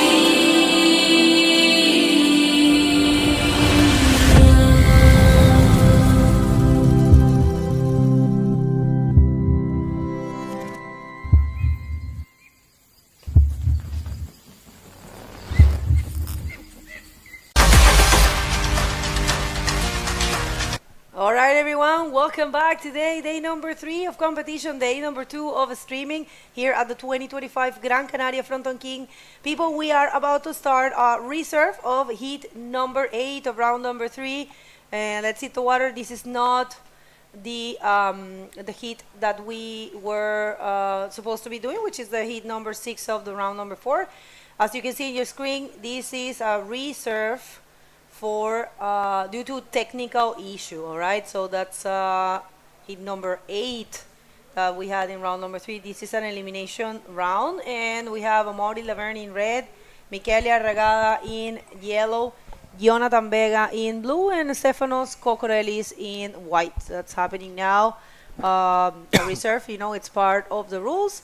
So there was a wave that was missing, and they had requested to use one of the rules of the rule book that says that if a wave is missing, you have to redo the hit. Want to explain that in Spanish, maybe? Yeah. Sí, bueno, lo que ha pasado es que ha habido una ola que no ha sido puntuada y bueno, según el reglamento, las normas dicen que, bueno, obviamente después de hacer un estudio y verlo con certeza y tener la certeza segura, viendo imágenes, viendo todo el live streaming otra vez y viendo el puntuaje y la puntuación, hubo una ola que no se puntuó y bueno, pues el reglamento dice que se tiene que repetir. Ahí vemos a Jonathan Vega, su primera ola, con ese backflip. Trata de combinar, ¿no? Perdón. All right, so in the water we have the reserve of Amaury Laverne, Michele Regada, Jonathan Vega, and Stefanos Kokorelis. That was heat number 8 of the round number 3. It's 25 minutes, and whoever, this is an elimination heat, people. So if you're just getting here, or you just got here a while ago, maybe you're gonna get a little confused, but this is not part of round number 4, okay? This is a reserve. This really does happens. It doesn't happen very often, but it's part of the rules. You know, people, we are here only to commentate, and we don't know anything about the technical. I mean, we do know the rule book, but we don't decide any of that. So I understand, but just be kind, because this is the rules, you know, and it's no one's fault. Armides Oliveres, look at that, getting ready for the interview with Paul. Armide, you know, one step closer to his dream of becoming a world champion for the second time. Yeah, here we go, Amaury, trying to catch that wave. Right, we'll see how this one goes, and that's Amaury Laverne and Michele Arriagada surfing it out. Amaury getting into that barrel and getting out. And we were saying before that probably we won't see any more barrels, but Fronton always impresses, and here comes Michele Arriagada. Let's see. Decide not to go on that one, and we'll see how that goes for him. He's first out there, so he's going to get the first priority, I think. Or Kokorelis, I think. Stefanos, I don't see Stefanos around. No. All right, so 4 men heats. This is a reserve here at 2025 Gran Canaria Frontón King. We'll see how this one unfolds. Amaury Laverne, his previous wave was a 6, and Jonathan Vega has 2 waves, and right now he's first. So Amaury looking for a 325. Sí, bueno, está diciendo Bego que estamos a ver dónde, que bueno, que no aparece en el hit Stefanos Kokorelis. Y bueno, la última ola de Amaury ha sido puntuada con un 6. Y la primera de Jonathan Vega con un 5,5, con un backup de 3,75, lo cual está ahora mismo en primera posición con 2 olas. Y Amaury todavía pues con una ola, y Miguel Arriagada, que intentó bajar esa derecha, le cerró, pues nada, un 0,5. Estaba diciendo Bego también que el tubo de Amaury, estábamos diciendo antes que con este tipo de marea es difícil encontrar un buen tubo. Y bueno, el frontón te da siempre alguna sorpresa que otra, y se lo ha podido encontrar, y ahí lo tenemos. Bueno, vamos a ver el replay. Ahí tenemos a Jonathan Vega con ese rolo, que creo que fue su segunda ola para hacer un backup, y intentando ahí ese backflip y ese contrapico. Amaury bastante deep, el tubo que estábamos justo hablando ahora. Y nada, esa ola no cuenta ya que se tiró y no la pudo completar.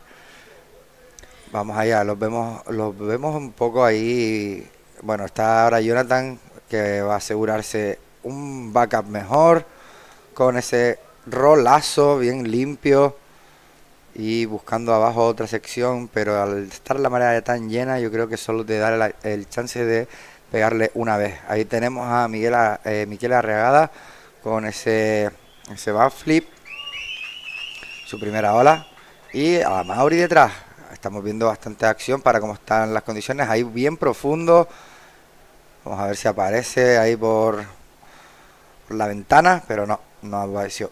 Se quedó bastante dentro. Yo creo que también es por eso, porque también el vientito este que tenemos un poquito de atrás está escachando un poco la ola y súmale que está el viento pues un poquito onshore, ¿no? Ok, vamos con la entrevista de Armides, o vamos contigo, Paul. All right, thank you so much, Begonia and Miguel upstairs.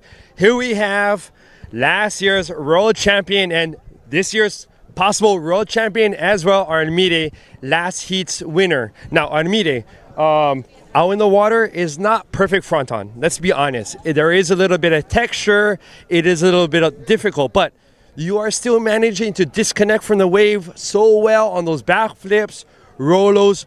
So it really comes down to physical fitness. So I would like to know, during your training throughout the year, what type of physical fitness training do you incorporate in your daily life? It was not too fun heat because the waves weren't really good. Like 2 hours ago, it was really better. I tried myself the best. I know it's difficult with these conditions and with all of that riders, and I have been training the whole year. Not too much physical because sometimes in this sport you need to be more connected with the ocean, but I also do physical fitness during the week, because it's not maybe if I do a really good maneuver or a big maneuver I could hurt myself, for sure. Right. So core, back, things like this, but being connected to the water, I agree. So not too big with muscles like him, but not all right, and very strong you are. Now, another question I had, because I've been meaning to ask you this a long time ago, your reverse rolos. Beautifully done. I remember Dave Hubbard back in the day doing them as well, but you are incorporating them in contests. And so just wondering, when do you decide to reverse roll a section instead of just a typical other maneuver? I was practicing the reverse roll like 1 year ago, and I thought it could change something on competitions. I know some of the other guys do as well, but not in competitions. I think maybe right now we need to change sometimes or something, and not every time, but when I see the leap coming like for a little reverse, I make the reverse roll because it's like the same pump to make the move against the wave. Oh, wow, I hope everyone at home is taking notes on that little secret, little reverse section. Just reverse roll that. Excellent. Well, Armide, you want to send a shout out, family, friends, support? Yeah, thank you to everyone. Muchas gracias a todos. Claro, estoy en España y mis patrocinadores son españoles también.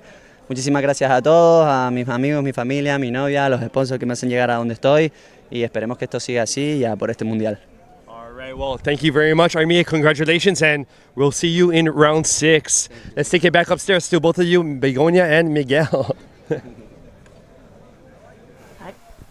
Huge congratulations to Armides Oliveras for advancing.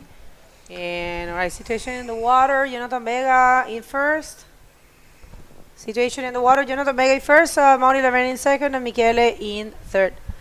And yeah, Steph is not in the water, so all right, so reserve here. And we would like to thank all of our sponsors, everyone that made this event possible. Queríamos agradecer a todos los patrocinadores quienes hicieron posible y quien está ya preparándose para el próximo hit. Antes de comentar eso, comentamos lo que estamos viendo en pantalla, que es Brahim Idush, que tiene su propia licra con su nombre, algo que no se había hecho antes. Increíble, ¿eh? Sí, todos los riders lo están adorando, tienen su licra, todo el top 16 tiene la licra con su nombre.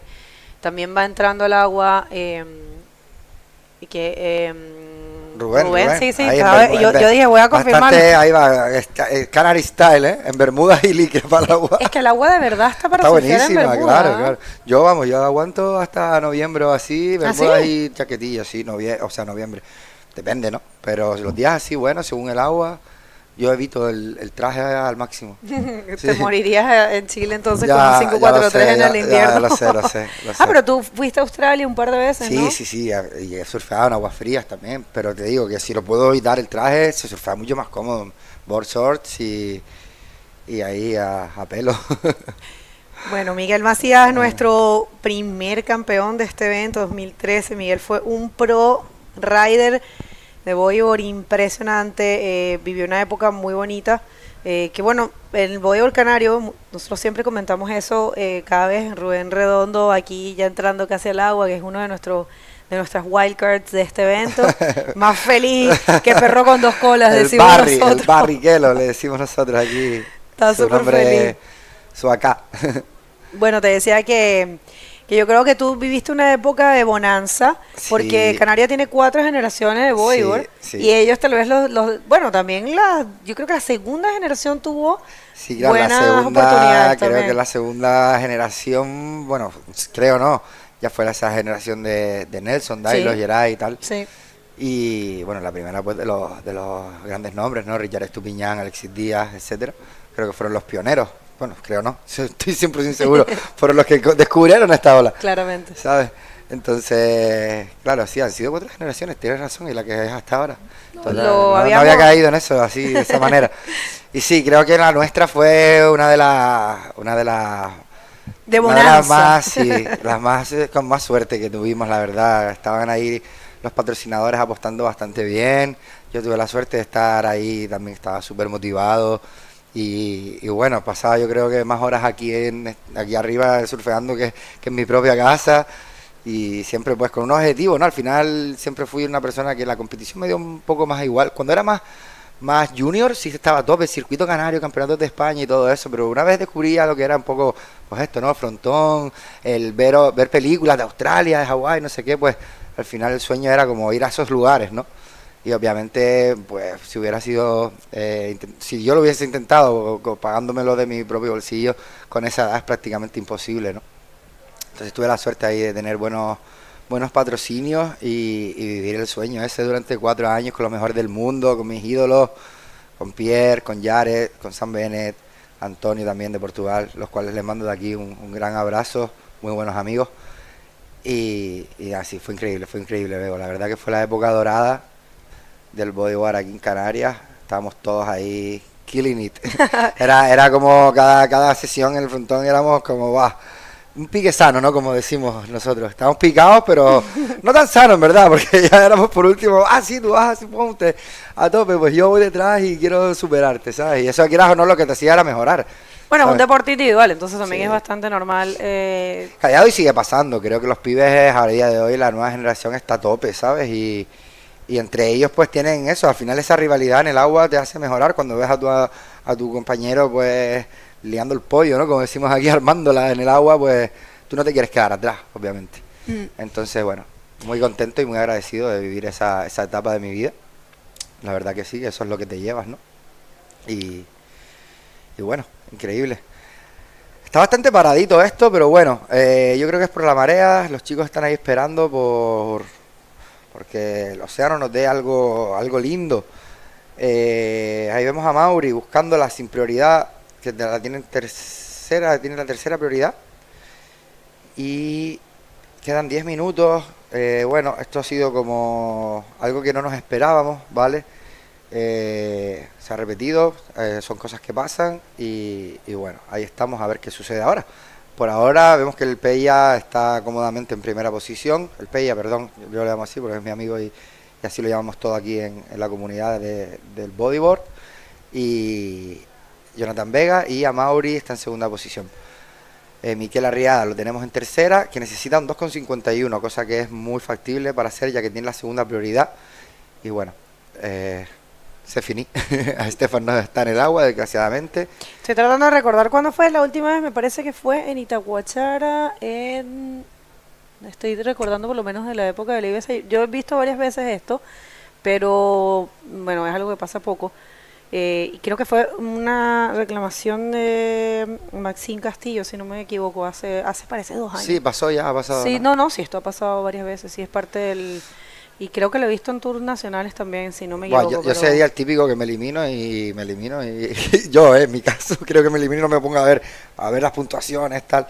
No sé, también cada persona es un mundo, ¿no? Y se lo toma de una manera u de otra, ¿sabes?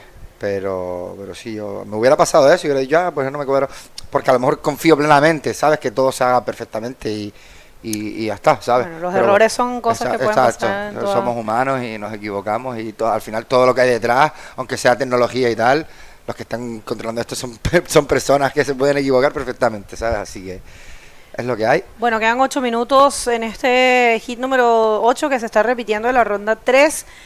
Vamos a saltar a el hit. Habíamos quedado en el hit 6 de la ronda 4. Sí. Eso va a venir ahora, right, people? Hits que son 8, ¿verdad? Sí. Quick update. We are there's 7 minutes and 50 still in this heat, which is a reserve from round number 3, which was elimination round. And Vega. Vamos con el Pelle buscando esa ahí abajo, un poquito. Sí, señor, ahí con ese RS. Buscando abajo ya se está metiendo la ola como más en el inside, ¿sabes? Más pegadita a las rocas. Entonces es más difícil pues encontrar las buenas y sobre todo ahora que está como más paradito por la marea. Pero bueno, ahí está, asegurándose su primera posición para que intentar superar la mejor nota y quedarse más tranquilo. Pero bueno, no sé si va a superar ese 4.85. Y bueno, quedan 7 minutos, 7 minutes remaining. And we're waiting for the last score and the replay. Here we go from the drone. Nice angle. Boom. That backflip. Okay, so the score says that last one was a 4.9. It was a bit better than the 4.8. So right now it's in the first position. Keep still leader in the heat, Jonathan Vega. And in second position we have Amaury Laverne, who needs 4.4 to get the first position. And in third position we have Mikel Arriagada, who only needs 2.5. Still we have 6 minutes. He has the priority. So let's see what's going on. All right, everyone. We're going to continue with the heat number 6. Of round number 4, that's very stacked heat as well. We have Brahim Idouche from Morocco surfing with the red singlet. We have Eder Luciano from Brazil, and yellow, those are riders from the top 16. And we have no one else than Borja Granados. Borja has been doing a perfect event, winning super good every heat. And we have the wild card, one of the wild cards of this event, Rubén Redondo, that's coming up. Heat number 6, and we will continue. We're going to confirm if the event will continue until when, because there's a little texture in the water, but still, we have some waves. Yeah, we don't know still if we keeping with the juniors or Michele right there paddling. I'm sorry to interrupt you because he has the priority. I think he's going to be taking this one. No, decided not to go. Still with the priority, Michele Arriagada from Chile. Let's see, he actually did an amazing performance as well. Yeah, he only needs the 2.5, so let's see in this one. Alright, so 2.51 es lo que Michele necesita. Un rolo ahí, ya lo concreta. Es realmente una nota súper baja. 2.51 Michele Arriagada. Probablemente ya consiga la segunda posición. Recordando que aquí avanzan primero y segundo. Y tercero y cuarto quedarían fuera de competencia. So we'll see Michele Arriagada looking for a 2.51. This one right here, let's see. Let's see the replay. Yeah, that roller. You think, guys, he's gonna get the 2.5? I think so. I think it's gonna be 3 something. You're right, actually it's 360. Okay, 360. All right. So now, I think the situation changed. No? Yeah, right now Michele is in second. Now Amaury needs only 2.6, so it's kind of easy for him too, but still we have 4 minutes remaining. And Amaury has the priority. So Let's see what's going on, what's gonna happen here. I think the heat is pretty tight. Like the scores aren't too big. So let's see. Spirit is low, Fronton, come on, awake. It's weird because the wind actually is from the west. Okay, it's slow, but the problem here at Fronton when the forecast says that it's gonna be like super glass all day. As soon the wind's blowing from the west, a little, they destroy the wave a lot. It's not the perfect wind. Okay, Miquel Arriagada, looking for a better score. Oh, yeah, that's what I'm saying. That the onshore wind is not the best for the wave, but well, still can surprise. That's right, people. Well, we're going to continue with round number 4, waiting to get the official communication on what's going to happen and how long we're going to be. I don't know if we're going to be doing the juniors. That depends on the technical decision. It's coming? I don't know. We're waiting for them to tell us. Okay. Situation right now in the water is Jonathan Vega in first and Michele Arregada second. Looking for only a 5.41. It's a possible thing. You know, Michele started really good that previous heat. All right, here we go. Let's see. How you get excited. Let's see this one. Michele without priority and Amori taking this one. Amori looking right now for a 2.60. Goes for roll and combines with the reverse. We'll see if that's enough for him to take the second position. I'm sorry, which I think it's pretty possible that he does. Right now, Michele does not have the priority, and Jonathan Vega has it. Let's see this one. 2 minutes and 10 seconds to go. This is a reserve, and we'll continue with round number 4. Okay.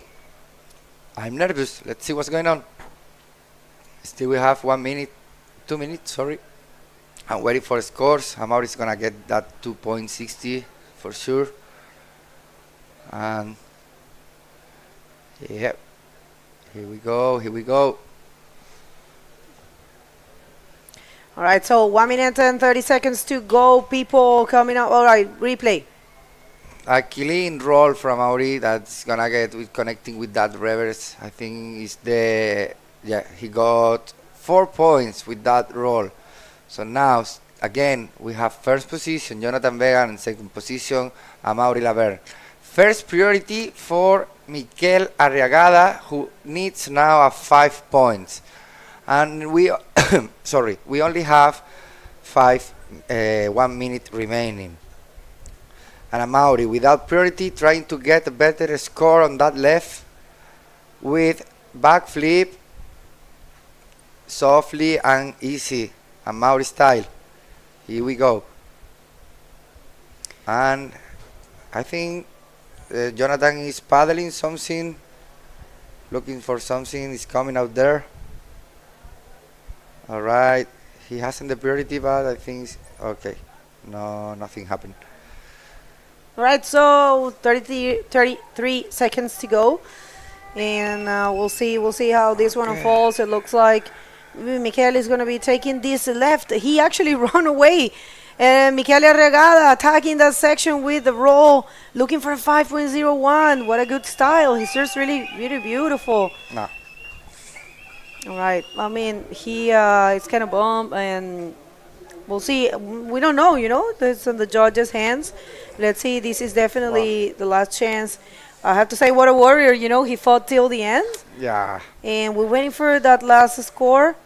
And we'll see now. Last wave of Amaury was a 5. Actually, Amaury took the first position. Yeah. And right now, Michele was needing a little bit more, a 5.41, in order to get the qualification. So we're going to see how much he gets. It's 4.65, and the official result is Amaury Laverne advancing in first and Jonathan Vega in second. So we will continue, and I have to say congratulations to Miguel and Steph Cucurelis for their performance. And we'll let's just go to a commercial break. I'm going to come back right after this.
Bienvenidos a Gran Canaria. La oferta deportiva de la isla es infinita. Gran Canaria es el escenario de eventos deportivos de alto nivel y próximamente también seremos sede de la fase final del Mundial de Fútbol 2030.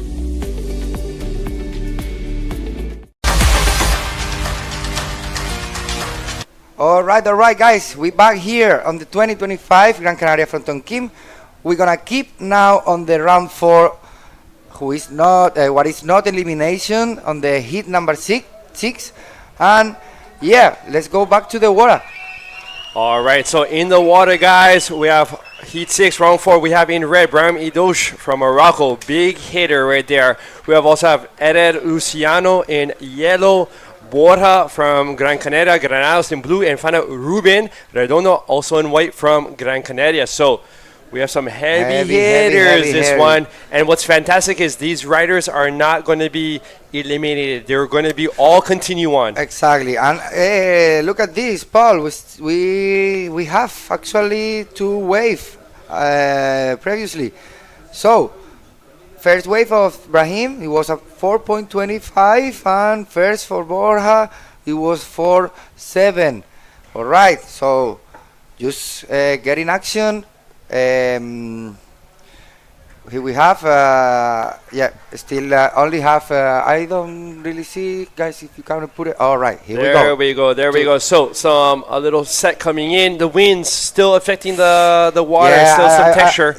I was talking about it with Bego, that this kind of wind. Okay, let's see this wave first, and then we're going to talk about the conditions, Paul. All right, another one for Borja to get a backup, to make sure that he have 2 waves. Now it's a nice, I think it's nice strategy for him to get 2 waves quickly and then keep chilling in the first position, quiet, and now trying to get the priority to choose and to get the best wave. Right here we have Eder up, looking for a section, going to an RS right there, an ARS. Let's see if something else can line up for him, but he's now on the board. That was his first wave. So Borja, we have a couple waves there, and as we had mentioned before, Borja is a type of rider that doesn't stop. It's better. It's better that he doesn't stop. He just keeps doing what he does. No, even with these kind of conditions, if you are waiting, probably nothing coming. So you have to try to save the opportunity as soon you see something coming. Trying to put all your energy on it, maybe to hit the lip, to try to do some maneuvers, because now it's super slow, and as we were saying before, the wind is not the best wind for Fronton. It's a slow wind, not too strong, but it's from west. So when it's from west, it's like onshore wind, so makes the wave like how you call it, dirty, crumbly, right? So hey, let's see. Now, I mean, with your experience, Miguel, right now it is almost 12:30 here in Gran Canaria. With this type of wind conditions, this morning was glassy. It's happened with the tide always. The maximum tide, the highest point of the tide, you're gonna get texture. It's coming the wind all normally at middle of the day. Like I think most on the everywhere on planet there. So okay, here we go. Another one from Eder Luciano to get a backup with that roll.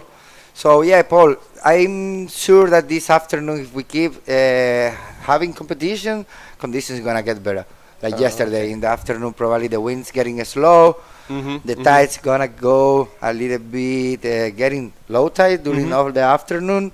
So let's see. But we never know. The nature is the nature, so we cannot control that from the moment. Actually, right.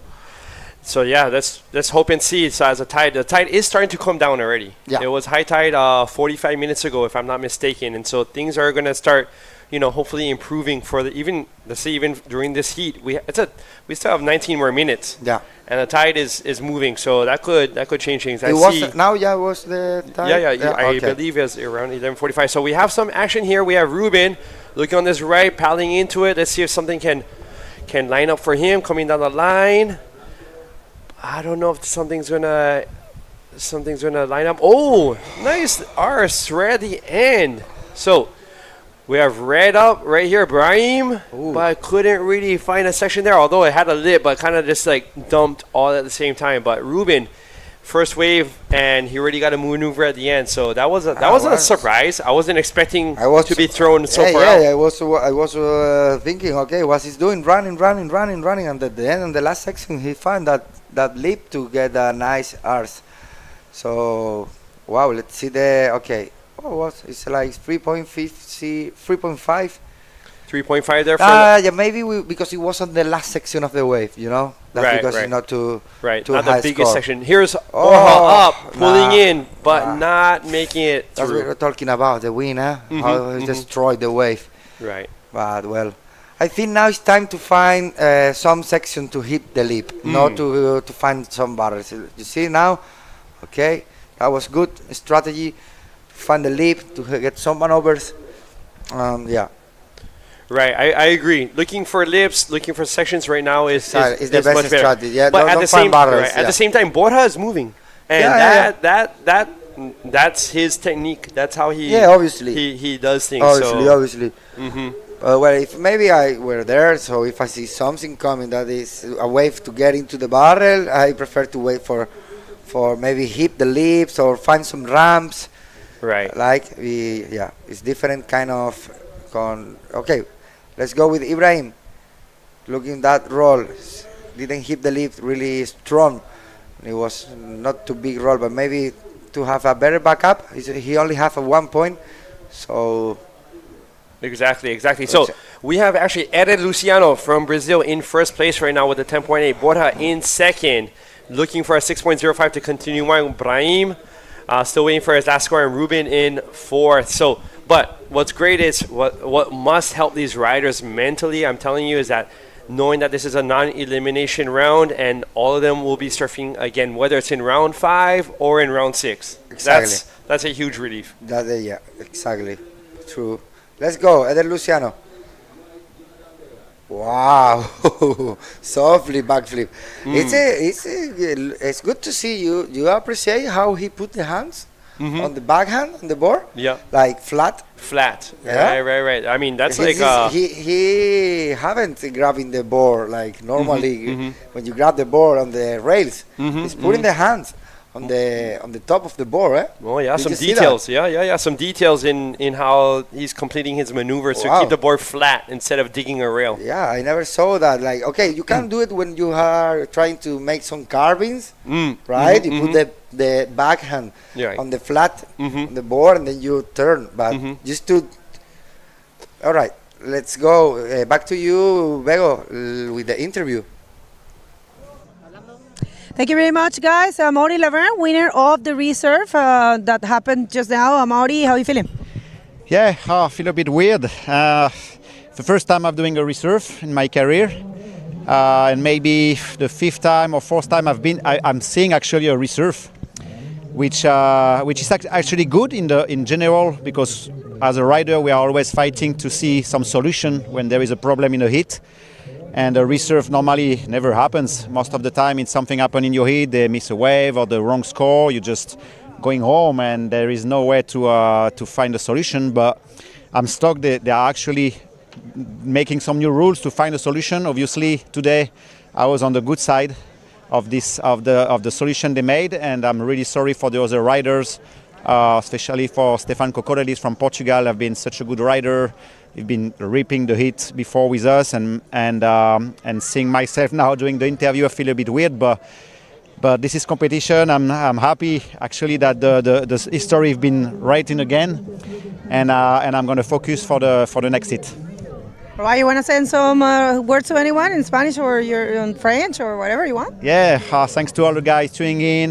We've been waiting for Fronton. I've been waiting for Fronton pretty much the whole year, like since last year. Gracias a toda la gente que nos están siguiendo, la IBC World Tour. Gracias a toda la gente que me apoyan aquí. Un abrazo a mi familia, mi mujer, a mis hijos. Y seguimos. Congratulations and best of luck for the next round. Back to you guys. All right, thank you so much, Begonia and Amaury. Yes, situations are situations. Yeah. So this is where we're at right now, and Amaury will be moving on along with the second place with Jonathan Vega. Sí, bueno, estaba diciendo a Amaury que Bego no tradujo un poco la entrevista, que bueno, se siente bastante raro con la situación, que es la primera vez que le pasa esto en su carrera como atleta, que ha visto que se han tenido que repetir otras mangas, pero que nunca le había pasado, pero que bueno, que se siente, pues que se siente raro y que lo siente mucho por los otros riders, que Stefan Kokoroli hizo un performance increíble, pero que bueno, que así la competición, como estábamos diciendo Bebo y yo antes, son factores humanos que pasan y que no somos robots los que estamos aquí detrás trabajando. Pueden haber errores y es parte de todo esto, así que bueno. Seguimos focus con la manga esta que tenemos aquí. Tenemos 13 minutos todavía de manga, ¿vale? En primera posición tenemos a Eder Luciano, que está liderando la manga bastante tranquilo, con una segunda prioridad. Y bueno, estamos ahí viendo a Borja, que claro, le quita eso que acaba de hacer, bueno, es parte también de la competición. Tiene la prioridad, ve que otro va a bajar y prefiere asegurarse su primera posición y que nadie coja olas. Lo entiendo perfectamente. Vamos a ver a Rubén Redondo, que está en cuarta posición y solo necesita un 3,5 con ¡Wopa! Sí, señor. Vamos ahí el barriquelo. You know what? Finding an invert in these conditions, that is clutch, because we've seen a lot of ARSs, backflips, exactly, rolls, but an invert and projected, well projected, fins out, that was beautiful. Yeah, but I think you go in advance when you are local and you know the wave. Probably, like exactly. Look at that again, the replay. So there's Eder with the ARS, another one, a second one, and coming out Ruben, I imagine, with his wave. And this one, let's go, Barry, el Rubén Redondo con the wheel car, muy limpio, invertido, very clean for that kind of wave. It was was perfect ramp, but he found it. So let's see the scores he only needs a 3.5, so I'm sure that he's gonna get it. So let's see what's going on now with the last scores of the heat. You're right. So he really used, his torque when he hit that ramp and flung that board, but keeping his elbow on the board, so so it's not like a kite. Keeping the elbow on the board. Yeah, that's so true. Really You're nice, right. nice. Let's go. Vamos ahí con Ibrahim en esa derecha, buscando ese labio para hacerse ese rolo, asegurando que necesita solamente de un 5 para pasar a la segunda posición. Todavía no están actualizadas las puntuaciones. We're waiting for the score of Ruben Redondo on that last invert on the right. So a couple of rolls on there with a nice wave of Brahim. And again, Ruben finding a better wave, but I don't think that one is gonna be the wave that he needs. No. Frustration, you saw his face. I think that's all languages. I think that's in any language you can tell what he was thinking. That's true, man. Yeah. All right, here we go. Still, we have 10 minutes remaining. So scores.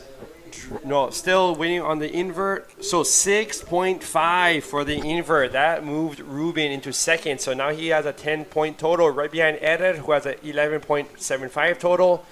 Brahim in third, looking for a 4.61 to move into second, and Borja looking for a 5.26 to move into second. So just remember, folks, all these riders will be continuing on, the top two to round 6, so jumping around, and bottom two moving into round 5. So they're all going to surf again. That's got to be a relief once more with these trying conditions. Yeah. Difficult conditions to work with sometimes. All right, still we have Borja Granados waiting for best wave he can find. He are with the priority right now, so I think the strategy have to be calm and wait, because it's totally possible that he can get a 5-point. So Ibrahim needs a 4.60. That is in third priority. So, but I think he's looking for another move, because he's a little bit separate of the others. So let's see what the strategy. Maybe he's looking, if it's there, he's looking for a left, because could be looking for some lefts exactly. Now, I know things have slowed down with the high tide. Look at this one. Oh, looks. No. Right. Looks, but it looks like little wedgie coming like with the ramp, but it's too high tide, so the wave breaks. As you see, you can appreciate it perfectly. That is too close to the reef on the rocks, too close to the bay. Right. And now you can see like there are less waves being surfed in comparison to heats previous. Yeah. Previous heats, I think we're having, I don't know how many, 10, 12, 15 waves caught in each heat. And now the sets with Fronton, it's wave after wave after wave. Yeah, true. And guys going in both directions. Yeah. So, the wave count has come down now. So, it's easier to see what guys are doing at this point. Waiting for these sets, 8 minutes left. So actually, I think this would be a perfect time to jump into. All right, here we go. Actually, here we have action. Rubén Redondo looking for that right. Okay. All right, so the sponsors who are helping put together this Fronton Gáldar event, Fronton King, Instituto Insular de Deportes del Cabildo de Gran Canaria. We also have Turismo de Gran Canaria, Ayuntamiento de Gáldar. Vamos ahí, para un momento, Paul. Tenemos a Borja buscando a ver si consigue ese 5. Sí, señor, ahí lo tiene. Vamos ahí. Eso espero. Para ponerse en la segunda posición. I think Borja is gonna get the scores that he needs. It's only 5 points. That was a clean roll, hitting the lip on the perfect section with nice timing on the set. It was a big wave. Like I think one of the sets aren't coming like together, but it was one of the biggest wave that coming in this heat. Like we don't have too much action, but he did really great to wait, to be calm with the priority, to find the best wave as possible. Huh? So, and you are correct. He got a 5.55 on that wave, Miguel. So he moves into second place with a point score of 10.3. So that helped him. So now, while we're still waiting for Ruben's last wave to come through, Borja in second and Eder in first place. Let's continue on with the sponsors for this event. Sí, tenemos, pues repetimos aquí, vamos a decir de nuevo, muchísimas gracias por hacer esto posible, por patrocinar este evento, al Instituto Insular de Deportes del Cabildo de Gran Canaria, Turismo de Gran Canaria, al Ayuntamiento de Gáldar, Cabildo de Gran Canaria con el proyecto de Isla de mi Vida, a Corona, Red Bull, Munchitos, Océano, Grupo Félix Santiago Melián, Link Store, Fitness Park, Our Style Canarias, Loip Eventos y Citroën Auto Canarias. All right, and all this energy being supplied today thanks ahí vemos to a los niños. Another institute visiting the little kids visiting the us. site, infrastructure, check out the riders, the event behind the scenes. Qué bueno, Maxi, what an opportunity. Sí, gracias a Maxi, a los organizadores que siempre intentan que vamos a seguir con la acción. Borja into the ARS, into another Here we 360. Oh, what do you see?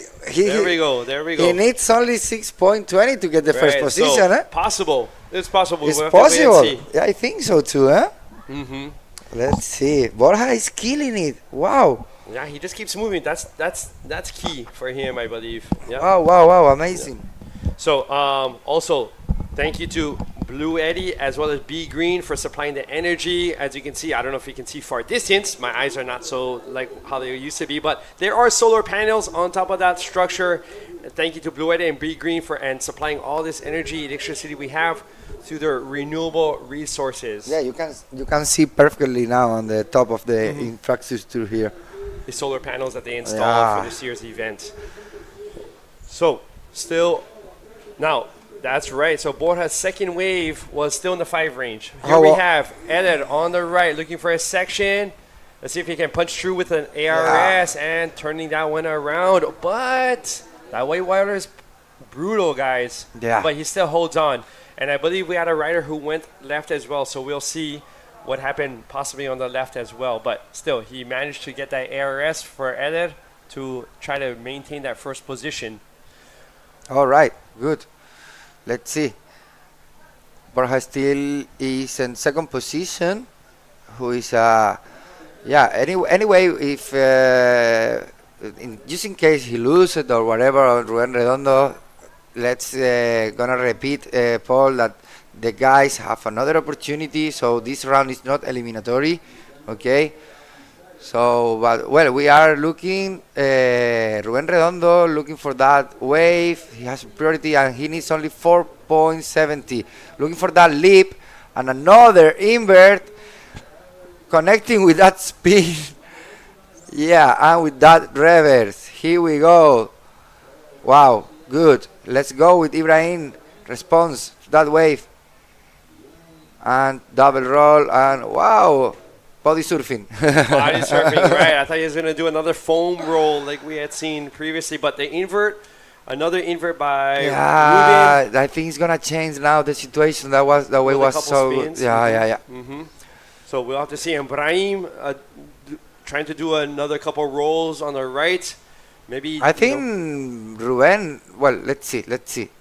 It's Borja with the priority. Borja always give a surprise. Boom, 1. Then he goes to 2. And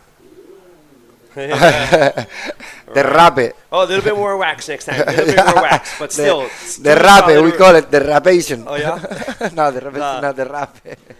But 2 solid rolls, 2 solid rolls on that. So that was that was sick. Was good.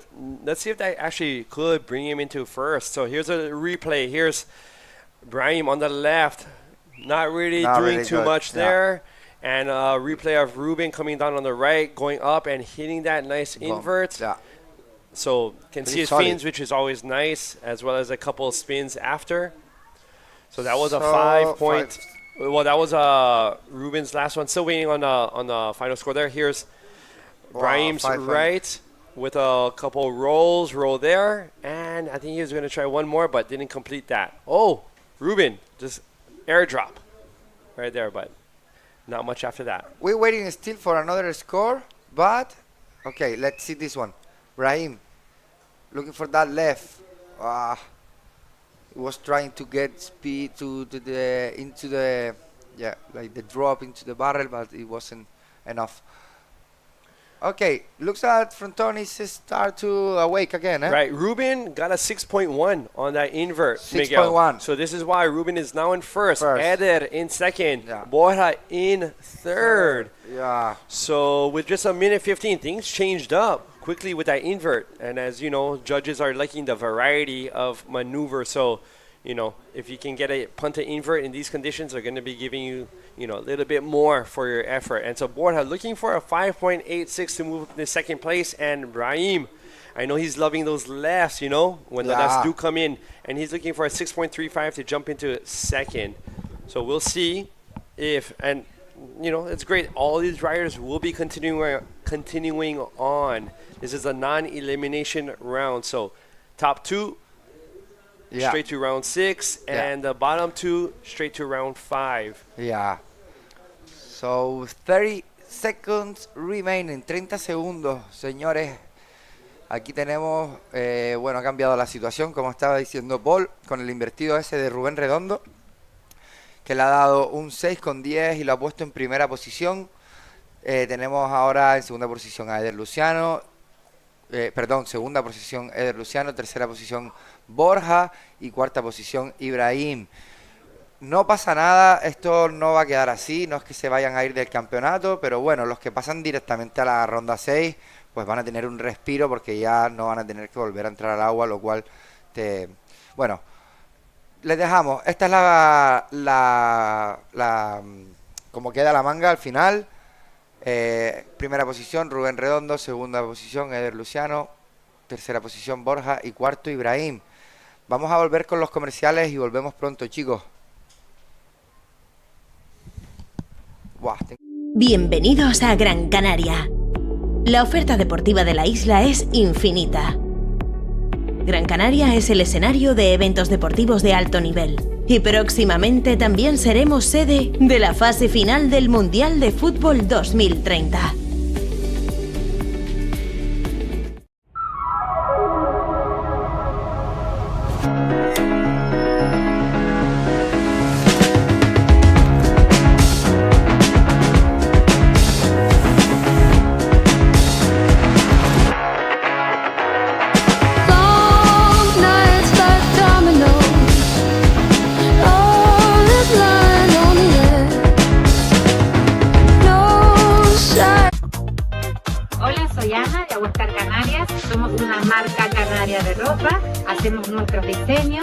También hacemos el etiquetado, el estampado, todo en un taller que tenemos en una pequeña antena aquí en Gran Canaria. Usamos productos de buena calidad porque nos interesa que a la gente le gusten los diseños y se sienta cómoda con la ropa, es un algodón ecológico y estamos muy contentos con este proyecto nuevo que es un emprendimiento familiar. Los invitamos a todos que nos conozcan, tenemos página web, tenemos redes sociales, a invitarlos a conocernos y a probar nuestros productos.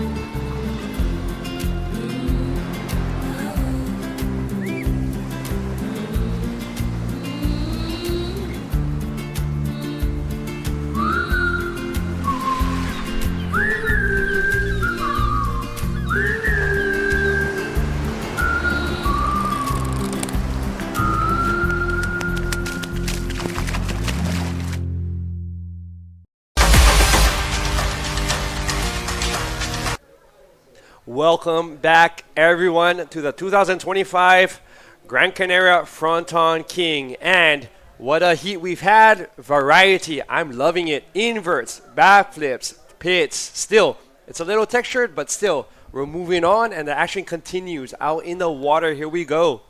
That's right. Let's hit the water. So we want to introduce you this next heat of this non-elimination round. This is heat number 7. We have no one else than world title contender Badreddin Chassery in red. We have Clement Lodejo in yellow. And we have Alexander Montes in blue and Jonathan Vega in white. So this is the next heat. And yeah, we are coming closer to the end of this round. And early start for Alexander Montes with the roll. We do have a score, 625 for Jonathan Vega already. All right, right. So we have some scores up. Clement with a 5.5. Alexander, we'll see what his scores were. And so just wanted to mention that Badreddin is one of the potential men's division world champions this year if everything works out in his favor.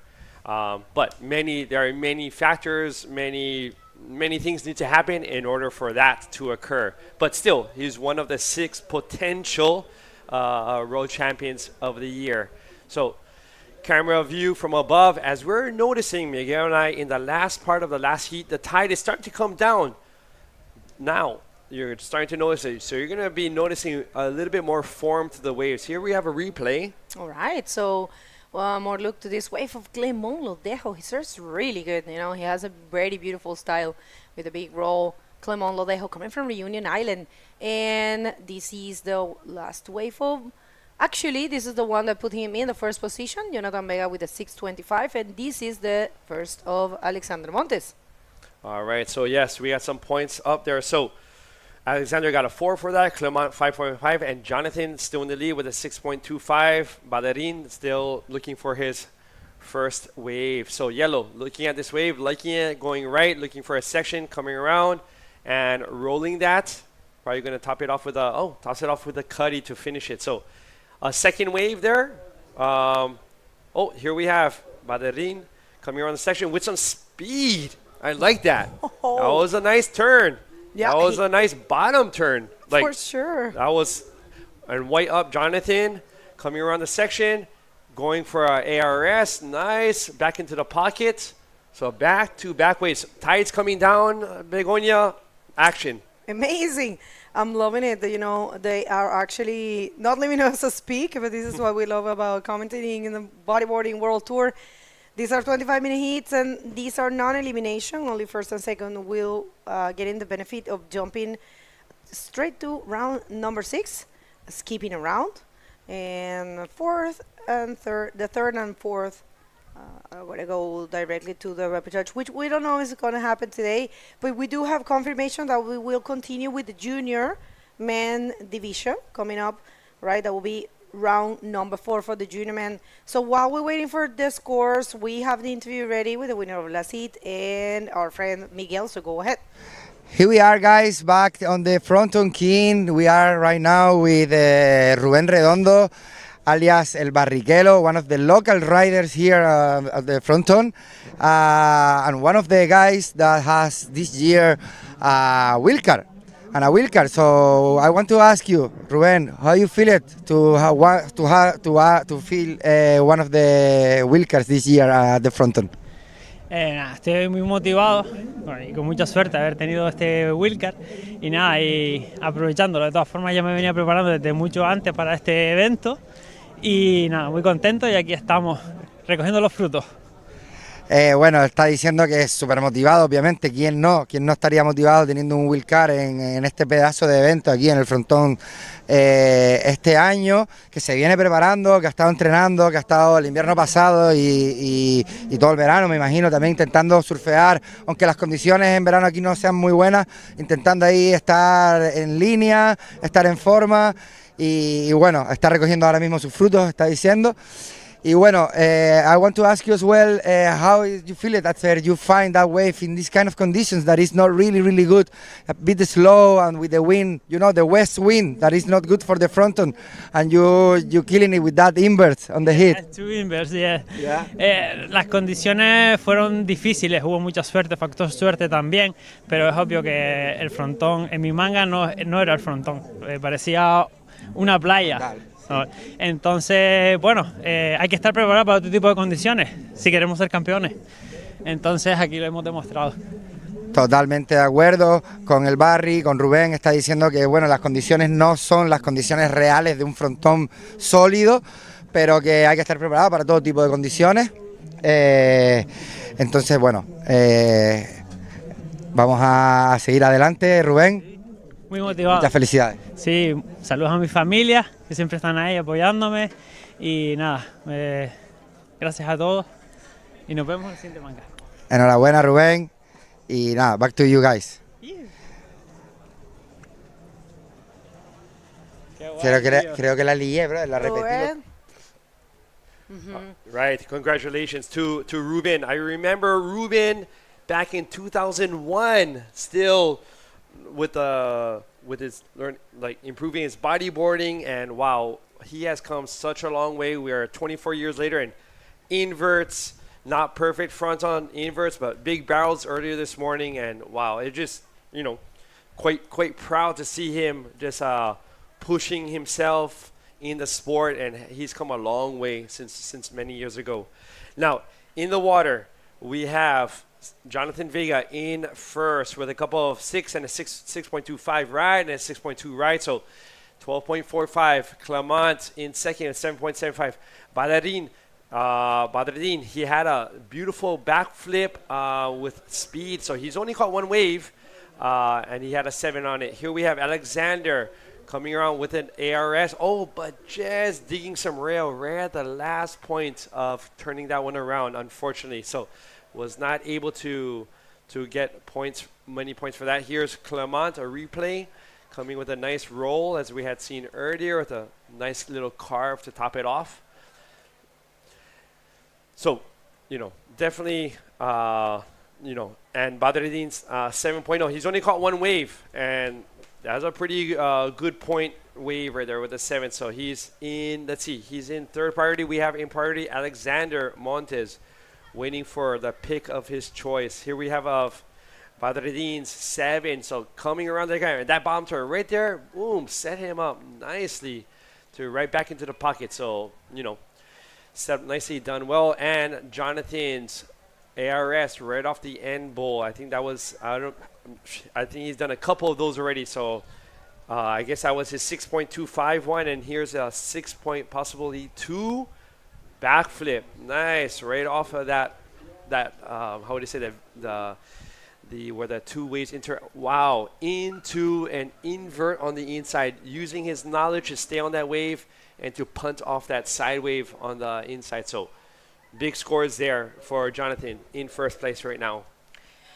All right, everyone, so we are going to do this round in full, which is one more heat, and then we're going to jump to the junior man division round, and we have our world title contender in this round. It's no one else than Badreddin Shashidri, as you can see, he's there sitting, waiting, and doing the best he can to try to put himself into, to try to remain into contention for the title. What a great year Badreddin has had. It's been impressive.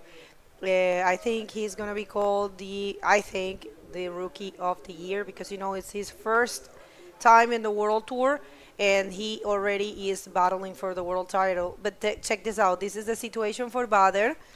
He must win this event, but not only that, he needs Uri Valadao and Armies Oliveres and Pierre-Louis Coste not to reach the round of 16. That's a very difficult task. That means 3 of the best riders that we had on tour right now cannot advance to the round of 16, and if he wins the event, or something else, if he wins the event, he needs Uri Valadao not to make it to the final, because the situation with Uri is regardless of what happened, if he reaches the final, or meaning that if he advances in the semifinal, he will be the world champion, no matter what. Okay. So yeah. Okay. Good to know. Right. Uri reaches the finals. Done. All right. So the rest of the riders, the other 5, they have quite a bit of they're in a tricky position because they not everything just depends on them. It also depends on the other riders as well. Well, you know how it is. It's in the universe's hands or in God's hands if you believe in God. If it's yours, it's yours. If it's your moment, you will get it. It happened to Tristan back in 2019. He got the title and he needed to win the event.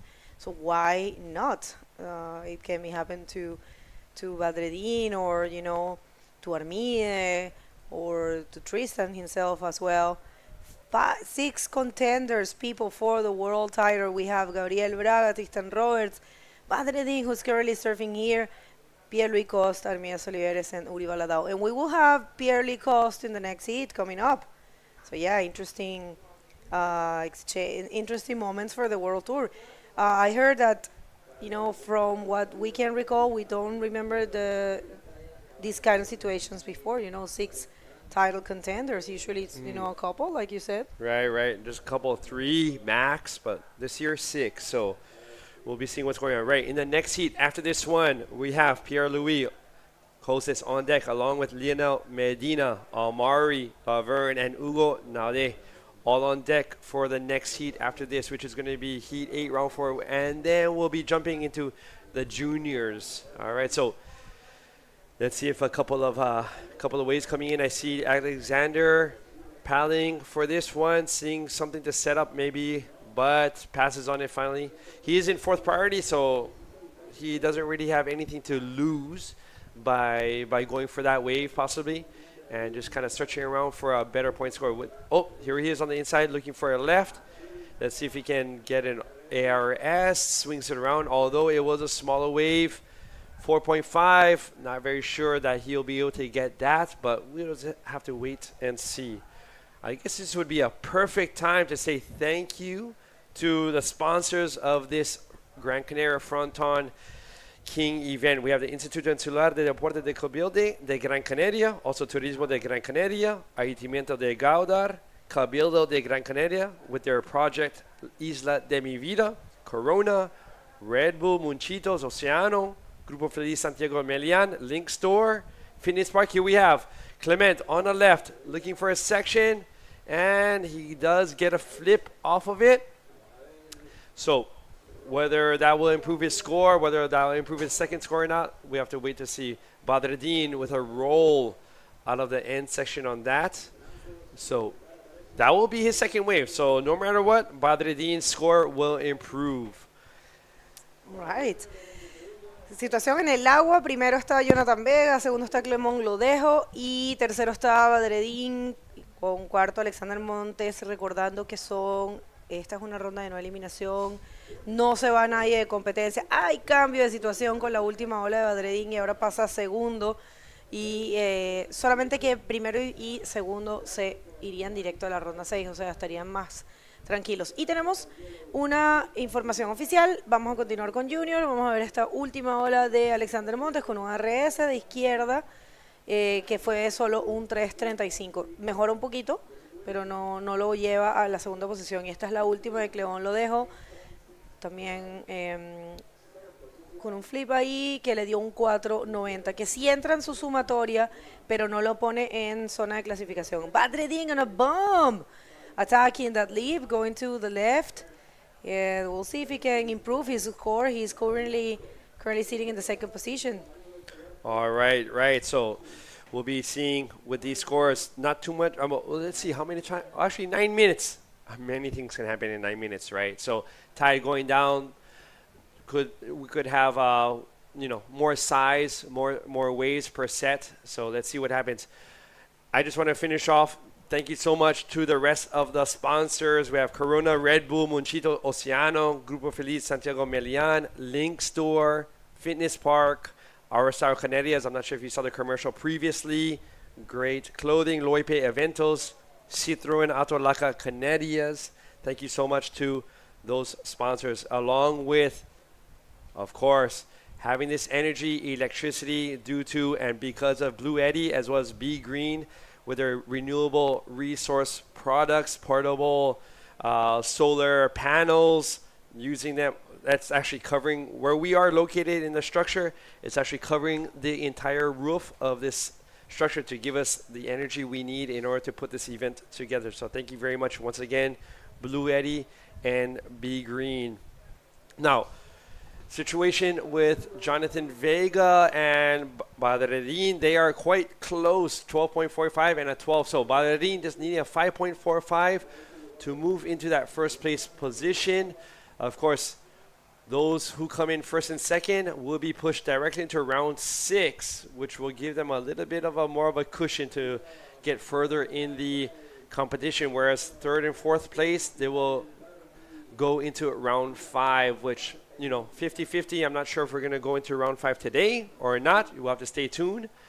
But because right after the next heat, pretty heavy duty heat coming up as well, of the Heat 8 round 4. We have Pierre Louis, Lionel Medina, Mari Laverne, Hugo Nade. After this next heat we'll be moving into the juniors division, I believe round 4 juniors. All right. Thank you. So, yeah, that's what it's happening. Round 4 of the junior man division. And yeah, that's going to be great to have.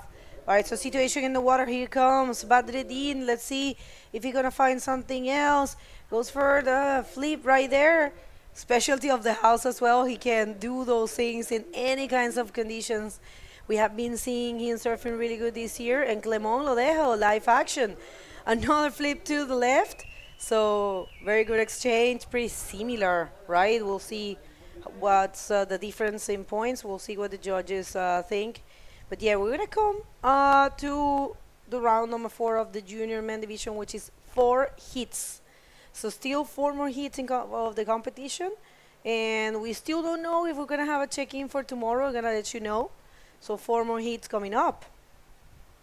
All right, so an exchange of ways, and although it's not maybe as big as this morning, but still, it's definitely workable. We have back flips, big rolls, so, still definitely competitive, definitely still putting some points on. Let's see what these points do while they're dropping. So, Badreddin right there into the reverse. So, nice little combo there. Very, very clutch and very clean. And we had Clement on the left looking for another flip section, which he got. So feeling pretty good probably about that as well. And let's see, I believe we had White Jonathan on the right with an invert there.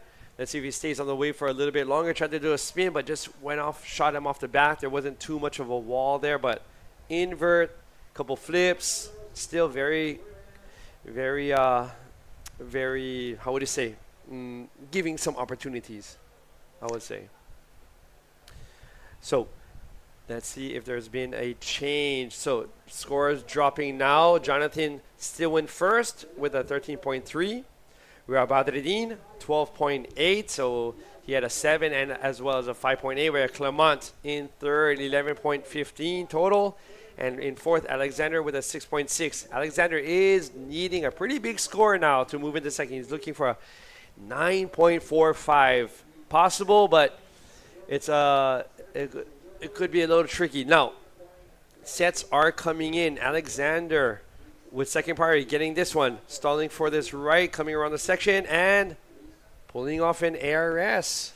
That is right. So, okay, we'll see how that goes. It's a 4 for Alexander Montes. And I'm sorry, it's a, oh man, I was watching the other, he actually is looking for a 8.65. So we'll see how that goes. It's big score, but it's okay. He's not going anywhere, he will have another chance. Alexander necesita una nota bastante alta, pero tendrá otra oportunidad en el repechaje, que ya fue oficialmente comunicado que no va a hacerse el día de hoy, ¿vale? No hay repechaje de los hombres el día de hoy. Se va a terminar con la ronda número 4 de Junior, que son 4 hits que vienen ahora, y ya sería todo. Aún nos queda un hit, eso sí. Estamos en el hit número 7 de la ronda 4 y vamos al 8.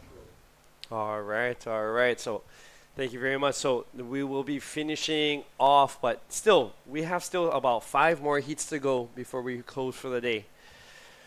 Jonathan, 12.45. Well, actually, on the screen, I know you see Jonathan in first with a 12.45, but with the updated scores, it's actually at 13.3, and Badreddin right behind with a 12.8. Clement with a 11.15 and Alexander with a 7.5. So here's our little replay of Alexander's right stalling, coming around the section into the ARS and coming around, sticking it. I was hoping for maybe more for sure, but just nothing more after that because of the tide. So 2.5 minute mark.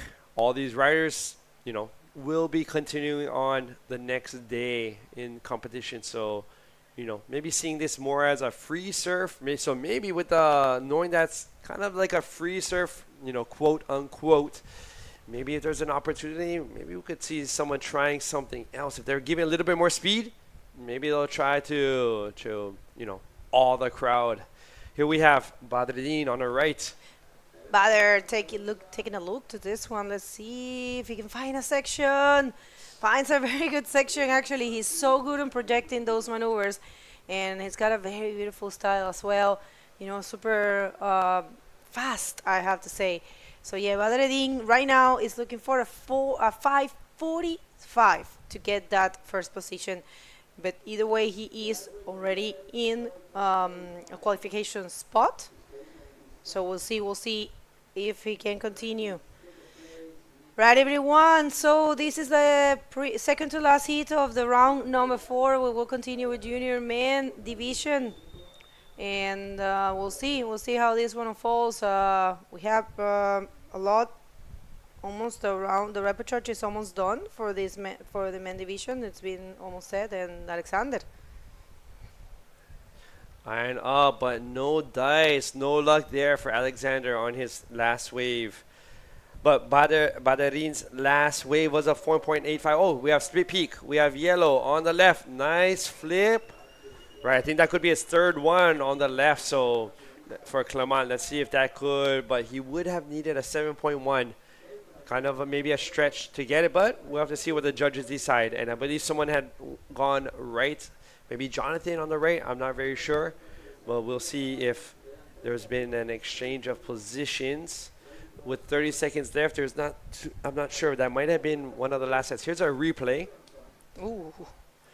Oh, that was unfortunate for Jonathan Vega. He was almost landing that. But yeah, very close to get probably a bigger score. Let's see, we're waiting. Last wave of Clement Lodejo was a 7, and he gets the second position. Right now, Badr, with 10 seconds, holding the priority, is looking for a 6.25. And it looks like it's a steal deer for Jonathan Vega, and Clement Lodejo advancing, skipping around directly to round number 6, but the rest, they're going to go to the repechage, don't leave in competition. It's as well as you don't leave. We're going to come back with a lot more right after this.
Welcome back, bienvenidos de regreso. Si recién están llegando, estamos en el día número 3 de competencia y el día número 2 de streaming. Hicimos esta presentación en español porque sabemos que hay un montón de gente que habla español. Estamos obviamente en Gran Canaria. Este es el último hit de la ronda de no eliminación, la ronda 4 de la categoría profesional masculina. Vamos al agua y se lo vamos a presentar.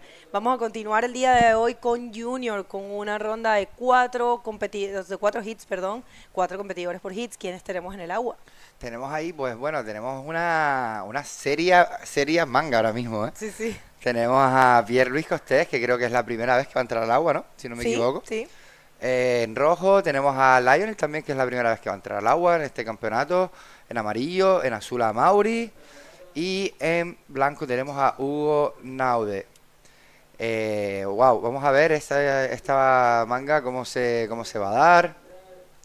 Con estas condiciones que todavía están ahí un poquito, que parece que no arranca el frontón, no quiere, vamos ahí, bueno, ya empezamos ahí con un Ripley, ya tenemos a Mauri haciendo, a Mauri sings, that Baffley on the left, and we have Hugo, okay, and on the right, Lionel, looking for that leap, and that Baffley. The action starts super quickly. It's not over. It's not over, so wow. And Pierre on the left. Let's go with another backflip. Here we go. So 4 riders. Let's see the scores. How it's gonna start the heat. Just start like 3 minutes ago, and all of them got a wave. Yeah, you know, these conditions, there's a lot of waves coming, so of course any of them can take, you know, it's not that big, it's not dangerous at the moment, so they're super active. So we'll see. We're waiting for scores from all of the riders, and I did the introduction in Spanish because we have a lot of people that speak Spanish with us. So we are right now in the last heat of round number 4, which is the non-elimination round, and we have Pierre-Louis Coste in the water. Results from last heat, it was official. Jonathan Vega advancing in first, and Clement Lodejo in second. Badredin and Alexander Montes are going to go to the repechage. Yeah. Which is not happening today, that's for sure. So, yeah, the scores are starting to drop, not in your screen as of yet, but they will be showing. We have the first scores. Let's just wait for them to show, but who got the best out of that exchange was Pierre-Louis Coste with the 6:35, and in second will be Amaury Laverne with the 5:75, and Lionel Medina 5:25. And Hugo Noria only a 1:25. So situation it's like that. We'll wait for that to update in your screen. That will be happening soon. So yeah, today, third day, we don't know if we're gonna come back. The call is in standby. They said, right? So probably tomorrow we're gonna be here again at 7:15. That's the official. That might be the official. Call. We will wait for the technical team to tell us. Yeah, probably. Do you think, Bego, we're gonna start tomorrow with the men divisions, the repech, right? No? Maybe, yeah, the repechage. The repechage, yeah. Yeah, I don't know. It depends on them. We are, in junior division. We only have 4 hits today of the junior division. And you know what? It's what it equals to round of 16. Estos 4 hits. Esa ronda es como octavos de finales, pero okay. no son 8 hits, son 4 hits de 4 competidores. Vale. Entonces ya pasarían a los sí. semi. No, a los cuartos. Cuarto. Whoever advances from the round that we're going to have now, after this of the junior men division, will be going straight to the quarterfinals. So, right. Pretty cool. Good. All right, so far so good. We would like to thank everyone that made this event possible. Don't forget that this is brought to you by Instituto Insular de Deportes del Cabildo de Gran Canaria, Turismo de Gran Canaria, Ayuntamiento de Gáldar, Cabildo de Gran Canaria con el proyecto Isla de mi Vida, Corona, Red Bull, Munchitos. Tuviste ese comercial que dice 9 de cada 10 canarios asocian Munchitos con felicidad. Sí, pues no lo he visto, ¿eh? Es buenísimo, es el que tenemos aquí. Es buenísimo. Sí, que cuando los ponen nosotros no los escuchamos, por eso. Sí, aquí no lo podemos escuchar, pero cuando estábamos viendo la transmisión ayer yo lo escuché. Y me encantan los comerciales de la Isla Bonita, ¿no? Sí. Esos son muy buenos. Isla de mi vida. Isla de mi vida. Sí. Isla Bonita es La Palma. Es que la isla No sé de mi si vida. sabes que la llaman así a La Palma, ¿sabes La Palma? Bueno, es que es la isla del preciosa, ¿no? volcán. Sí. Bueno, está también, es una locura. Todas las Islas Canarias son una locura hermosa. Me gusta mucho el eslogan que tienen del Cabildo que dice 365 días de playa. Sí, eso es verdad. Es verdad. Sí, eso es verdad. Ese es nuestro Little Paradise. Gracias Sí. ya. Y tenemos también algunos más que son Océano. Océano, Grupo Félix Santiago Melián, Link Store, Fitness Park, Our Style Canarias, López Eventos y Citroën Auto Laca Canarias. Después tenemos como oficial partner de energía. ayudando aquí de energía a Bleti y Big Green, con esos que han puesto aquí, han instalado como unos paneles solares para hacerlo más especial todavía este evento. Vamos ahí con Amaury en esa derecha, buscando ese backflip, asegurando para continuarlo rápido, metiendo ahí un poco las piernas para asegurar no fallar. Y detrás vemos a Lionel. Lionel Medina, let's see, goes for the flip there, little bumpy, but still completed. And remember, they need a backup score. All of them have only one wave, and they're looking for a backup score, and that's going to be deciding who's going to remain in the first and second position. But we do have the interview ready with Jonathan Vega and Paul Venko, so take it away, Paul. All right, thank you very much, Begonia and Miguel upstairs. So I'm here with the last heat's winner, Jonathan Vega, longtime local from Fronton, but fighting hard in order to get to that last heat. And one of the waves, I'm not sure if it's one of the top two waves, but an incredible wave that I saw was your backflip, and then on the inside, busting an invert and getting launched. Like, not too many people know about this aspect of Fronton, where you have that little inside section to be able to hit. How do you know about this, and how do you know how to read it? Yeah, I speak in English, it's better for me. Okay. Sí, la verdad que la manga estuvo bastante ajustada, hubieron olas decentes. Es verdad que lo que tú dices, que es verdad que llevo mucho tiempo surfeando esta ola y claro, tengo una visión a veces más experimentada, voy un poco por delante en el sentido que muchas veces veo el futuro de la ola, ¿no? Y son muchas veces, muchas repeticiones y generalmente siempre hay una parte que nadie confía, que a veces... Pues sí, y yo la suelo ver, en verdad, y hay la gente que suele surfear aquí, pero es muy difícil de ver hasta el final. Si surfear arriba y volver a surfear abajo es complicado, pero bueno, la experiencia, la verdad que algo bueno me tiene que dar. Sí. Right. So in a nutshell, what you're saying is that with your experience, you can really read the end sections to see when they can actually serve up something to hit and when not. And on that wave after a flip, maybe you could foresee what was going to happen, and so you waited there. And you were rewarded with that invert. All right. Now, Jonathan, you're surfing almost back-to-back heats because of situation in your round 3 heat. So, if you would, you can describe it in Spanish. You want to speak about this. So, the mic is yours. Sí, claro. La verdad que lo primero que quería es explicar un poco la situación que ocurrió en el anterior round. Fue una situación difícil, sobre todo para los dos chicos que en ese momento pasaron el hit, porque al final ellos salen perdiendo al haber repetido, que la verdad que Stefan y Miquele entiendo que no estén muy conformes con la decisión. Son las reglas. Yo analicé el hit completo y durante la manga durante el hit ya me faltaba una ola. Cuando me daba veía que me faltaba una, que era la tercera ola mía, y no entraba, no mejoraba pensando que iba a mejorar y no mejoraba.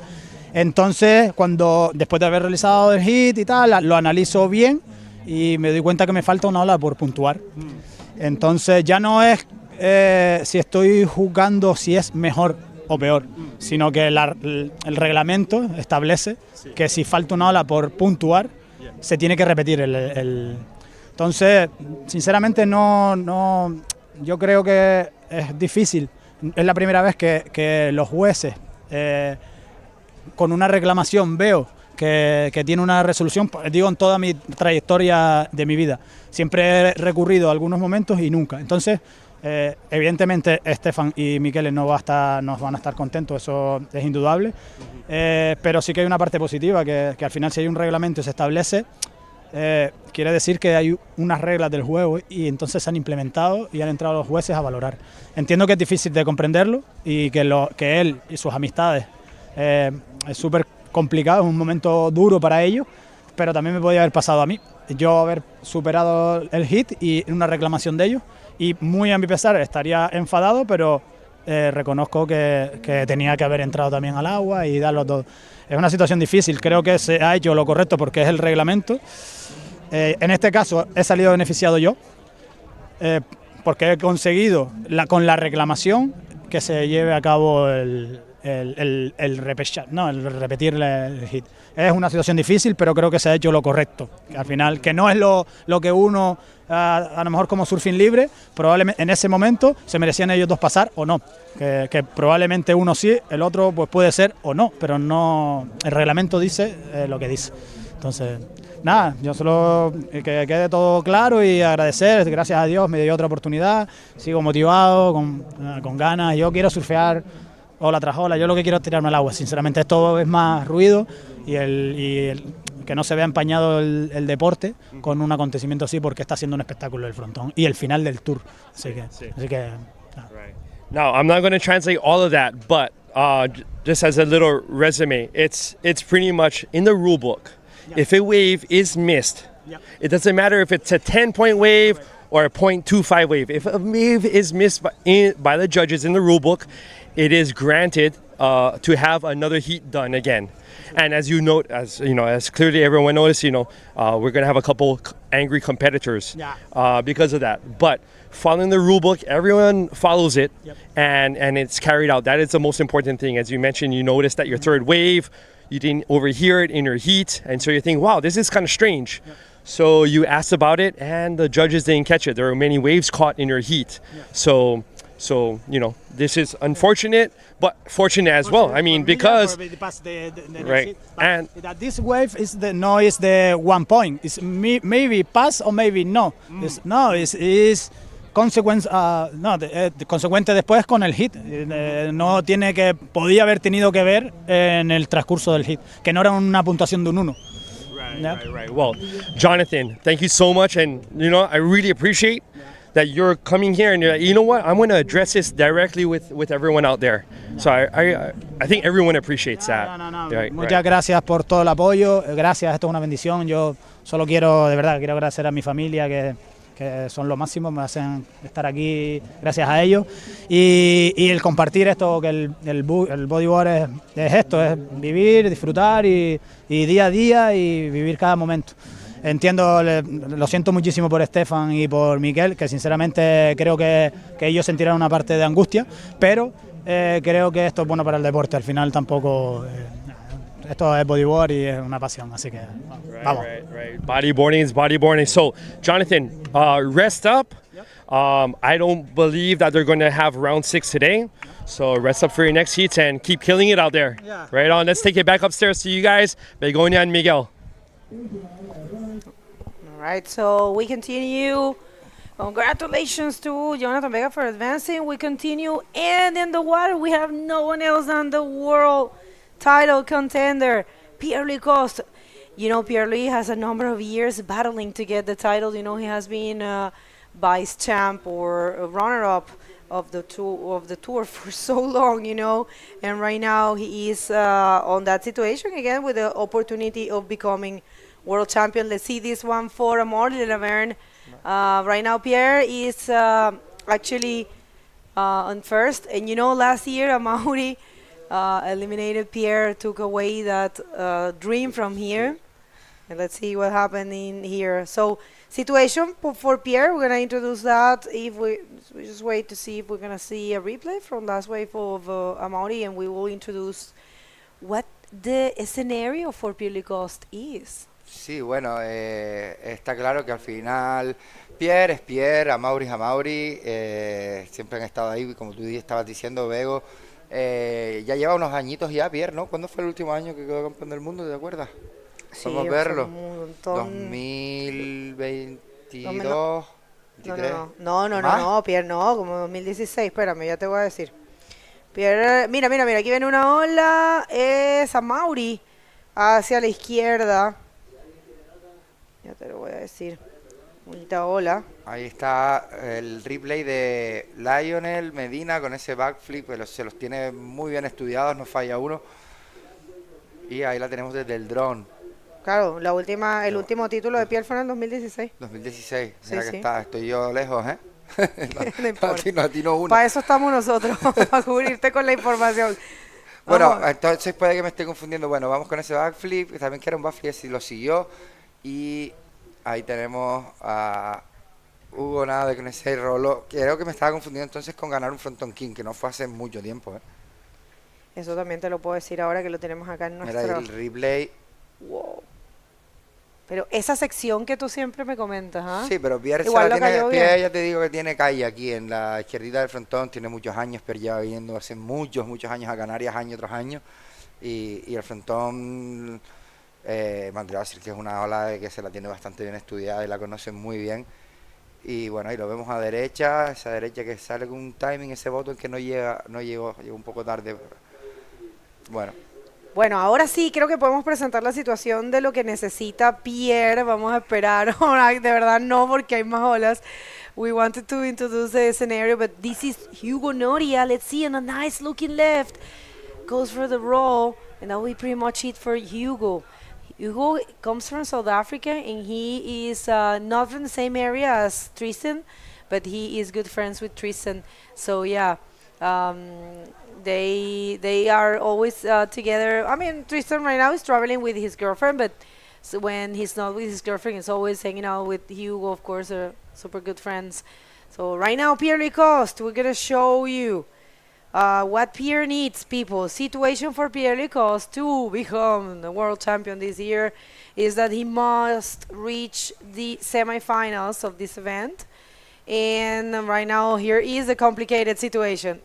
If he loses in the semifinals, he still has a chance, but only if Armías Oliveres loses in the quarterfinals and Uri do not make it to the repechage. Well, that's actually Uri is in the repechage. Yeah. Uri is in the repechage right now? Yeah. No. Oh, I didn't do that in that heat, so I don't remember. Yeah, it is. All right, so all right, that might be good for him. Yeah, Uri's in the repechage. Do you know what? This is so complicated, people, because there's a lot of numbers. Like, Yeah. if you have to do the numbers with the rankings. Probably you the know? people is a bit lost with this. But if you want, I can try to explain in Spanish. Yeah, and, there's one more situation. He can, if he makes a second, Armías Oliveres cannot, must lose in the semifinal. So he cannot be in the final with Armías Oliveres. And if he's in the final with Armías Oliveres, he has to win.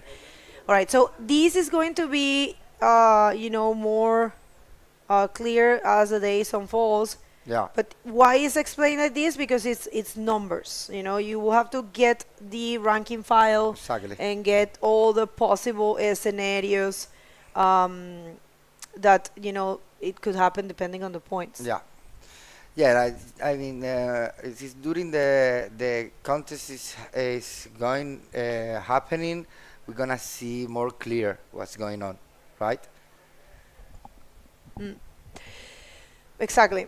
That's why I was reading at that, but yeah, it's exactly that. It's a thing of numbers, right? So I have the rankings. I was checking here the rankings that we have the file, and I'll tell you right away the situation. Pierre-Louis, he was second in Morocco. He was third in Itacoachara, ninth in Iquique, and he won Sintra. But remember, Sintra, it was a Rising Series event.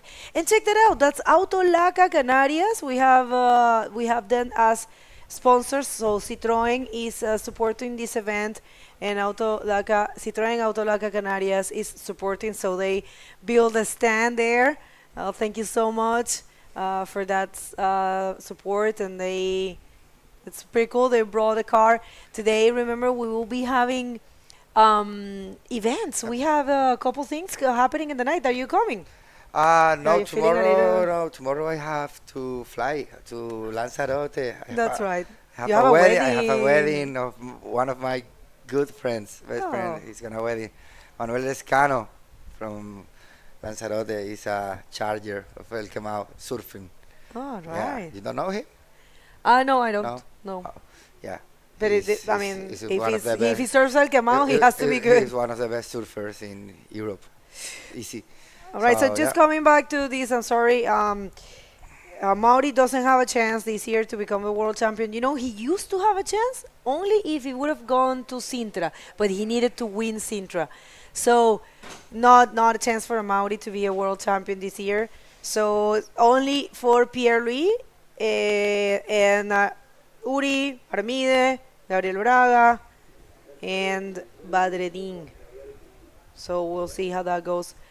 And of course, you know, everything is going to be decided after the repechage, I believe. Whatever happens and whoever falls in the repechage. But still, you know, even if Uri loses, he still has chances, you know, depending on what happens to the rest. Yeah, exactly. Well, back to the heat. Actually, we have in first position Pierre-Louis Costes, Mauri Laverne in second position, and now Lionel Medina with 2 minutes and a half. He needs 5.5 to get the second position, and Hugo now he needs 7.6. So the priority is for Lionel. If he waits for the good one, he can make it. Let's see what's going on. Still we have time. Yeah, we have now the guys looking for something. Still, it's a little bit slow. But if you have passion, you can find something. That's right. Oh, look at that water. I brought my board. I don't know if I'm going to have a chance to surf because, you know, the tide. We'll see if the tide allows me, because yesterday it was really beautiful, glassy, but it was so dangerous. You know, low tide. And yeah, it's almost unsurfable. At the end of the evening, when the contest was end, I saw a few sets. Beautiful, huh? And big. Yeah. Yeah. Biggest set of the day was yesterday in the afternoon. So yeah, let's see today what's happening. Now we're coming after this heat. We're gonna start with the junior division that we're only gonna have 4 heats ahead. So, and then I think we're gonna finish for today. Yes, 4 more heats on the junior man division. All of them are elimination rounds, all right? And if you want to check everything, you can go to the IBC World Tour World right there. You just have to scan that QR code so you get to know who's coming up and who has already served, and, you know, the stats. Also, there's statistics for you to check. And this is Hugo Noria. Let's see, not really finding any ramp or anything there. Non-elimination round. Even if he doesn't advance, he will have another chance. Not happening today. We still don't know if we're going to have a check-in. We're waiting for that information. But all right. For now, it's all about these guys right here. Pierre-Louis Coste advancing in first. Amaury Laverne in second. Lionel Medina in third. And Hugo Noria in fourth. They will have to go to the repechage to continue in competition and, of course, advance in repechage. Ya. Sí, está diciendo Bego, bueno, que la situación pues sigue más o menos igual, que quedan 30 segundos. Parece ser que no entra esa ola que Lionel necesita, pero bueno, que van a ir a la repesca, tienen otra oportunidad. No sé si será mañana, pasado, ya eso no es decisión nuestra. Lo sabrán esta tarde, noche, en la página oficial o en el social media, Instagram de la IBC o en el Fronton King. Bueno, mira, ahí está uno. Chao. Finish this heat. So, official results. First position, Pierre-Louis Costes. Second position, Amaury Laverne. Third position, Lionel Medina. And in fourth position, Hugo Naude, who is Pierre and Amaury is going straight away to the round number 6. That's right. We're going to go to a quick commercial break. I'm going to come back with the junior men division. Don't go.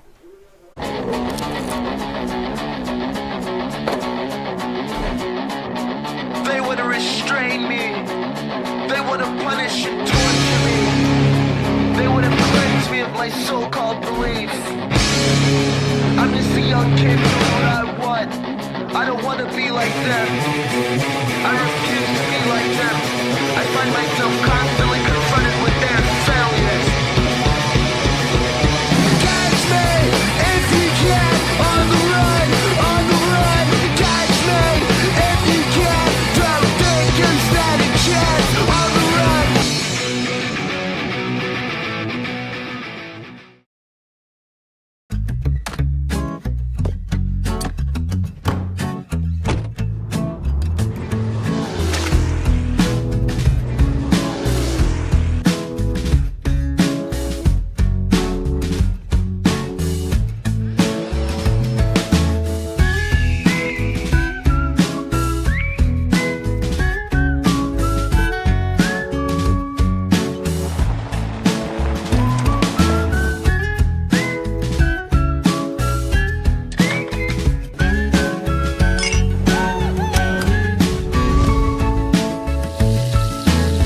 welcome back everyone here in the 2025 Gran Canaria Frontón King.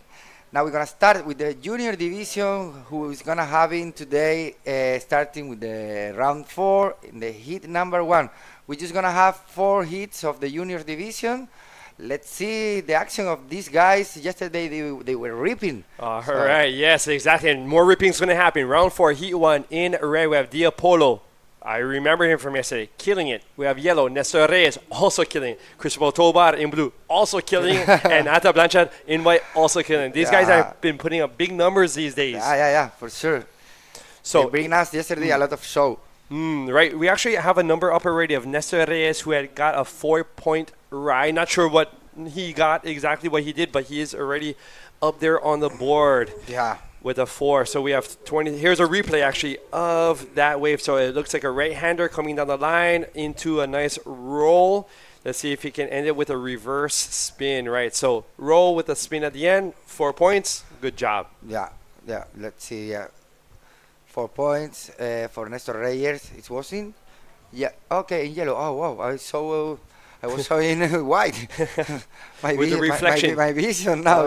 Welcome. Start to get, we're getting older. Foggy. Well, I'm already old. You're catching up to me. All right, Nestor Reyes. Sorry, guys. In yellow, 4 points. That Rolo and that reverse, just to make sure that he has the first score of the heat. Okay, and the rest of the guys are waiting for something. Okay. So the tide is slowly dropping. Actually, I was just downstairs speaking to Steve McKenzie. Oh, Bullet. really? Him and his son, they paddled out after the contest yesterday, right as the tide started to come back up, and he was telling me it's heavy. At the end of the... right yesterday. Yeah, because I saw on social media, let's go with this wave of the Apollo. Nice backflip. You see, complete, quickly and softly. Nice. Right, so definitely will be putting some points up for his first wave. Yeah. So we'll wait for that score to drop. Let's see if no. So let's see. I see blue Cristobal waiting for this wave, and now yellow going to take this left, waiting for scooping in, but nothing really. Just a forced roll off the end. That's not going to be too many points for Nestor. That'd be his second wave, but not too many points there. And we have Dia with a point for 4.5. Tenemos ahí en blanco a Chane Blanchard, que es su primera ola del hit, con ese rolo ahí que finalizó bastante bien. Y bueno, vamos a ver la puntuación. Tenemos la puntuación de Día con ese 4,5. Y Néstor Reyes con su backup, que todavía no lo tenemos actualizado, pero bueno, no fue tampoco una ola muy buena. Vamos ahí azul, buscando Cristóbal Tabar, su primera ola de la manga. Beautiful rolo. Slowly and another one connecting, so... Nice wave. Very smart.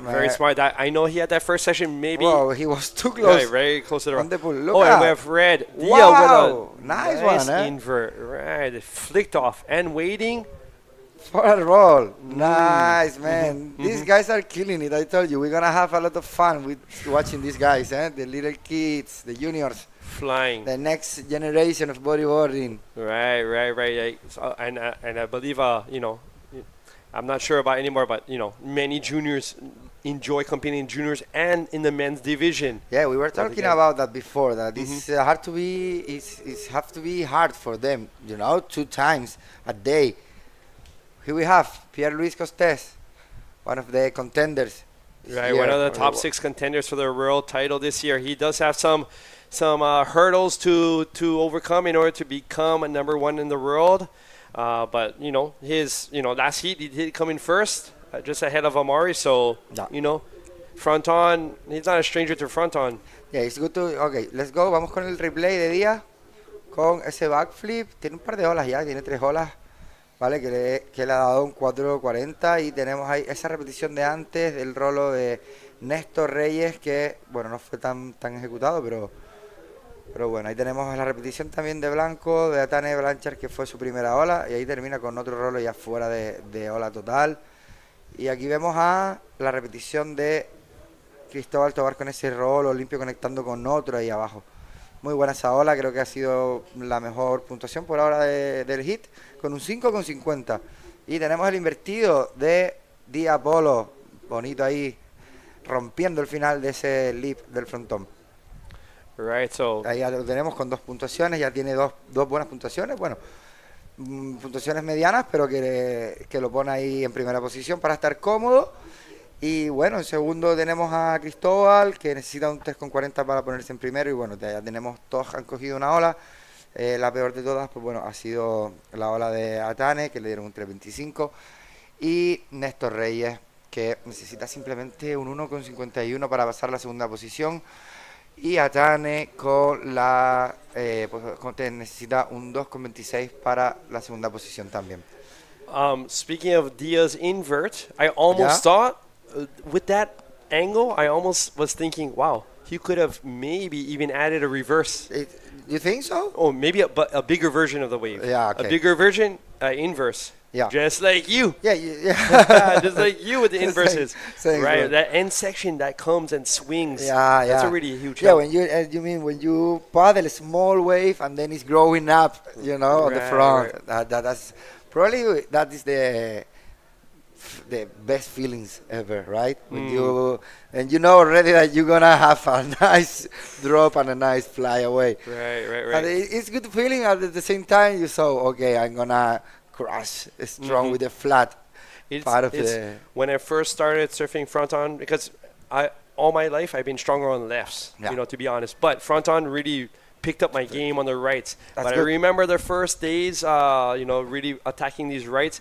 You know, you start off on this little side wave, sort of, and then you come into a growing wall, and you know, the first time, it's impressive, dude, I was not used to that. I was like nervous as heck. You know, you're coming in, slowing down, because that's a key. You have to keep your, you know, you can't really have you have to keep the brakes on before you get into that section. Exactly. Okay, vamos con la entrevista con Bego. Volvemos a ti, Bego. Thank you so much, guys. We're Pierre Cost. What a great performance. You achieved the first position since the very beginning. So tell us about the conditions right now and this type of fronton that's very different from the fronton that we have had in previous years.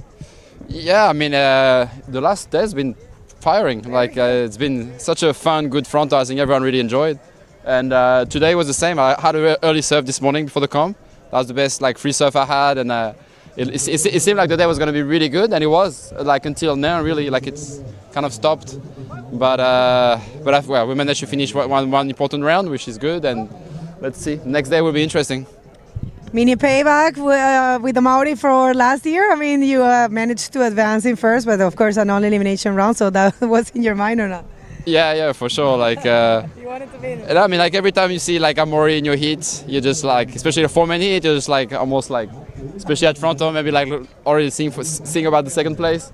And yeah, but I was really, really excited about that heat, especially with having Lionel too. You know, Medina is a Fronton King champ too, and you know, it was already a hot heat before Maori got inside.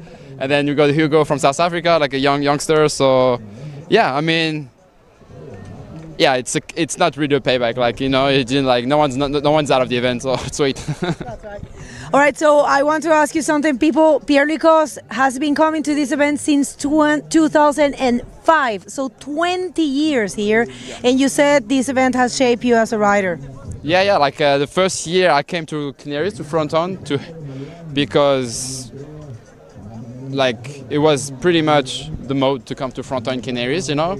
It was a boom about Hawaii, and then everyone came to Canaries, and I was 15, and I was like, okay, let's go, let's see about that wave, let's see about Fronton, what's it's all about. And I was 15 years old, yeah, and I still remember that I had an amazing session, a really, really, really big session. I got one of the best of my life at that time, and I came every year since. I was going to Hawaii and Canaries every year, and I was even before the idea of having a competition, it seemed impossible, just by the location, and it was impossible to think about. It was really just to create the best possible free surf clips, and then it was very important that I came so early, because by the time Fronton made part of the tour in 2011, and I got a chance to win the world title, it was just destiny, the fact that he had finished at Fronton. So that's why I said this wave shaped me a lot, and I owe everything to that wave, because these little steps that I did in my life brought me to that particular moment in 2011. So one last question, because it's a little low in the action. Thoughts about having 6 contenders for the world title? Yeah, it's interesting. The last few years, it was just like it was just two people, like me and someone else. And this year, it's interesting. I kind of like it. It's not like all pressure on me. Like the last 2 years, it was so much pressure. You know, like I was trying not to think about it, of course, but no, it's just there. As soon as you arrive at the event, and as soon as I hit the water, just everyone want me to lose. You know, just go in the water, like everyone want me to lose, especially last year. So this year I feel like we divided. You know, like Yuri's first, but there's sort of 5 people that people are like looking at, and I don't feel that all the eyes are on me this year. You know, so I kind of like it. All right, thank you so much, Pierre. You want to add something else or say hi to anyone? Yeah, I mean, my family just arrived yesterday. They're here. And yeah, I'm really happy. You know, my wife was here already when I won my first world title. She was here for the second world title. She was here all the time, really. And maybe that's what was missing. So anyway, you know, she's here. She's supporting me. This hit's been good. And, you know, to everyone supporting me at home, all my friends, thank you so much. You know, I'll try to do my best. All right, congratulations, Pierre. Best of luck for the rest of the competition. Back to you guys. Thank you, Ego. We are back here with the grooms of the Fronton King. Vamos a actualizar un poco cómo estaba la manga. Seguimos igual, en primera posición, Di Apolo, liderando esa manga con 2 buenas notas, 4,5 y 4,35, lo que lo hace un total de 9,65 puntos. En segunda posición tenemos a Cristóbal Tobar. En tercera posición tenemos a Néstor Reyes, que necesita un 4,81 para ponerse en la segunda posición. Y en cuarta posición tenemos a Achane Blanchard, que necesita un 5,5. Nos quedan, vamos a ver si nos pueden poner arriba los minutos que nos quedan de hit. Right, very interesting little interview there. Yeah, Pierre speaking thank about you guys. Right, 2005 being his first time here in the Canaries. I remember that day and I remember that session. Wow. For real. Oh. It was Pierre when he was sponsored by NMD, right? And yeah, he was a little kid and he comes with Dave Winchester. First time that Winchester was here in Gran Canaria. And I remember that section. It was big fronton. And obviously, I wasn't in the water. Pierre always was in, how you say, one step than everyone. You know, I remember Pierre with 15, 16 years old doing the massive, it was viral backflip. You remember that in Pipeline? Right. Yeah. 12 or 13 years old when he did that. 13 or 13, 14. yeah, around like, there. I don't know what. Crazy section. Wow. He didn't land it, No, but it got blown up. Yeah. Vamos ahí, la repetición de esa ola, de ese rolo de Cristóbal Tobar. Que a ver si consigue ese 4,15 para ponerse en primero. Ahí tenemos a Néstor Reyes buscando ese 4,81 con ese rolo, es la repetición de antes. Y ahí tenemos en blanco a Atane, que necesita un 5,5 con ese rolo de izquierda, conectando con un reversito para finalizar. Repetición de Díaz con ese backflip.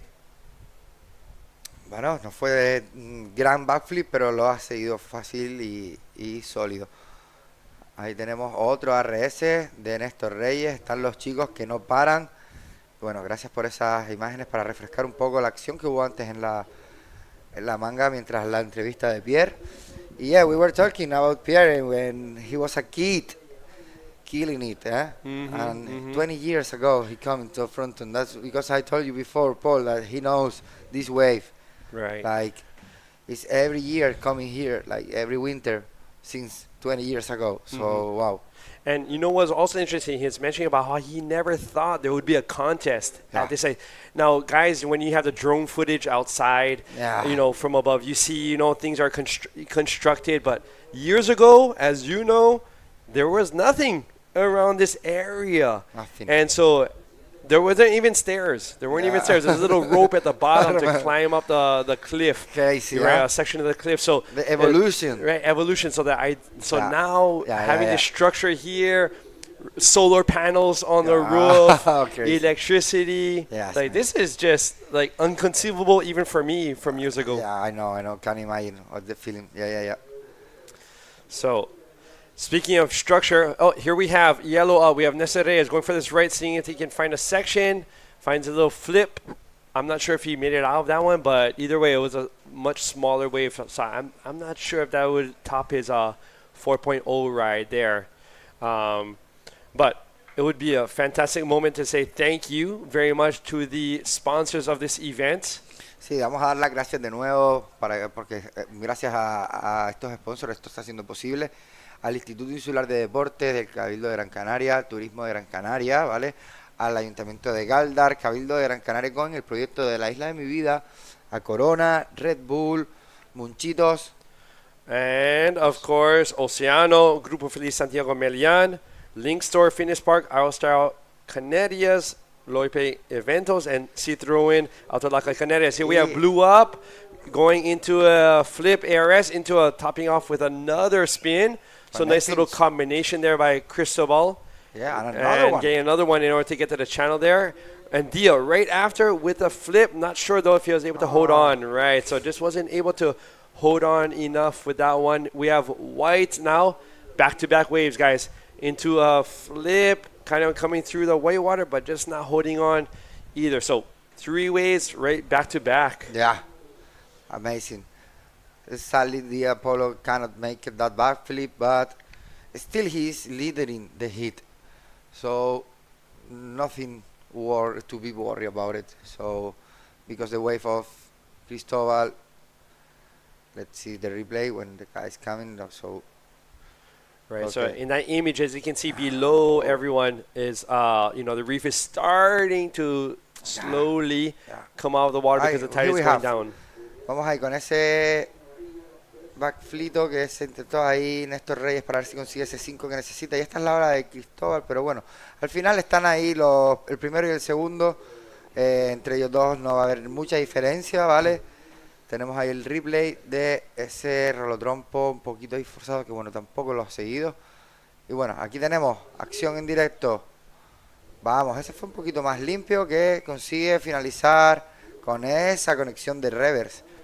Sí, muy bien, bastante limpio. Y bueno, seguimos, bueno, sigo diciendo lo mismo. Están ahí entre el rojo y el azul. Cristóbal y Di Apolo ahí back to back. Right. And I think he pretty much did a flip to spin like within one wave and the other in a minute and a half. Yeah. So it's very easy to get back to the peak on the rights. Exactly.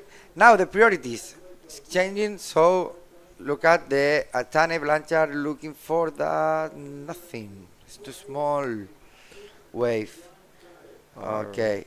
6 minutes remaining, guys. So still a lot of things can happen.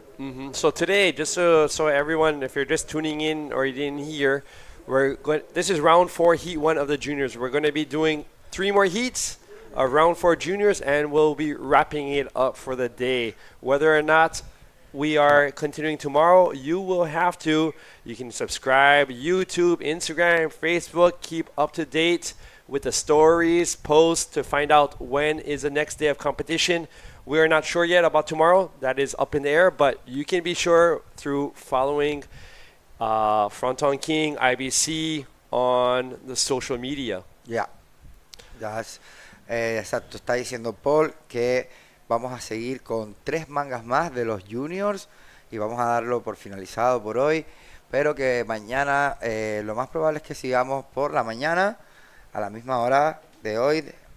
De todas maneras, para estar seguro de ello, pues pueden verlo en todas las redes sociales, Facebook, Instagram y la página oficial de la IBC. Esta tarde normalmente pues lo suelen colgar pues después del campeonato, un ratito más tarde, a medianoche, ¿no? Tipo a las 7, 8 de la tarde sabremos qué es lo que va a pasar mañana, a qué hora será el check-in. Y seguiremos, vamos a ver las condiciones mañana, vamos a aprovechar ahora que tenemos el paroncito para bueno, ver un poco qué puede pasar mañana. Vamos a chequear aquí, Paul, un poco el forecast, a ver qué dice en cuanto a mañana. Bueno, pues vamos a tener prácticamente, yo creo que por la mañana un glass increíble. Y lo bueno es que mañana el viento parece que a mitad del día se va a meter un poquito más fuerte del este, lo cual va a hacer que la ola no se estropee tanto como ahora, ¿vale? Fíjate que hoy tenemos aquí como las flechas un poco perdidas, ¿vale? Lo cual hace que cuando pasa eso se mete un poco el viento del oeste. All right, so Nestor just got away, but looks maybe a little frustrated there. But you were just saying, Miguel, that tomorrow could be similar, maybe even better winds. Here we Yeah. have Red, Dia with a flip, but couldn't make it around. But winds could be a little better. Yeah, glassy. for sure, yeah. And if the wind's coming, it's coming from this. Let's go with the white. Atane Blanchard, who needs 5.5, and he didn't make it. That backflip. Not So completely. still have to keep fighting to find another wave to get that score, to get the second position. Right. So, hey, thank you. Shout out Blue Eddie and B Green. You see that structure there? All of it, it's energy supplied by Blue Eddie and B Green with their solar renewable energy panels on top of our structure. So, as you can see, we are in the middle of kind of nowhere, and now we have a road, staircase. Things like this have evolved over the years, and now this is why we can bring you the Fronton King 13th edition. And if you don't know, then you're going to know now. Next to me, Miguel Macias, first edition Fronton King champ. Thank He's you, Bob. not just Thank another Canarian with a broken wrist or broken hand. He is first edition Fronton King champ. So when he speaks about his knowledge of Fronton, you better listen up. Thank you, Paul. Yeah. If I have something, I'm sure that experiencing this wave, for sure I have something. Experience multiplied by 10. Yeah. I'm thinking probably is the only way in the world that I know I feel safe. You know, safe. Feel safe. Feel safe because I know the wave. You know what I mean? Right, oh my God. Probably Safe in Fronton if I go to Island or that kind of wave, I feel more scared, obviously. Oh, replay, but not making it out. Right. And Like- it's safe because at the time to surf, I know where I have to be, and you know, it's hard to explain, but it's the truth. Well, I can tell you grew up here because safe and Fronton they're not really synonyms for me. Yeah, but this is you know, is the way that I'm growing up. All right, there's Caleta, the beautiful Caleta. So high tide, big waves, people, that's your escape route right there. But beautiful little zone as well. Love that little pueblito. Look at that, Right. beautiful, huh? Beautiful day. It's Look at amazing this how grass. the house from the drone you can appreciate. It's super easy that the houses are in the top of the cliff. Actually, Right. Architecture. Imagine to live. Good out there. plans there. Well done. So we are just under a minute and a half. We have Cristobal Tobar in the lead with 10 points. Dia Polo right behind 9.65. Nia 4.86 to move into first. Nestor in third with a combine of 8.25. And Ata Blanchard with a 6.75. So pretty much third and fourth looking for a 5, 6, 6.5 in order to move up to second. So this is, and just to make sure, this is not, fighting. the top two are the only ones that are going to move on. Here we go. The Apollo with the priority to see if he got the first position. 2 spins. Connecting, 3. Here we go. Don't stop. All right. So that will give Ata a chance with whoa, a flip, but he needed. was how we landed. Right, but he also needed a 6.15 as well. And Yeah, probably with if just he 1 wasn't minute left. landed like this, maybe you feel 6.15? too close. I don't know. It would be was a difficult one. Maybe yes, because now the conditions are a bit tricky. So I think the criteria of the judges is a bit slow, like not too exigent. You know what I mean? We're not expecting so much, maybe. Exactly, because they know that the waves are a bit slow, a bit tricky now. So as soon you get something different, a bit more, how you can say that, like a bit more expressive, more strong, right? But that could have done it. Nestor in yellow just did a flip out, and that was a bigger one. So Sally, let's see. Waiting for 2 scores. Waiting for a couple scores. But you know what? I think we'll head to commercial break, and once we come back, we'll let everyone know the result of that last heat. So let's get back to commercials, and we'll be right back in a second. Okay, guys.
Welcome back, everyone, to all the action here at the 2025 Gran Canaria Frontón King competition. And just to let you all know, in the last heat of junior division, round 4, heat 1, we had Cristobal Tobar in first, and Nestor Reyes in the last seconds pushed up into second place, while Dia and Atana, their campaign will have come to an end. But let's jump into the water for the next heat.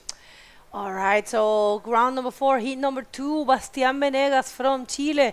In red, Vicente Campos from Portugal. In yellow, Cristóbal Dávila from Peru. In blue, and Damiano Bonacci from Italy in white. Remember, these are elimination rounds. Whoever do not advance in the first or second position are going to be knocked out of competition. This is what equals to the round of 16, but it's only 4 hits of 4 people. So first blood right here, very good flip there for Bastián Venegas, and that wave is a 7.25. Heating up for the next hit is Guy Montenegro there, and I believe, really sure, but yeah, that's other competitor. I always confuse it. I'm not really sure if it's Alberto or Alvaro. So my bad. But yeah. I'm loving, the importance of heating and warming right there for the heat, warming, getting ready. They have their wetsuits on and they're getting ready there, so we'll see. So we have Yellow looking at this wave. Let's see if he's going to take it. Goes for it, pulls in, but doesn't really have a section. Seems like he may have gone over the falls, kind of changing his mind and whatnot. Now we have Blue looking, but not going right. Warming up. With those Oh my God. heating up, warming up. Either way, they're getting their muscles loosened. Do we save that also? Okay. Warming up. Here we go. White on from Italy, Damiano, but no luck there. But right back out to the peak. That's right. Junior men division. They have their final here. Check this out. That's Cristóbal Tobar. And look at that beautiful ARS of Cristóbal Dávila.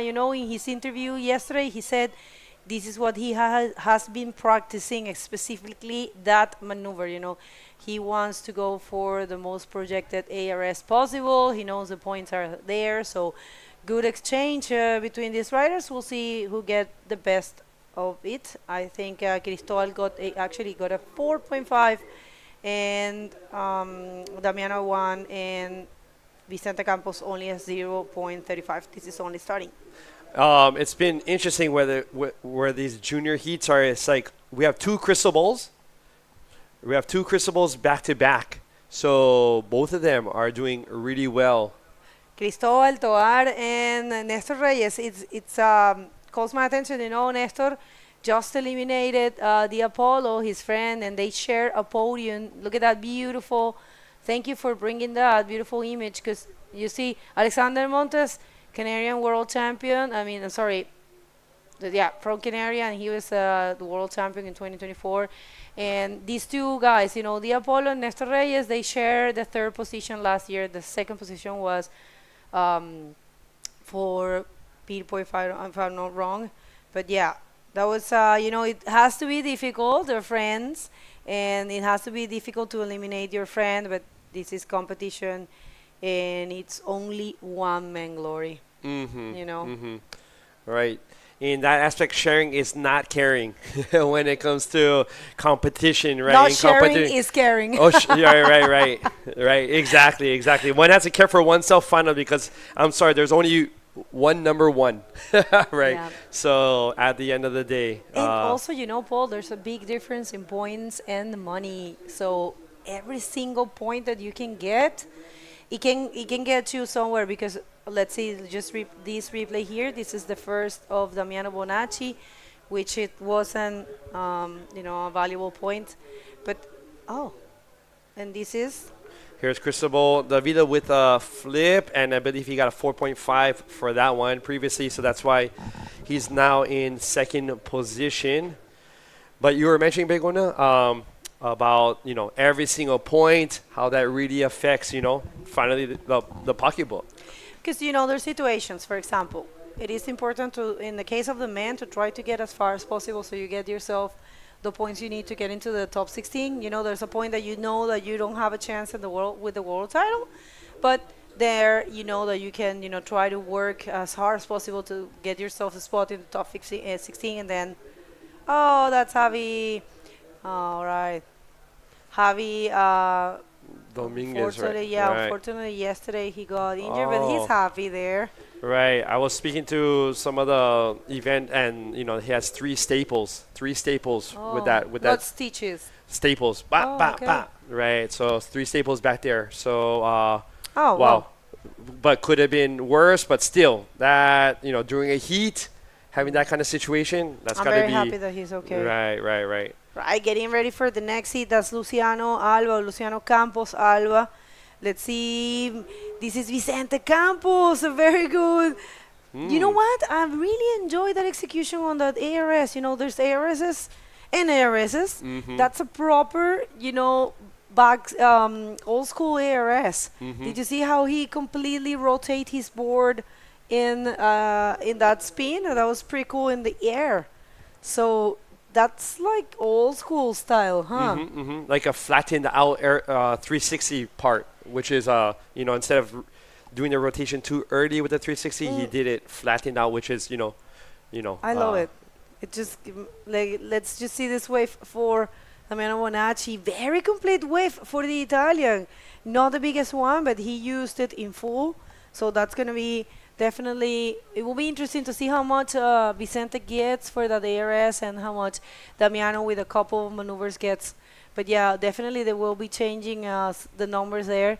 Luciano Campos Alba getting ready. You know, he currently lives in Asturias, but he is from Peru, so that's why he's hanging out with the Peruvian crew, the Peruvian flavor in place there. All right, so some scores dropped for us here in the booth.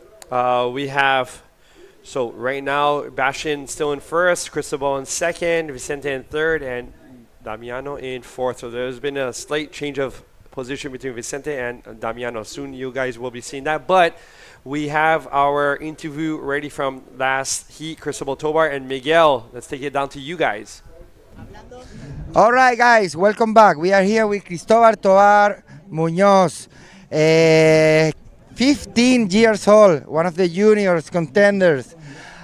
Cristobal, how you feel to find that wave in these kind of conditions, that it was a bit slow, that nice score that you get it? ¿Cómo pude encontrar mis dos olitas? Con las condiciones que hay ahora, hay un viento un poco feo, pero aún así un par de olitas que me dieron para dar ARS para los dos lados, así que contento de poder pasar. Okay, he's saying that he find that wave with this kind of wind that is a little bit ugly and it's not really nice, but he found both of the sides, right and left, ARS, he got the scores that he needs to be at the first position of the last heat. You feel still motivated to keep pushing on the contest? Estoy motivadísimo. Con el 950 ya quedé, pero full motivado lo que se venga, da lo mismo las condiciones y todo eso. Si tengo que estar motivado, en cualquier ola uno puede ser bueno y nada, seguir con todo. All right, he said that he's obviously super motivated, even with the only 9.5 that he got it, he's more than happy. So he's gonna keep motivated to killing it and to win the contest for sure. All the guys are motivated, but he's gonna get it for sure. Do you want to say hello to someone? Un saludo a toda mi familia, como siempre, mi mamá, mi papá, mis abuelos que siempre están ahí apoyándome. Gracias también a los chicos que están acá del Team Chile, Perú, el Checho, la Nacha, el Chino, todos que están acá, el Gerardo. Gracias de verdad a todos por el apoyo, los silbidos, porque eso siempre motiva más. All right. Congratulations, felicidades, Cristóbal, a seguir así, lo estás haciendo muy bien. Y nada, guys, back to you. Thank you. What a great performance of Cristobal Tobar this year. It's amazing how much he grew up and how good he is surfing. We saw the potential, you know, last year in Chile. He is always super motivated, but it has changed a lot. It has improved a lot, and this is the thing with the juniors, you know. Excelente trabajo, excelente performance de Cristóbal Tovar en este evento. Here we have a replay of, speaking of juniors, we have Vicente Campos coming around. Nice ARS coming out with that section is pyramiding right there, the pyramid.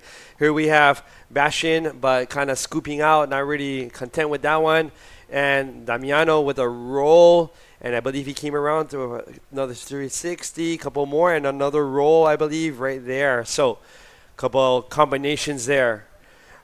Very good, Damiano, huh? Right. Let's see this one. This was the ARS for Luciano. I'm sorry. Oh my God, Cristobal Dávila. All right, so one look from the ocean for last wave of Bastián Menegas, and one more here for Vicente Campos. Vicente is also a revelation, you know. He's very young, coming from the same place as Luana Dorado. And Luana Dorado, an amazing bodyboarder. She was so close to be the world champion in the junior division this year. She's runner-up again, runner-up last year. I'm pretty sure she's going to get it in 2026. And wow, Damiano, big, nice. Judges are going to love that. That could change things. So I would actually prefer we wait for that score to drop before we mention how the positions are. But that was a nice boost, nice timing, and landed cleanly, things that the judges are looking for at this point. I'm loving the performance of the juniors. They are all so good. I'm so happy to see that. I mean, usually the juniors, they are, you know, they always serve really good, but you know, they're not that advanced in some places in some countries, but actually in bodyboarding they have always put on a show, especially you know, I see the nationals in other countries and they are amazing.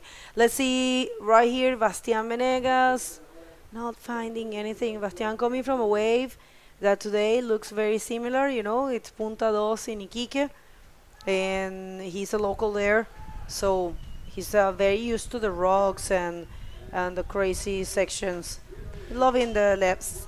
All right, so Damiano, I don't know if you can see on your screen, but Jazz dropped an 8 with that clean backflip we are just spoken about. So Bashin in with a 12.4, but slightly ahead of Damiano, who has a 12. So Damiano just needs a 4 to move, 4.4 to move into first. We have Cristobal, who's looking for a 6.51 to move into second, and Vicente Campos looking for a 7.11 to move into second. So just to mention, once again, round 4 Heat 2 of Junior Division, which means that only the top 2 will continue on, and 3rd and 4th place will not be continuing anywhere. So very, very critical, this heat and round.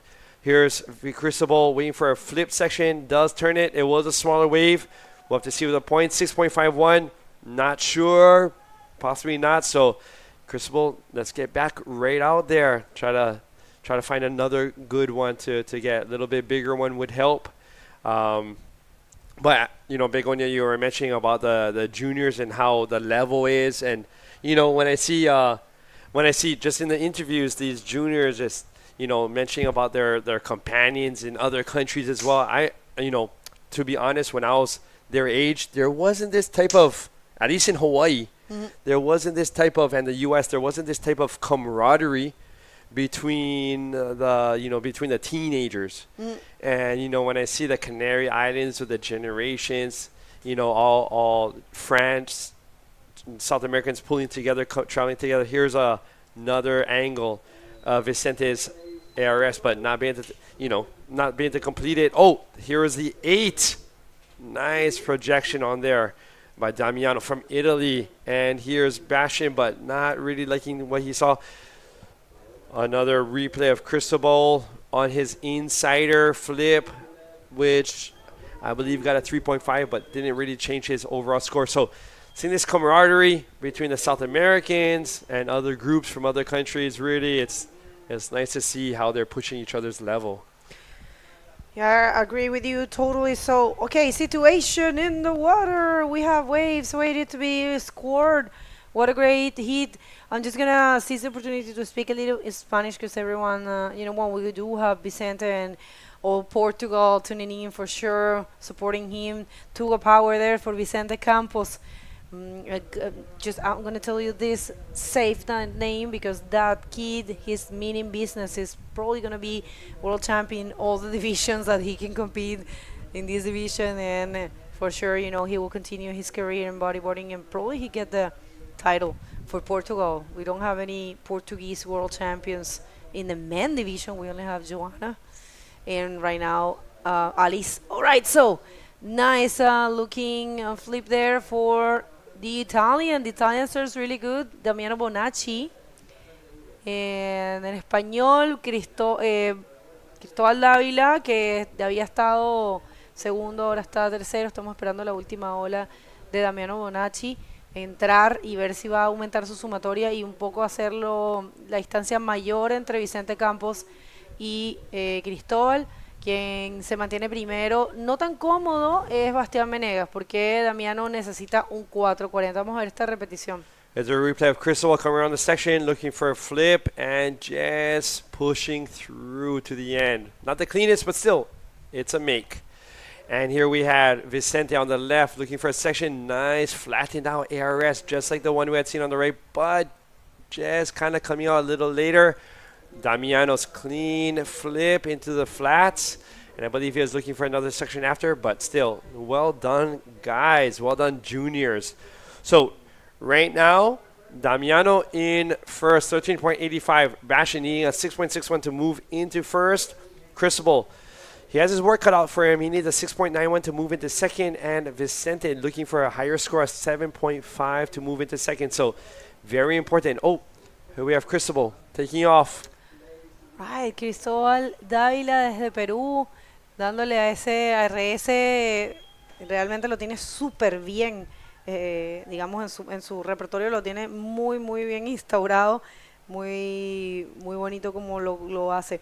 Vamos a ver esta ola, se viene probablemente Vicente Campos, no, Bastián tiene la prioridad y la va a perder ahí, no fue en esa ola. Y la última ola de Damiano Bonacci fue un 8 y lo deja en la primera posición. Ahora Bastián busca un 6.61 para tomar de vuelta la primera posición, recordando que solo primero y segundo avanza. Esto es una ronda de eliminación. Y sabes que we had a survey for all the athletes and we asked Vicente Campos a couple things. I mean, some riders didn't complete it. Right, Bastián Venegas there. Bastián was one of the riders that didn't complete it. But yeah, I wanted to have more information. Let's see if Bastián can get the score he needs with that last wave. And Damiano Bonacci, meaning business. What a great bodyboarder. Italy. Yes. Italy coming through. Wow, consistent on those flips on the right side and coming out clean. So not sure where his home break is, but I'm looking at the survey, and he, you know, him and Vicente and Bastián is the first time that they come to Fronton, you know. Oh my gosh. And they can read the wave like that? As well, you know, let me check. I think he is his first time. They're something really good for being the first time. Wow. So here's a replay of Bashan with the flip and pulling it around. He's so quick on pulling those. Not too much of a lip there. And then Damiano, Italy, Bingy. Right, pulling it around. So bunch of these guys are first times in Fronton and no fear, just straight sections, hits, and landing things. So that's a promising future right there for these bodyboarders. Super good to get to see them here.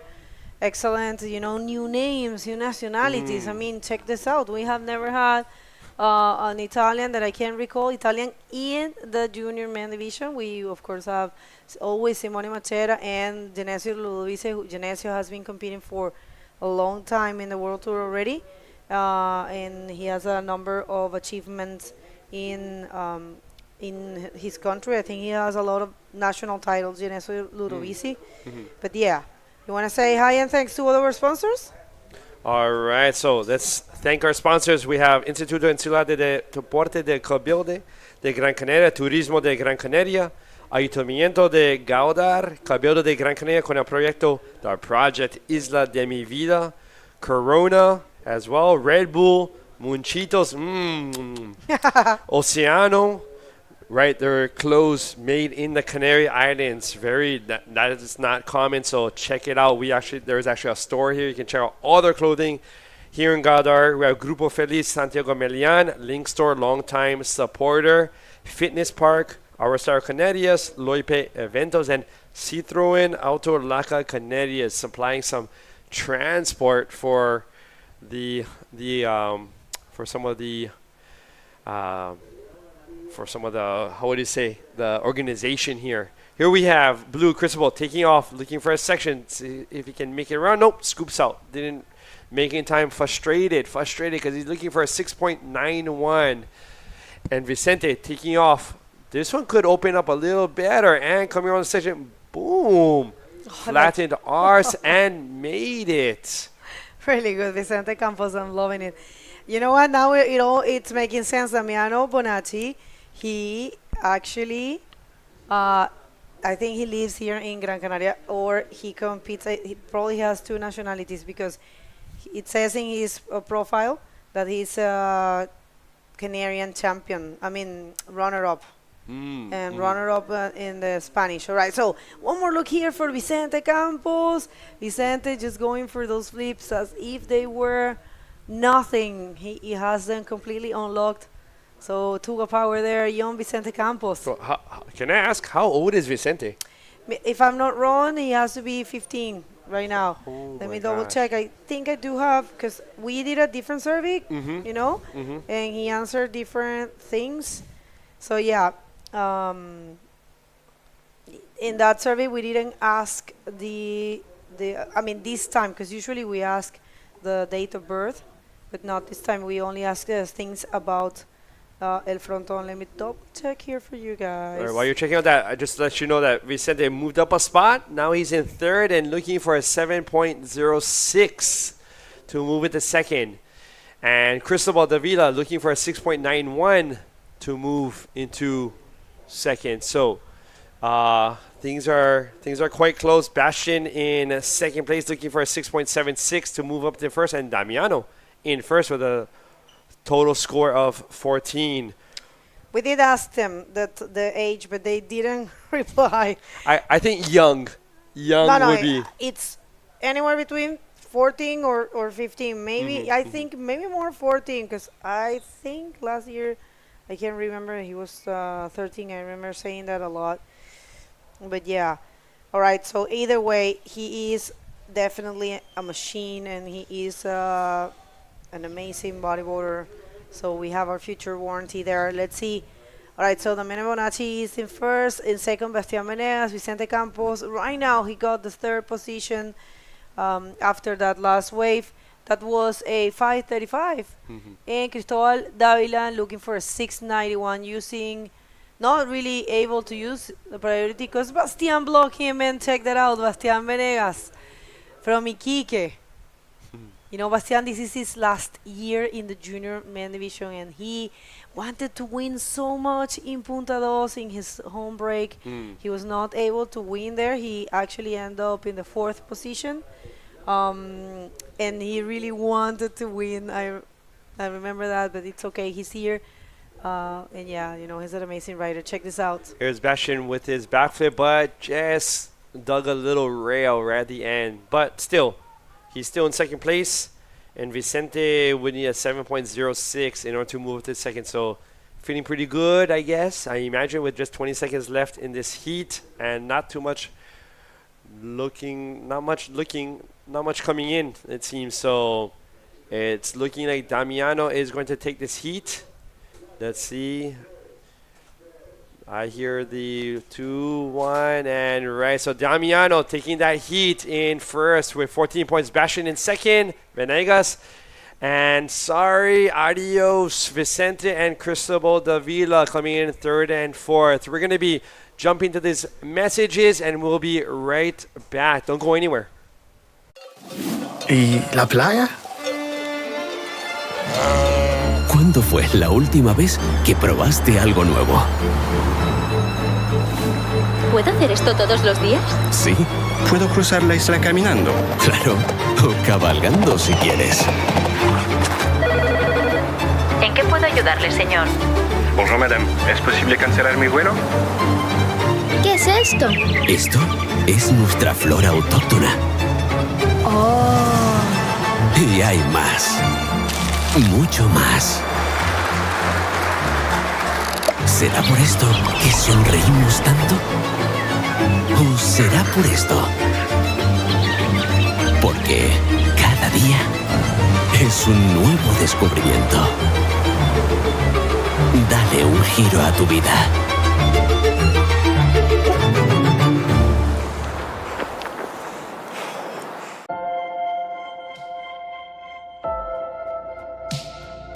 La vida son esos pequeños detalles, esos atardeceres con amigos, esas miradas. Son todos esos momentos los que hacen que la vida sea vida. Monchitos, la vida está para compartirla.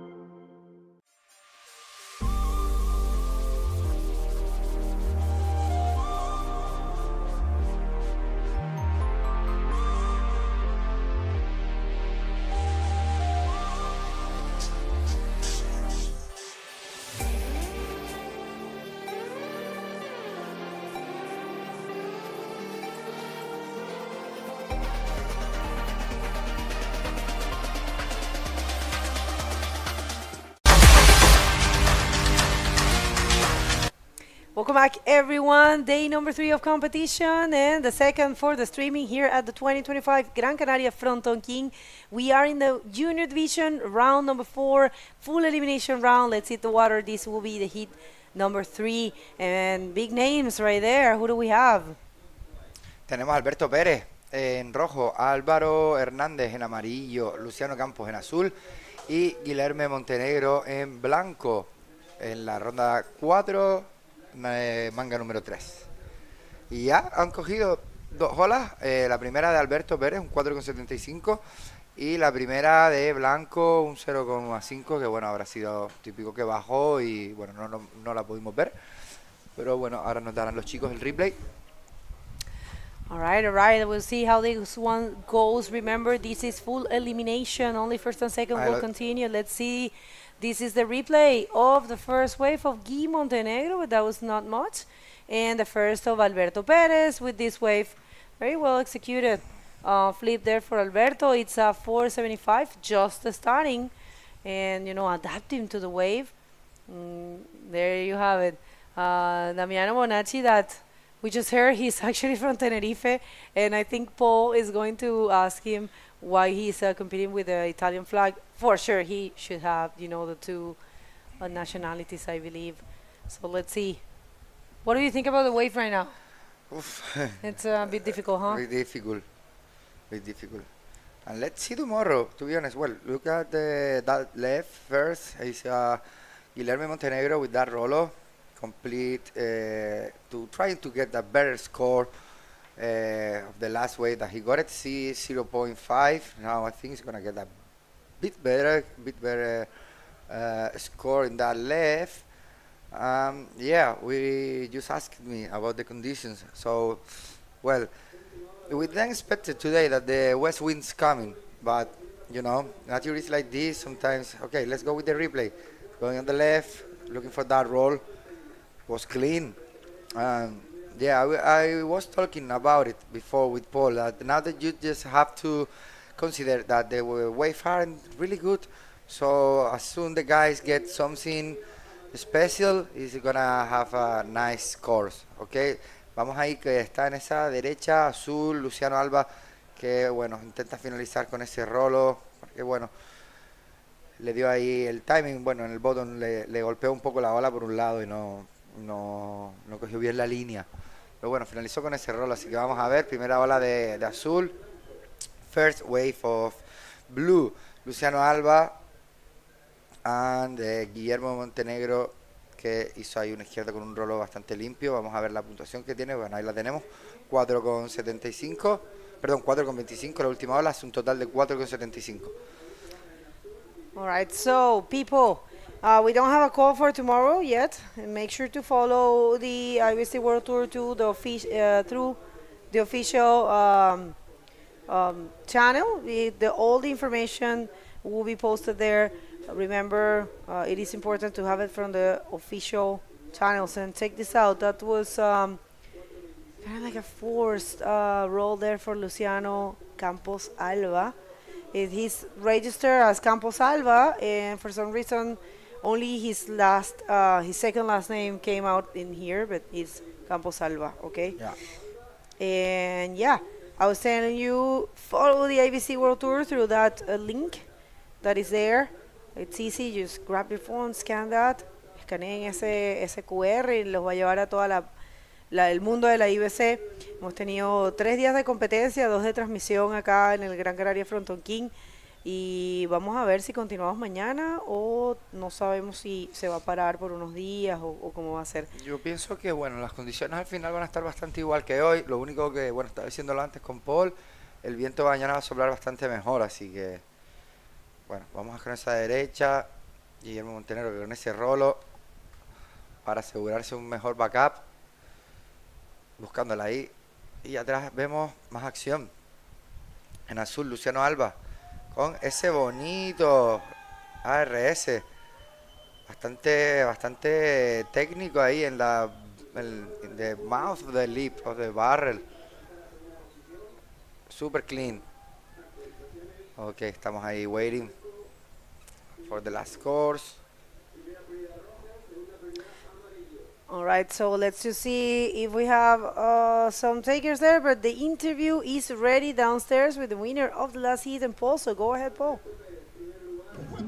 All right, thank you very much, Begonia and Miguel. And we have the last heats juniors winner over here with me. So, now, let me just I want to make sure I pronounce your name exactly correctly, because originally, if I'm not mistaken, you are from Italy, correct? But living in the Canary Islands. So, how do I pronounce your name correctly? Damiano. Damiano. Well, you were destroying it in Fronton. Now, Damiano, you told me that this is your first time competing in Fronton. So, my question is, why haven't you competed here before? Because you had so much control and everything in your flips, everything like this. So, why is this your first time? Porque es un poquito complicado coordinar todo con el instituto y demás, y pues no me había organizado bien, y entonces nada, este año sí salió, y por eso es mi primer año. Okay, so what you're saying more or less is that because of with your institute, with school, coordinating the timing has been difficult. Well, I am so glad, along with everyone, that you were able to make it for this year's Fronton King, and you're doing excellent. Now, Damiano, also, we've noticed that, when it comes to, you are from Italy. So many people are probably surprised, like, wow, this guy's doing unreal in Fronton, being from Italy. But however, what is this situation like now where you live and all that? Sí, yo fui a Tenerife con 8 años y ahora vivo ahí desde entonces. Y nada, yo soy italiano porque todavía no me puedo sacar la nacionalidad española, pero cuando podré ya se verá. Y nada, por eso mismo.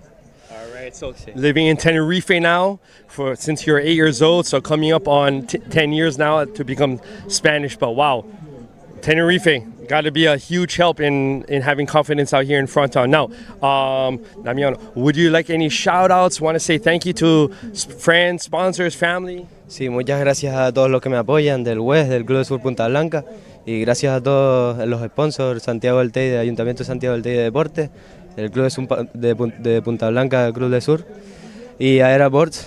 Gracias a todos. All right, Damiano, well done today. I imagine you're going to be able to rest up for your next heats, and well, best wishes in not only Fronton King, but also with your citizenship. All right, well, with your residence here in Spain. All right, so best luck with everything. All right, well, let's head back upstairs to Begonia and Miguel. Right, thank you so much, and congratulations to Damiano. Guillermo Montenegro right now in first position at 6.5 and 4.45, and coming in hot, Alberto Perez. Let's see, Alberto. So it's really good, Alberto. Right, so yeah, Guy Montenegro, very good competitor as well from where Neymar Carvalho is. It's a part of the Instituto Neymar Carvalho. Wow. There in Brazil. And yeah, look at that replay of the last of Luciano Campos. That was before the interview, huh? Yeah. Really good. Yeah. Super quickly that ARS. Sí, muy bueno. Y una repetición de esta izquierda buenísima también de Álvaro Hernández. Así que está fuerte la cosa con estos dos riders de acá. Y that's the one of Guy Montenegro that gave him the first position. Let's see, and one more look here to Alberto Perez last wave that put him in the first position. That was a 6.10. 6.10. Te quedaste pegado ahí. Sí, estaba viendo a los chicos ahí. Sí, tenemos, bueno, la última 6.10 de rojo, de Alberto Pérez, que hace un total de 12 puntos. O sea, tienen dos muy buenas olas, un 6, bueno, un 6 y un 6.10, cual lo pone en primera posición muy tranquilo. So, okay, guys, we have first position, Alberto Pérez with total of 2 waves, 6 and 6.10. There's a total of 12 points. All right, and in second position we have Guilherme Montenegro with a total of 10 points, 95. And in third position, Álvaro Hernández with a total of 8, who needs right now a 6.21 to get the second position. And in fourth position, Luciano Alba with 2 waves, and it's a total of 7 points that he needs 5.46 to get the second position. Still we have 13 minutes remaining, and still is coming some wave. We have action on the left and the right. Let's see the right. Here we go. Nice clean rollo connecting with a reverse. Beautiful, and another rollo at the end to keep us high, to keep trying to get the highest score. Luciano Alba, who needs 5.45. Probably that is the wave that he needs to get the second position. Here we go. Vamos a ver qué pasa. En este momento Alberto Pérez, en primer lugar, pero la última ola de Luciano fue un rolo bueno. Y de hecho estamos esperando olas para todos los competidores. Vamos a ver qué pasa ahí y cómo va a quedar la situación, porque en realidad el tema con los juniors es eso, son tan activos. Sí, me he dado cuenta, estoy flipando. Agarran un montón de olas. Un montón de olas. ¿Cómo se nota la edad? Qué pasada, qué actividad. No se pero cansa. no para. Pero bueno, ¿cómo eras tú? Sí, puede ser. ¿Cómo sí, eras sí, tú? Seguro, sí. Seguro que todavía eres un bicho molesto en el agua. No, que va, me he dado cuenta cuando surfeo últimamente, ya voy como remo al pico más tranquilo, espero más, la buena. Las últimas veces sí, cuando estaba surfeando ahí en Francia, de hecho este año estuve ahí. ¿Te tocó bueno allá? ¿Es buena sí, la ola tuvimos igual? un verano guay.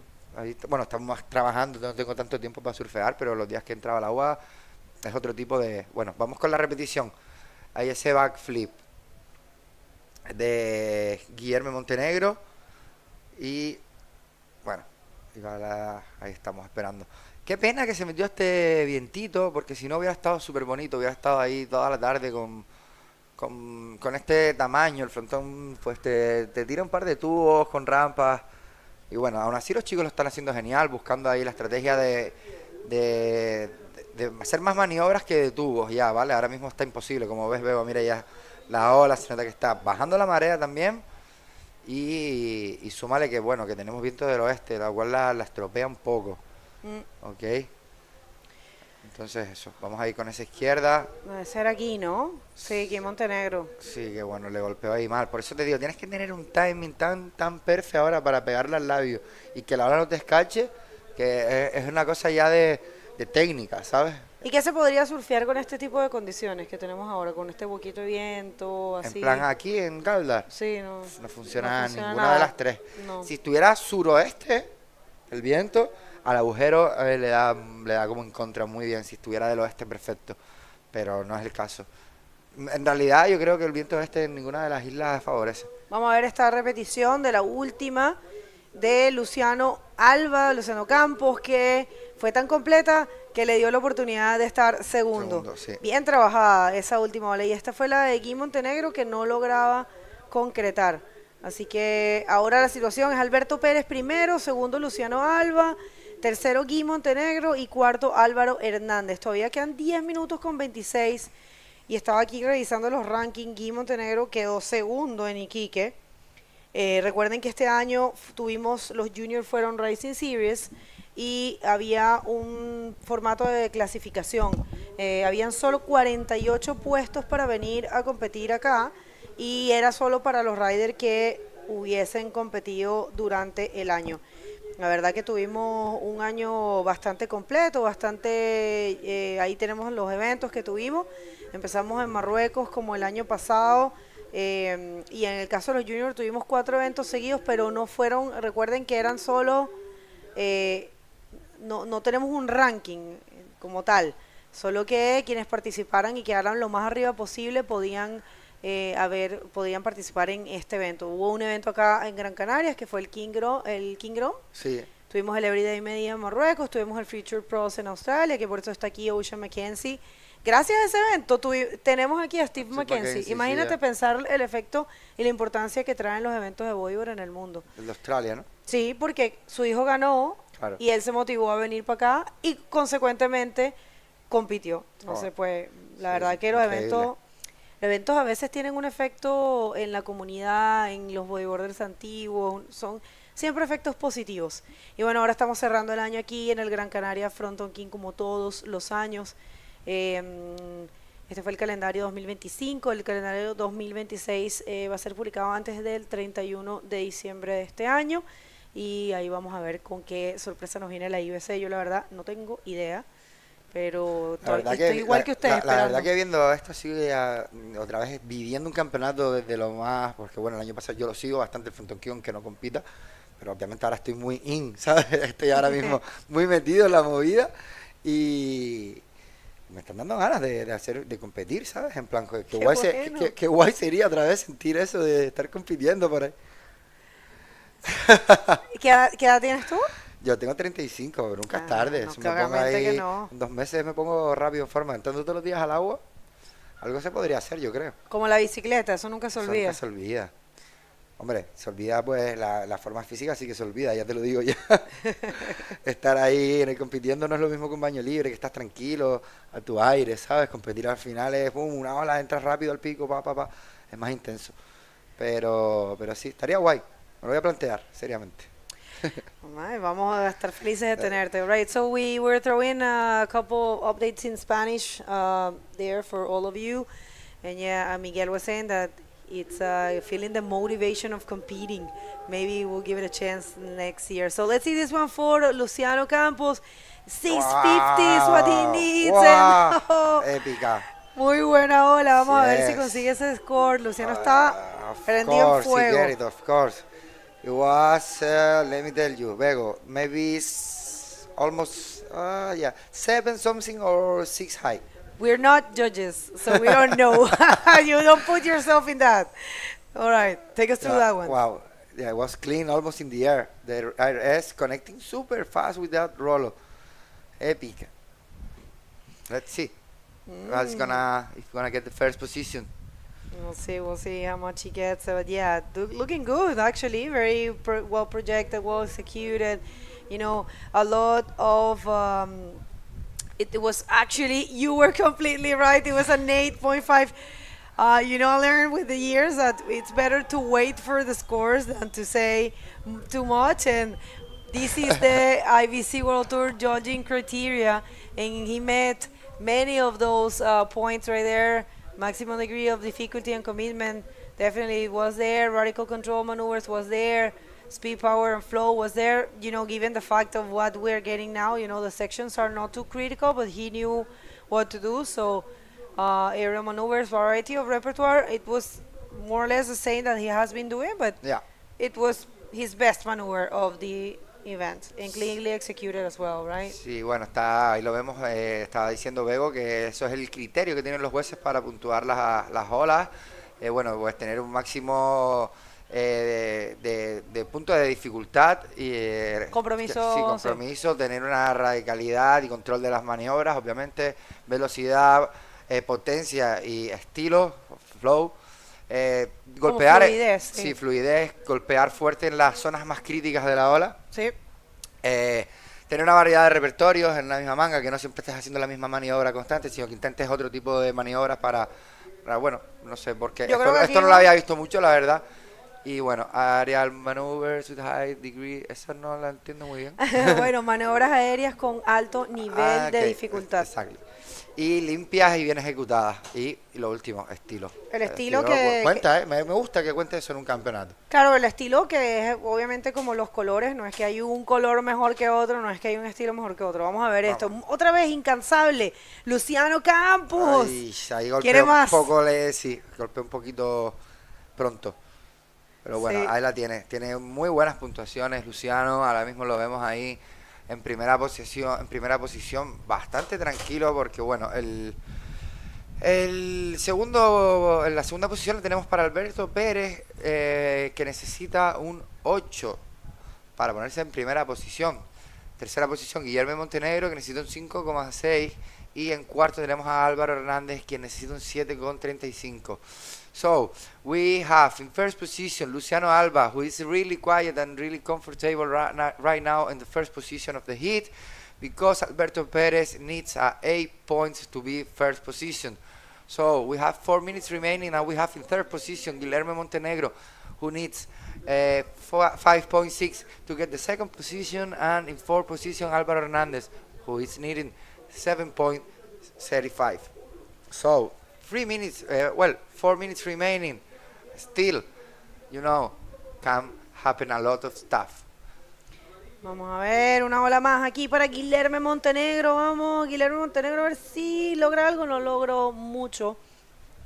Mira, Guillermo Montenegro se estaría descalificando si no logra el 5.60 que necesita para poder tomar la segunda posición. Sí. Y obviamente la otra ola la ola que acabo de tomar no es nada. Es suficiente, no. No hizo. No, y aparte ahora acaba de perder la prioridad. Ahora la estrategia es quedarse ahí donde está. Yo no iría más adentro. Claro, alejarse, ¿no? Y claro, si te metes ahí entre ellos, no te van a dejar bajar ninguna ola los que tengan prioridad, sabiendo que tienes la cuarta prioridad y que te hace falta un 5. Entonces ponerte un poco más abajo y rezarle al mar para que te dé una olita ahí media un poco más en el inside, ¿sabes? Bueno, a ver qué pasa. Realmente, si tú no lo sabes, yo gané el Fronton King así. En los últimos 20 segundos iba de tercero. Y te quedaste bajito. Perdón, segundo, estaba aquí en primero, me acuerdo. Y me quedaba abajo, me entró una así típica de las que aparecen por arte de magia. Se me quedó una rampa así, hizo un backflip enorme y fue gracias a eso, si no pues... Pero eso es una estrategia, no tiene nada de malo. No, claro, si no tienes prioridad, pues tienes que empezar a buscar lo que sea por un poquito de eso, lo que di un poquito más abajo de los demás. Sí, eso está súper bien, más bien se demuestra que estás entendiendo lo que tienes que hacer, que estás buscando, que estás... sabes, que no te das por vencido, porque mucha gente que dice, ay, no tengo... Sí, te frustras un poco y bueno, no tengo prioridad, pues ya está, se acabó, pero bueno. Necesito un score grande, no puedo, ¿sabes? También estás jugando con el mental ahí todo el rato, ¿sabes? Pero bueno, ahí los vemos a los groomies of the Fronton King. Killing it, a lot of active here. All right. So, situation in the water, 1 minute and 40 seconds. We have revelation in this, we'll say, junior. Luciano Campos doing great. He went to Morocco this year, and he was also surfing really good as well. That's where we met him. And Alberto Perez in second, looking for an 8.01. So probably with that kind of time, it's all about the battle for the second position. Getting the first position will be a little difficult. So, we'll see what happens. Tenemos eso, un minuto para finalizar esta tercera manga de la ronda cuarta de la Junior Division y por ahora la situación parece que está bastante ajustada. Tenemos que para que Guillermo Montenegro pase a la segunda posición un 5.60 y Álvaro Hernández un 7.35. Cuando queda un minuto y no se aprecia que vaya a entrar nada interesante, pero bueno, vamos a ver, nunca se sabe hasta el final. All right, everyone, this is a great day of competition. This is the third day and the second of the streaming. It's about to come to an end this day, and we'll see if we're gonna come back tomorrow.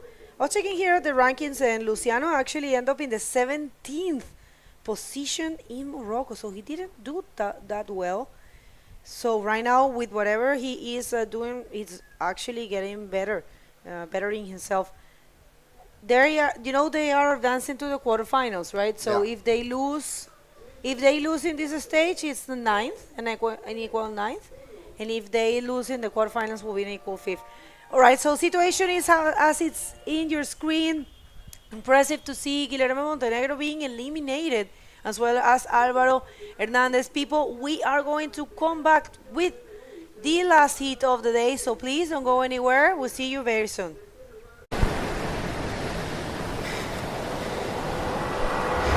When we were younger, you started off with a look you gave. It spread over and over among us, and I held my breath and like it was my last one. But you still there right in front of us. You still there right in front of us.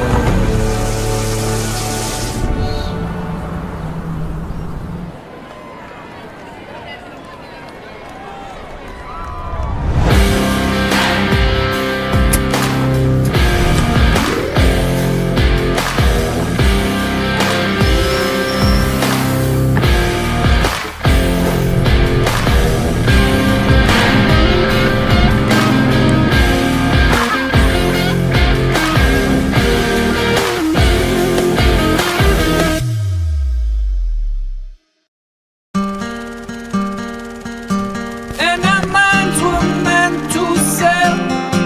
Take a rest from my thoughts, take a break from this world, and we'll feel miles away from the places that we used to be.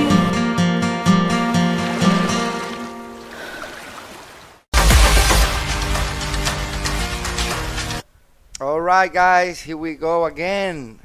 Welcome back to the. We are right now on the round 4 of the junior division in the heat number 4. The heat before, we had a lot of action from the guys. Let's see. All right, Fronton King, Gran Canaria 2025, round 4, heat 4 juniors. Last heat of the day, we have in red Luca Zaninotto.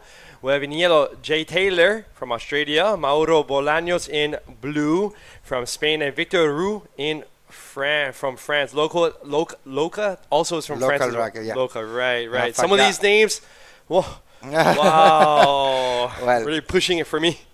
No worries. So we're in the 23. So far, no waves caught. But last heat, seems like there was some action with the waves below. I was down below speaking to some of the guys down there. Yeah. And, sun is out. People, a bunch of people down there just enjoying it and excited. I don't know if you heard it from upstairs here, but people are cheering, things like that, and it's wonderful to hear. That's good. The When energy. you are in the water and the people is supporting you, that's probably one of the best feeling ever. People supporting, screaming to you as soon you get some maneuvers or whatever, you get a good wave. It's a good, There's a lot of family communities here, like from everywhere. Chile, Peru, Australia as well. Australia, yeah, there is France. a contingent from France Nice. as well. Yeah, and obviously the locals. Yeah. Right. So for those of you just tuning in, this is an elimination round for the juniors round that's 4. true. So the top 2 are the only ones who move on. And the bottom 2, it's going to be sayonara, a little bye, right? They're not going to be able to continue into the next day's competition. And the next days are looking good. We're not sure about tomorrow. Yeah. So you're going to have to subscribe, YouTube, Instagram, Facebook, social media to keep up to date, or check out the website. Here's Blue Mauro with a quick little roll just to start off his heat.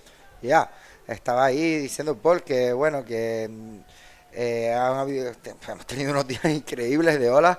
Ahora sí que es verdad que está un poquito, bueno, en 3 días que llevamos de campeonato, creo que es las 3 últimas horas que hemos tenido este viento medio raro, más parado, pero bueno, que va a estar bastante interesante los siguientes próximos días. No sabemos si mañana va a haber competición, pero tienen que suscribirse a las social media, a todas las redes sociales, a YouTube, Facebook, Instagram y obviamente a la website de la IBC para estar todo el rato conectados y saber toda la información que vamos a tener sobre los próximos días de campeonato. Yo sinceramente, personalmente pienso que mañana es un día bastante factible para hacer el campeonato, va a estar parecido a hoy y bueno, parece que el viento mejorará un poco, no se va a ver el viento del oeste y bueno, ahí tenemos a, como decíamos, celebrando ahí la comunidad peruana a tope,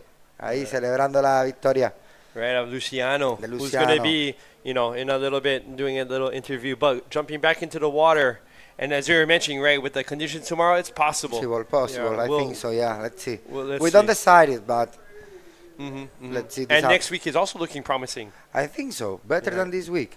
Oh, yeah? Probably. Be bigger, yeah. Right, and a little bit, if I'm not mistaken, this swell that's hitting us right now is like a northwest straight, that'd be like, what, 200 or 300? Degrees, 290, yeah. 295? Yeah. And then one coming in next week, it looks a little bit more tilted north. Yeah. Not yeah. north swell, but Not north. totally north, but a north, bit more. northwest. But well, depends. I think Thursday and Friday it's more west. Danny told me that this morning. Okay. Danny Hernandez is one of the best guys checking the forecast. Always he's on the right, so I can believe what he said. Maybe it's too west for that days. So it's too west. It's not really good. Right. Then the lefts are too short and the rights are closing out. Well, not We closing have out, Tenerife stopping that swell. right, blocking it as yeah, well. Thanks, yeah. Tenerife. Thanks for blocking our swells. Yeah, so let's see what's going on for the next few days. Here we have our drone view. As you can see, Now we can see Tenerife. Look at that. Yeah, Then. Tenerife blocking the west wells. Sí, can Right, so this is why off to the right-hand side of the screen, you can just see Tenerife behind those clouds. Behind of the clouds. So when the swells are really west, that's not very helpful. I mean, Yeah. for other parts of the island, Yeah, imagine. Yeah. Yeah. This is maybe the same swell is pushing to all the islands. Yeah, sometimes happens that in Fronton is like 2-3 feet. Probably in Lanzarote it's like 15. oh wow, Yeah, huge for real. difference. Yeah, Really huge being difference. shadowed If then, it's yeah. really west. Yeah, exactly. Right, so here we have some guys paddling. Let's see who's going to get this one. We have Jai Taylor on the right, looking for a section, but just couldn't get it. But find something else further down the line with a quick row and reverse spin, but right off the bat. He didn't finish, but was a good. Let's go with the left. Lucas Ariotto. This is a guy that ripping so hard. I like so much his style. Here we go with that backflip. So good. Right, so a couple scores will be dropping. We also had White who went on the left, but I'm not sure what he was able to do from our standpoint here. But either way, we'll check out what his results were. We have not opting out on that one. So tide is going down. Ahí vemos a Mauro. Mauro está ahí buscándola, Vamos a ver si se decide a bajar en esa izquierda. Ahí lo vemos. Vamos allá. Buscando ahí ese labio para ese backflip. Y... qué pena. Le ha pasado que, bueno, creo que lo ha forzado más de la cuenta. Y, bueno, al recepcionar, el tail, como decimos nosotros, se le ha clavado un poco. Y se ha quedado como ahí stuck. And he didn't land it, unfortunately. Right. But, well, still we have time. He's on the first position now. Okay, we have refreshing the scores. And last wave of Mauro, it was 1.5. That is not enough. But still is in the first position. So we have the replay. Here's a replay of White, but nothing came together for Victor on that one. And then we have Jai Taylor on the right. He did a little check turn and then into a roll.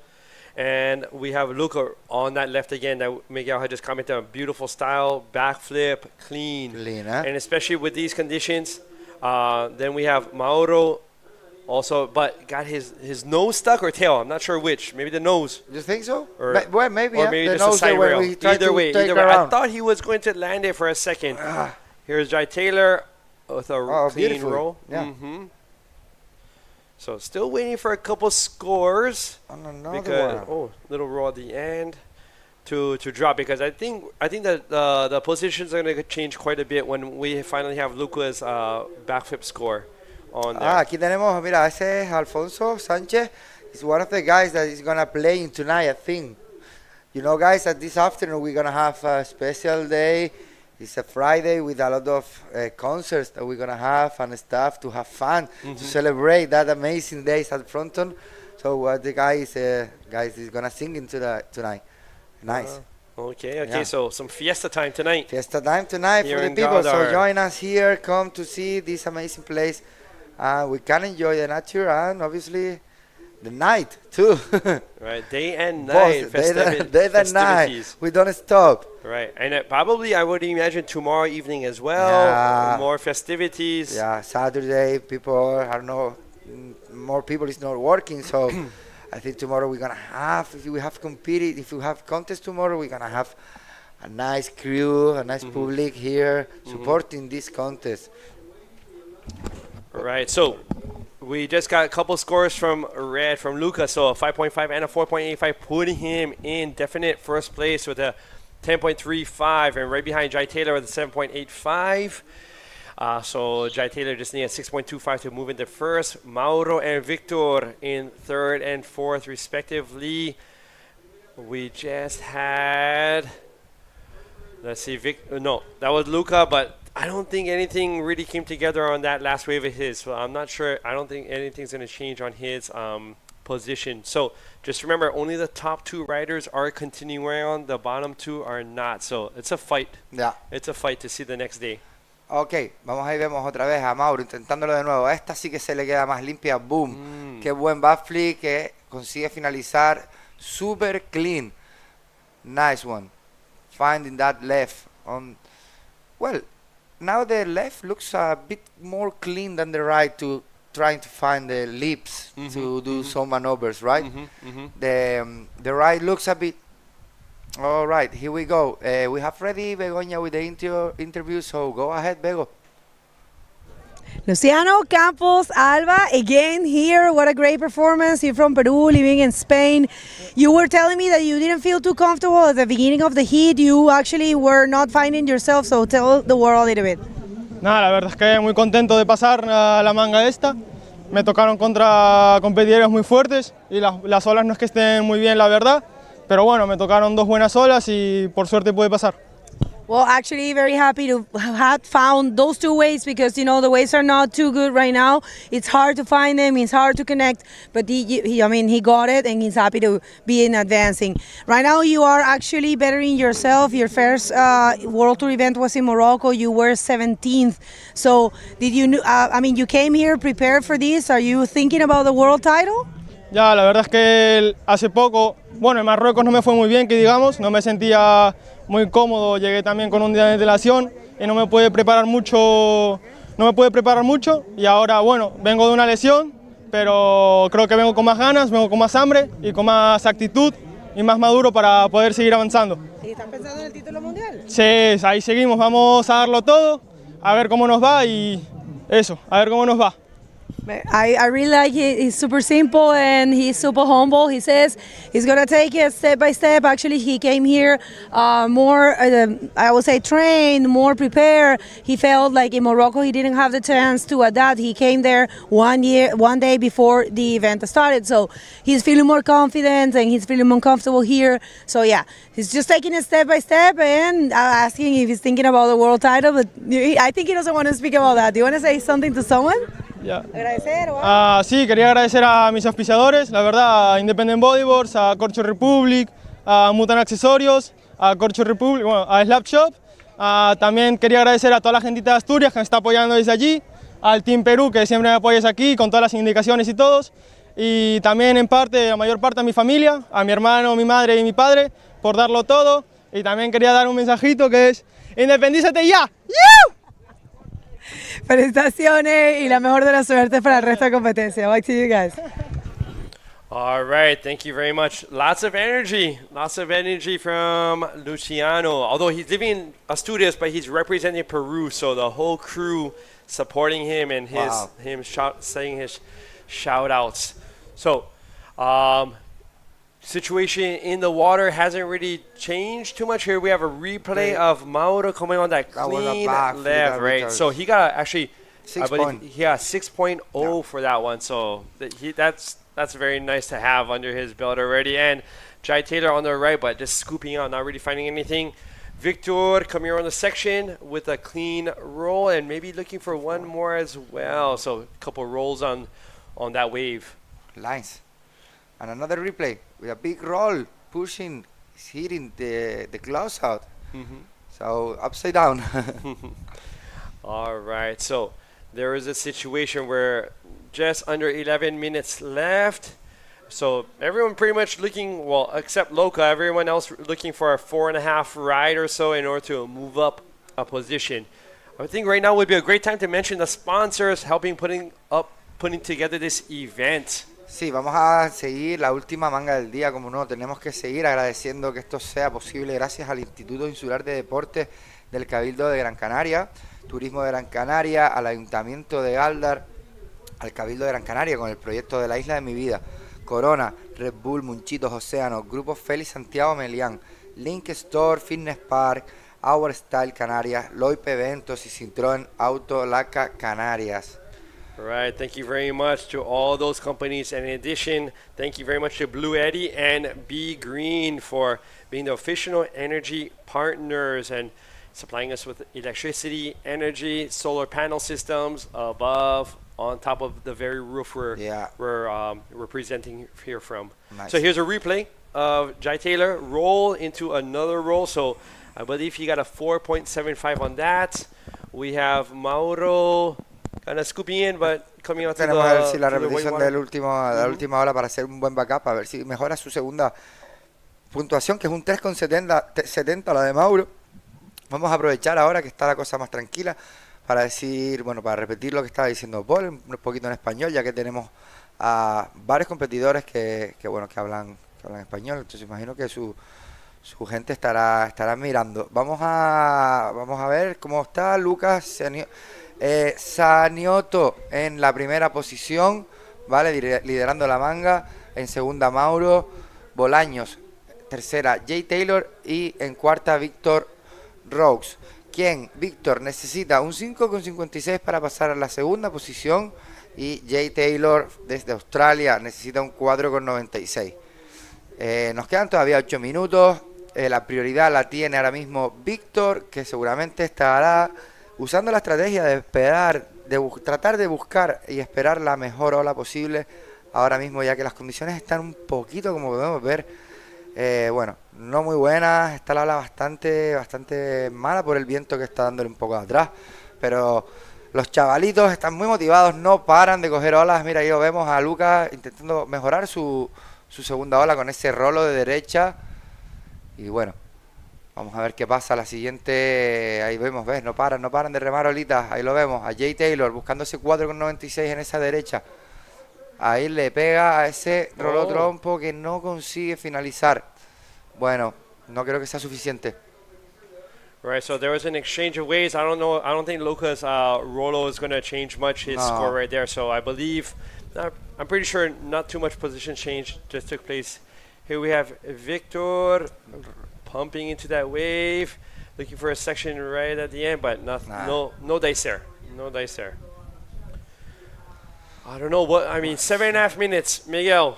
Your competition experience. If you're Victor or Jai Taylor and you're looking for a 5.5 minimum around there, what would you be doing? Would you be waiting? Would you be sitting away from them? Would you be sitting near maybe the channel? Well, depends of the priority. If I haven't the priority, I was crazy trying to find something a bit more down of the lineup, because if you are trying to fight with the guys that have priority, it's gonna be complicated. And just right now, the priority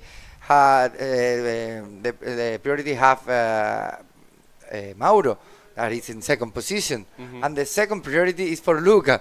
So here they are winning the heat, and they have the priority. So the other guys, in my opinion, should be a little bit more down them to try to find different kind of wave to see maybe something good coming to trying to get that score that they need.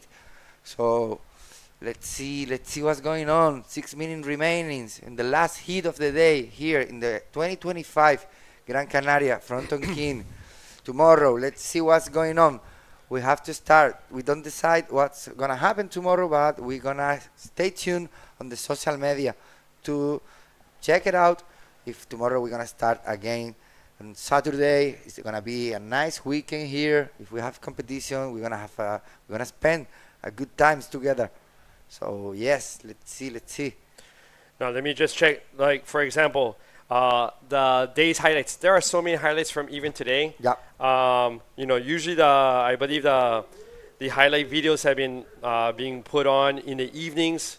There's so much footage to go through, but we already have highlights from day 1, day 2, and I probably day 3, probably this evening as well. 8 o'clock, 9 o'clock, or maybe even before would be put up. Yeah, around 8 o'clock, I believe. Totally agree. So it's gonna be, in case you missed some of the best waves this morning, that will be coming out. Jay Taylor looking for that 4.96. I don't think was enough. Well, let's see. 5 minutes remaining. Last hit of the day. Still the guys looking for fighting to keep alive on the competition. For the moment, looks like Lucas Aniotto and Mauro Bolaños are winning the heat with a nice score. So, but still we have 5 minutes remaining, Paul. Everything can happen. Jay Taylor only needs a 5 points, and Victor Ruxi needs a 5.50. So everything is possible. The thing is that they have in the priority. So, well, a bit complicated, to be honest. Right, Luca and Mauro definitely are sitting comfortable.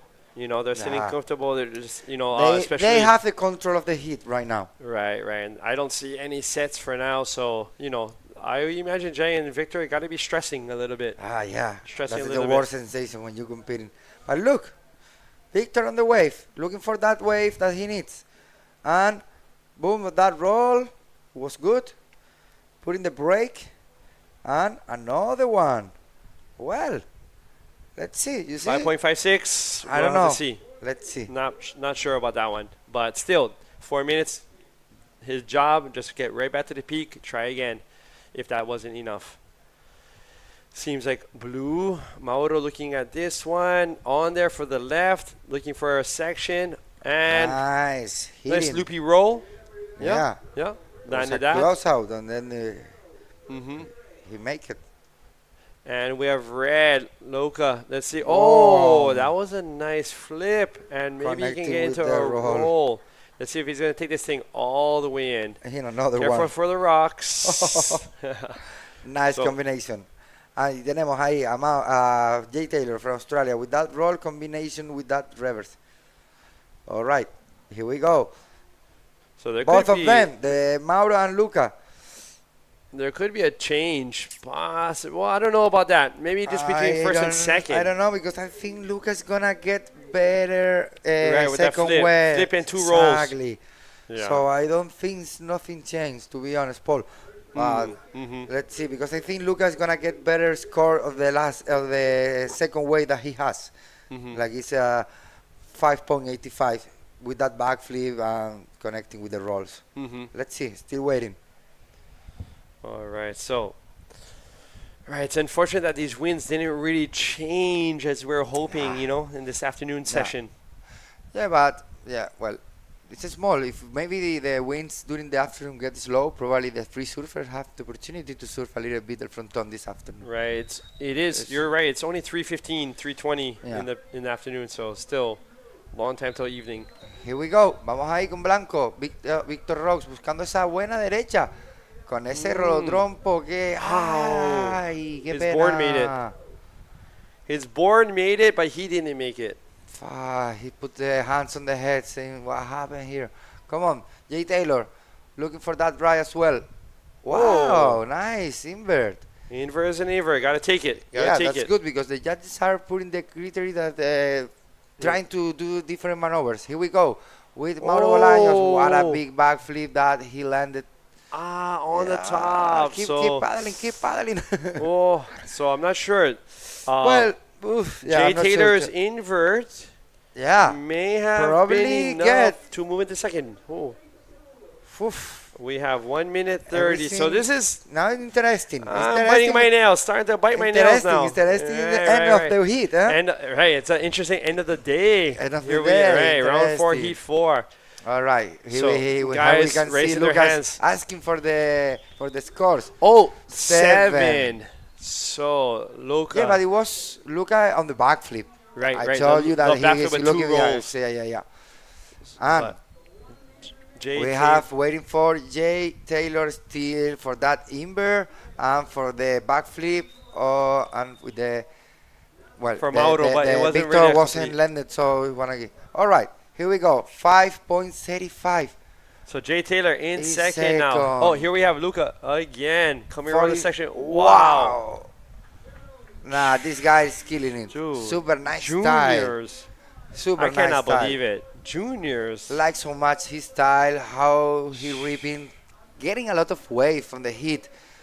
Look at that, how many waves he getting. I was talking about it with Dude, Bego. Yellow Jay Taylor got Like, he didn't 9 stop. waves. Luca, 1, 2, 3, 4, 5, 6, 7 waves. Yeah, a lot. Oh, average of 6. They're like And- at 25 it's a waves. lot wave with these kind of conditions. Like he didn't stop finding wave. No. The hit. It's like red is priority, great, and All so right, guys. Uh, We finished the day with this hit. Official results: Lucas Zanotto in first position, second Jay Taylor, Mauro Bolaños in third position, and in fourth position Victor Roques. So we're gonna be we're jumping to a commercial break, and when we get back, we'll be going to our interview with the heats winner Luca Zanotto from France. Yeah, back to the commercial, guys.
¿Alguna vez te has preguntado por qué siempre quieres más? Más lunes sin alarmas. Más primeras veces. Más saltos al vacío. Más desayunos en la cama. Más olor a mar y a campo. Más sonrisas a cámara. Más latidos por minuto. Más disfrutar del camino. Más sueños casi cumplidos. Más amigos de repente. Más carreras a cualquier parte. Más sabores por descubrir. Más quedarse sin palabras. Más tiempo. Tiempo para perderse y volver a encontrarse. En definitiva, más momentos como este. Y este. Y este. ¿Y si la respuesta nunca ha estado en el qué, sino en el dónde?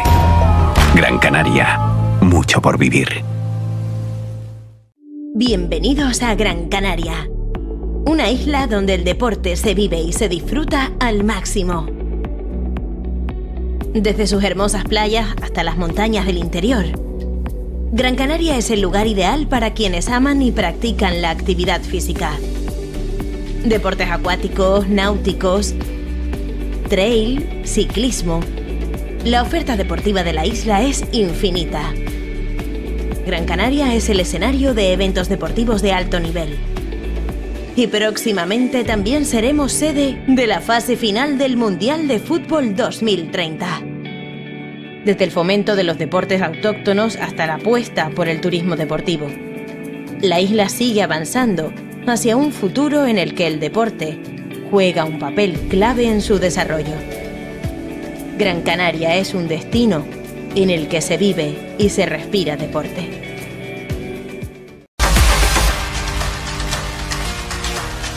All right, all of you, successful day of competition here at the 2025 Gran Canaria Frontón King, day number 3, day number 2 of streaming. What do you feel about the day? How do you like it? I like it a lot. I'm so happy to be here again. I want to say again that thanks for the opportunity. It was better than I expected. I feel super comfortable with you, Bego, and with Paul. It's a nice experience for me to be here. And we had an amazing day of competition. At the end, the conditions, it wasn't really good, but the guys were killing it. The last 4 hits for the juniors was so good. We were talking about before that they didn't stop to catch wave. It's amazing how much energy they have, and impressive, to be honest. For sure. Yeah, very great day of competition. We have the repechage of the main division established. That's going to probably happen the next day that we will compete. It is impressive to know that Gabriel Oraga and Uri Valadão will be in the same heat, which is the heat number 1 of the repechage. We'll see how that goes. Both of them, they're coming from the same place, from Bahia. Yeah. Both of them, they're battling for the title. So we'll see, you know, there's 2 spots in the repechage, so they might advance. So, you know, we have Pierre advancing very well today, super comfortable, and we have had a lot of great moments. And of course, we had a lot of aerial maneuvers that are going to go to the Red Bull Banana Challenge. Remember, we have that this year, $1,000 in cash for whoever does the most. No joke. It's like 800 and something euros or something like that. So yeah, it's super good. We're waiting for Lucas Saninoto to come out of the water, but we would like to thank you for your support and thank everyone that made this event possible once again. Maybe you want to update in Spanish for everyone? Sí, bueno, estamos diciendo que también tenemos el Banana Challenge, aparte que tiene un premio, es la mejor maniobra aérea en el total de toda la competición. Y bueno, son $1,000 en cash, unos 800 y pico euros, no está nada mal. Y que bueno, hemos tenido que mañana tenemos en la primera manga de repesca tenemos a Uri de Valadão con Gabriel Braga, que son del mismo país y los dos están de contenders. Entonces vamos a ver qué pasa, solo hay 2 posiciones para pasar. Bueno, nos dicen que tenemos la entrevista preparada, así que vamos de nuevo contigo, Paul, y ahora nos volvemos a ver.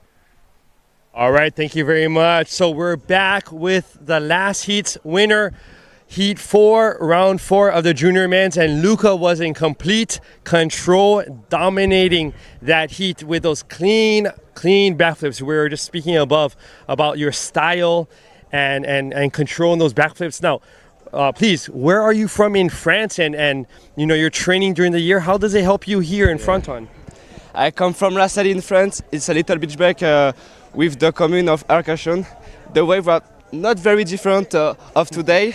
Very small, lot of wind, and not very powerful, but sometimes was very fun.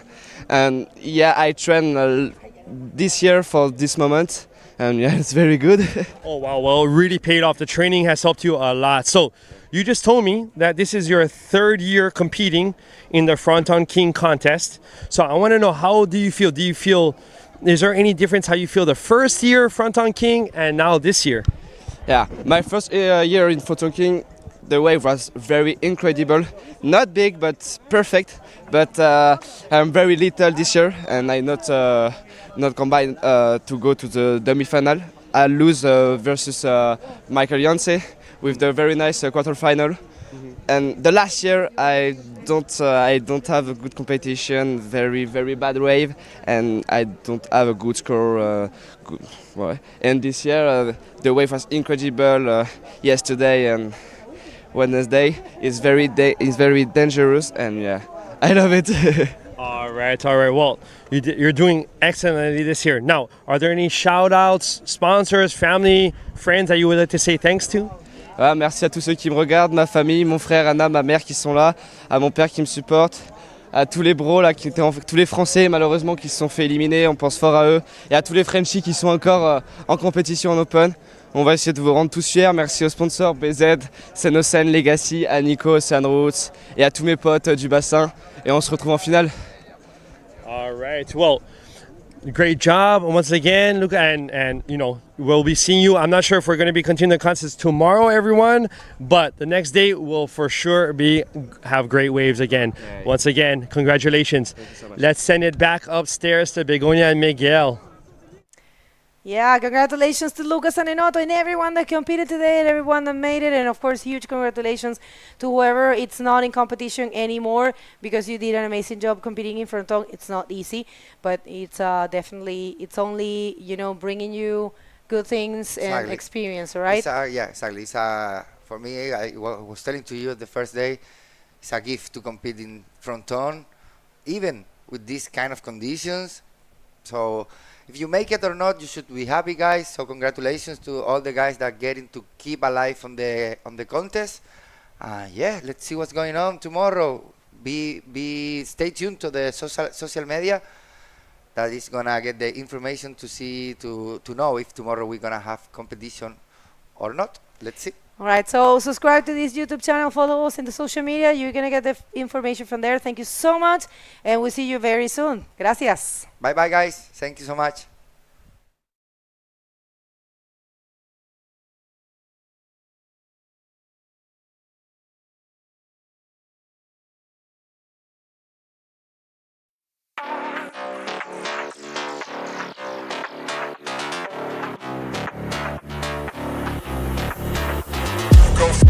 Homies on the mic, they thinking they your son. You go from feet, from me, my son, to me, each his own. You go from feet, from homies on the mic, they thinking they your son. You go from feet, from You go from, you go from, you go from, you go from, you go from, you go from, you go from, you go from,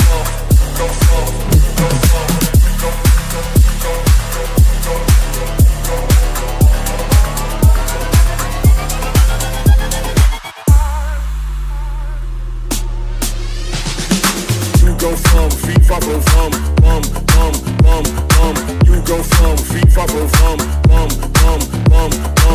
go from feet from you go from feet from you go from feet from you go from feet from you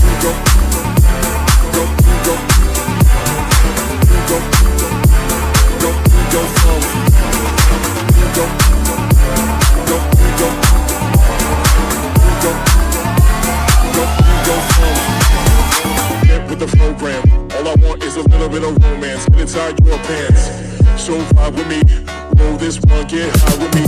Sip this drink, get drunk with me. The DJ plays hits at bump bump. You go from feet from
go from feet far from.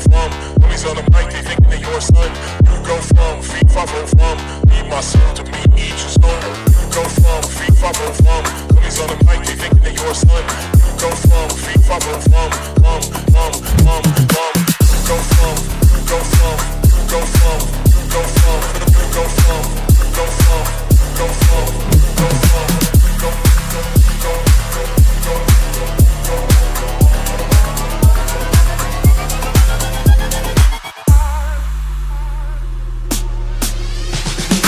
You go from feet far from. You go from feet far from. You go from feet far from. You go from feet far from. You go from feet from. You go.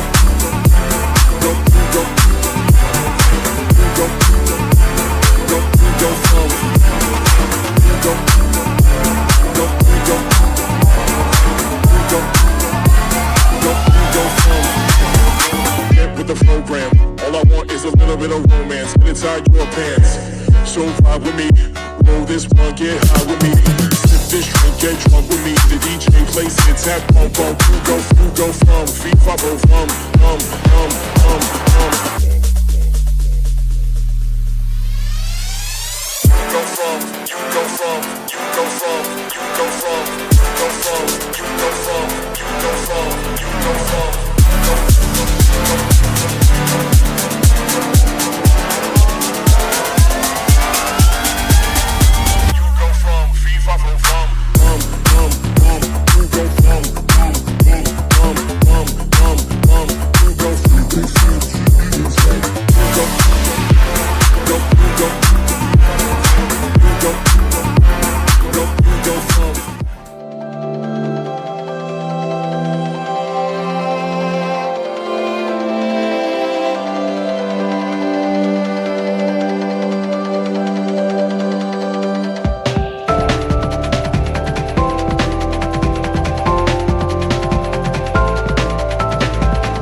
todo lo que tenemos, es todo lo que nos da.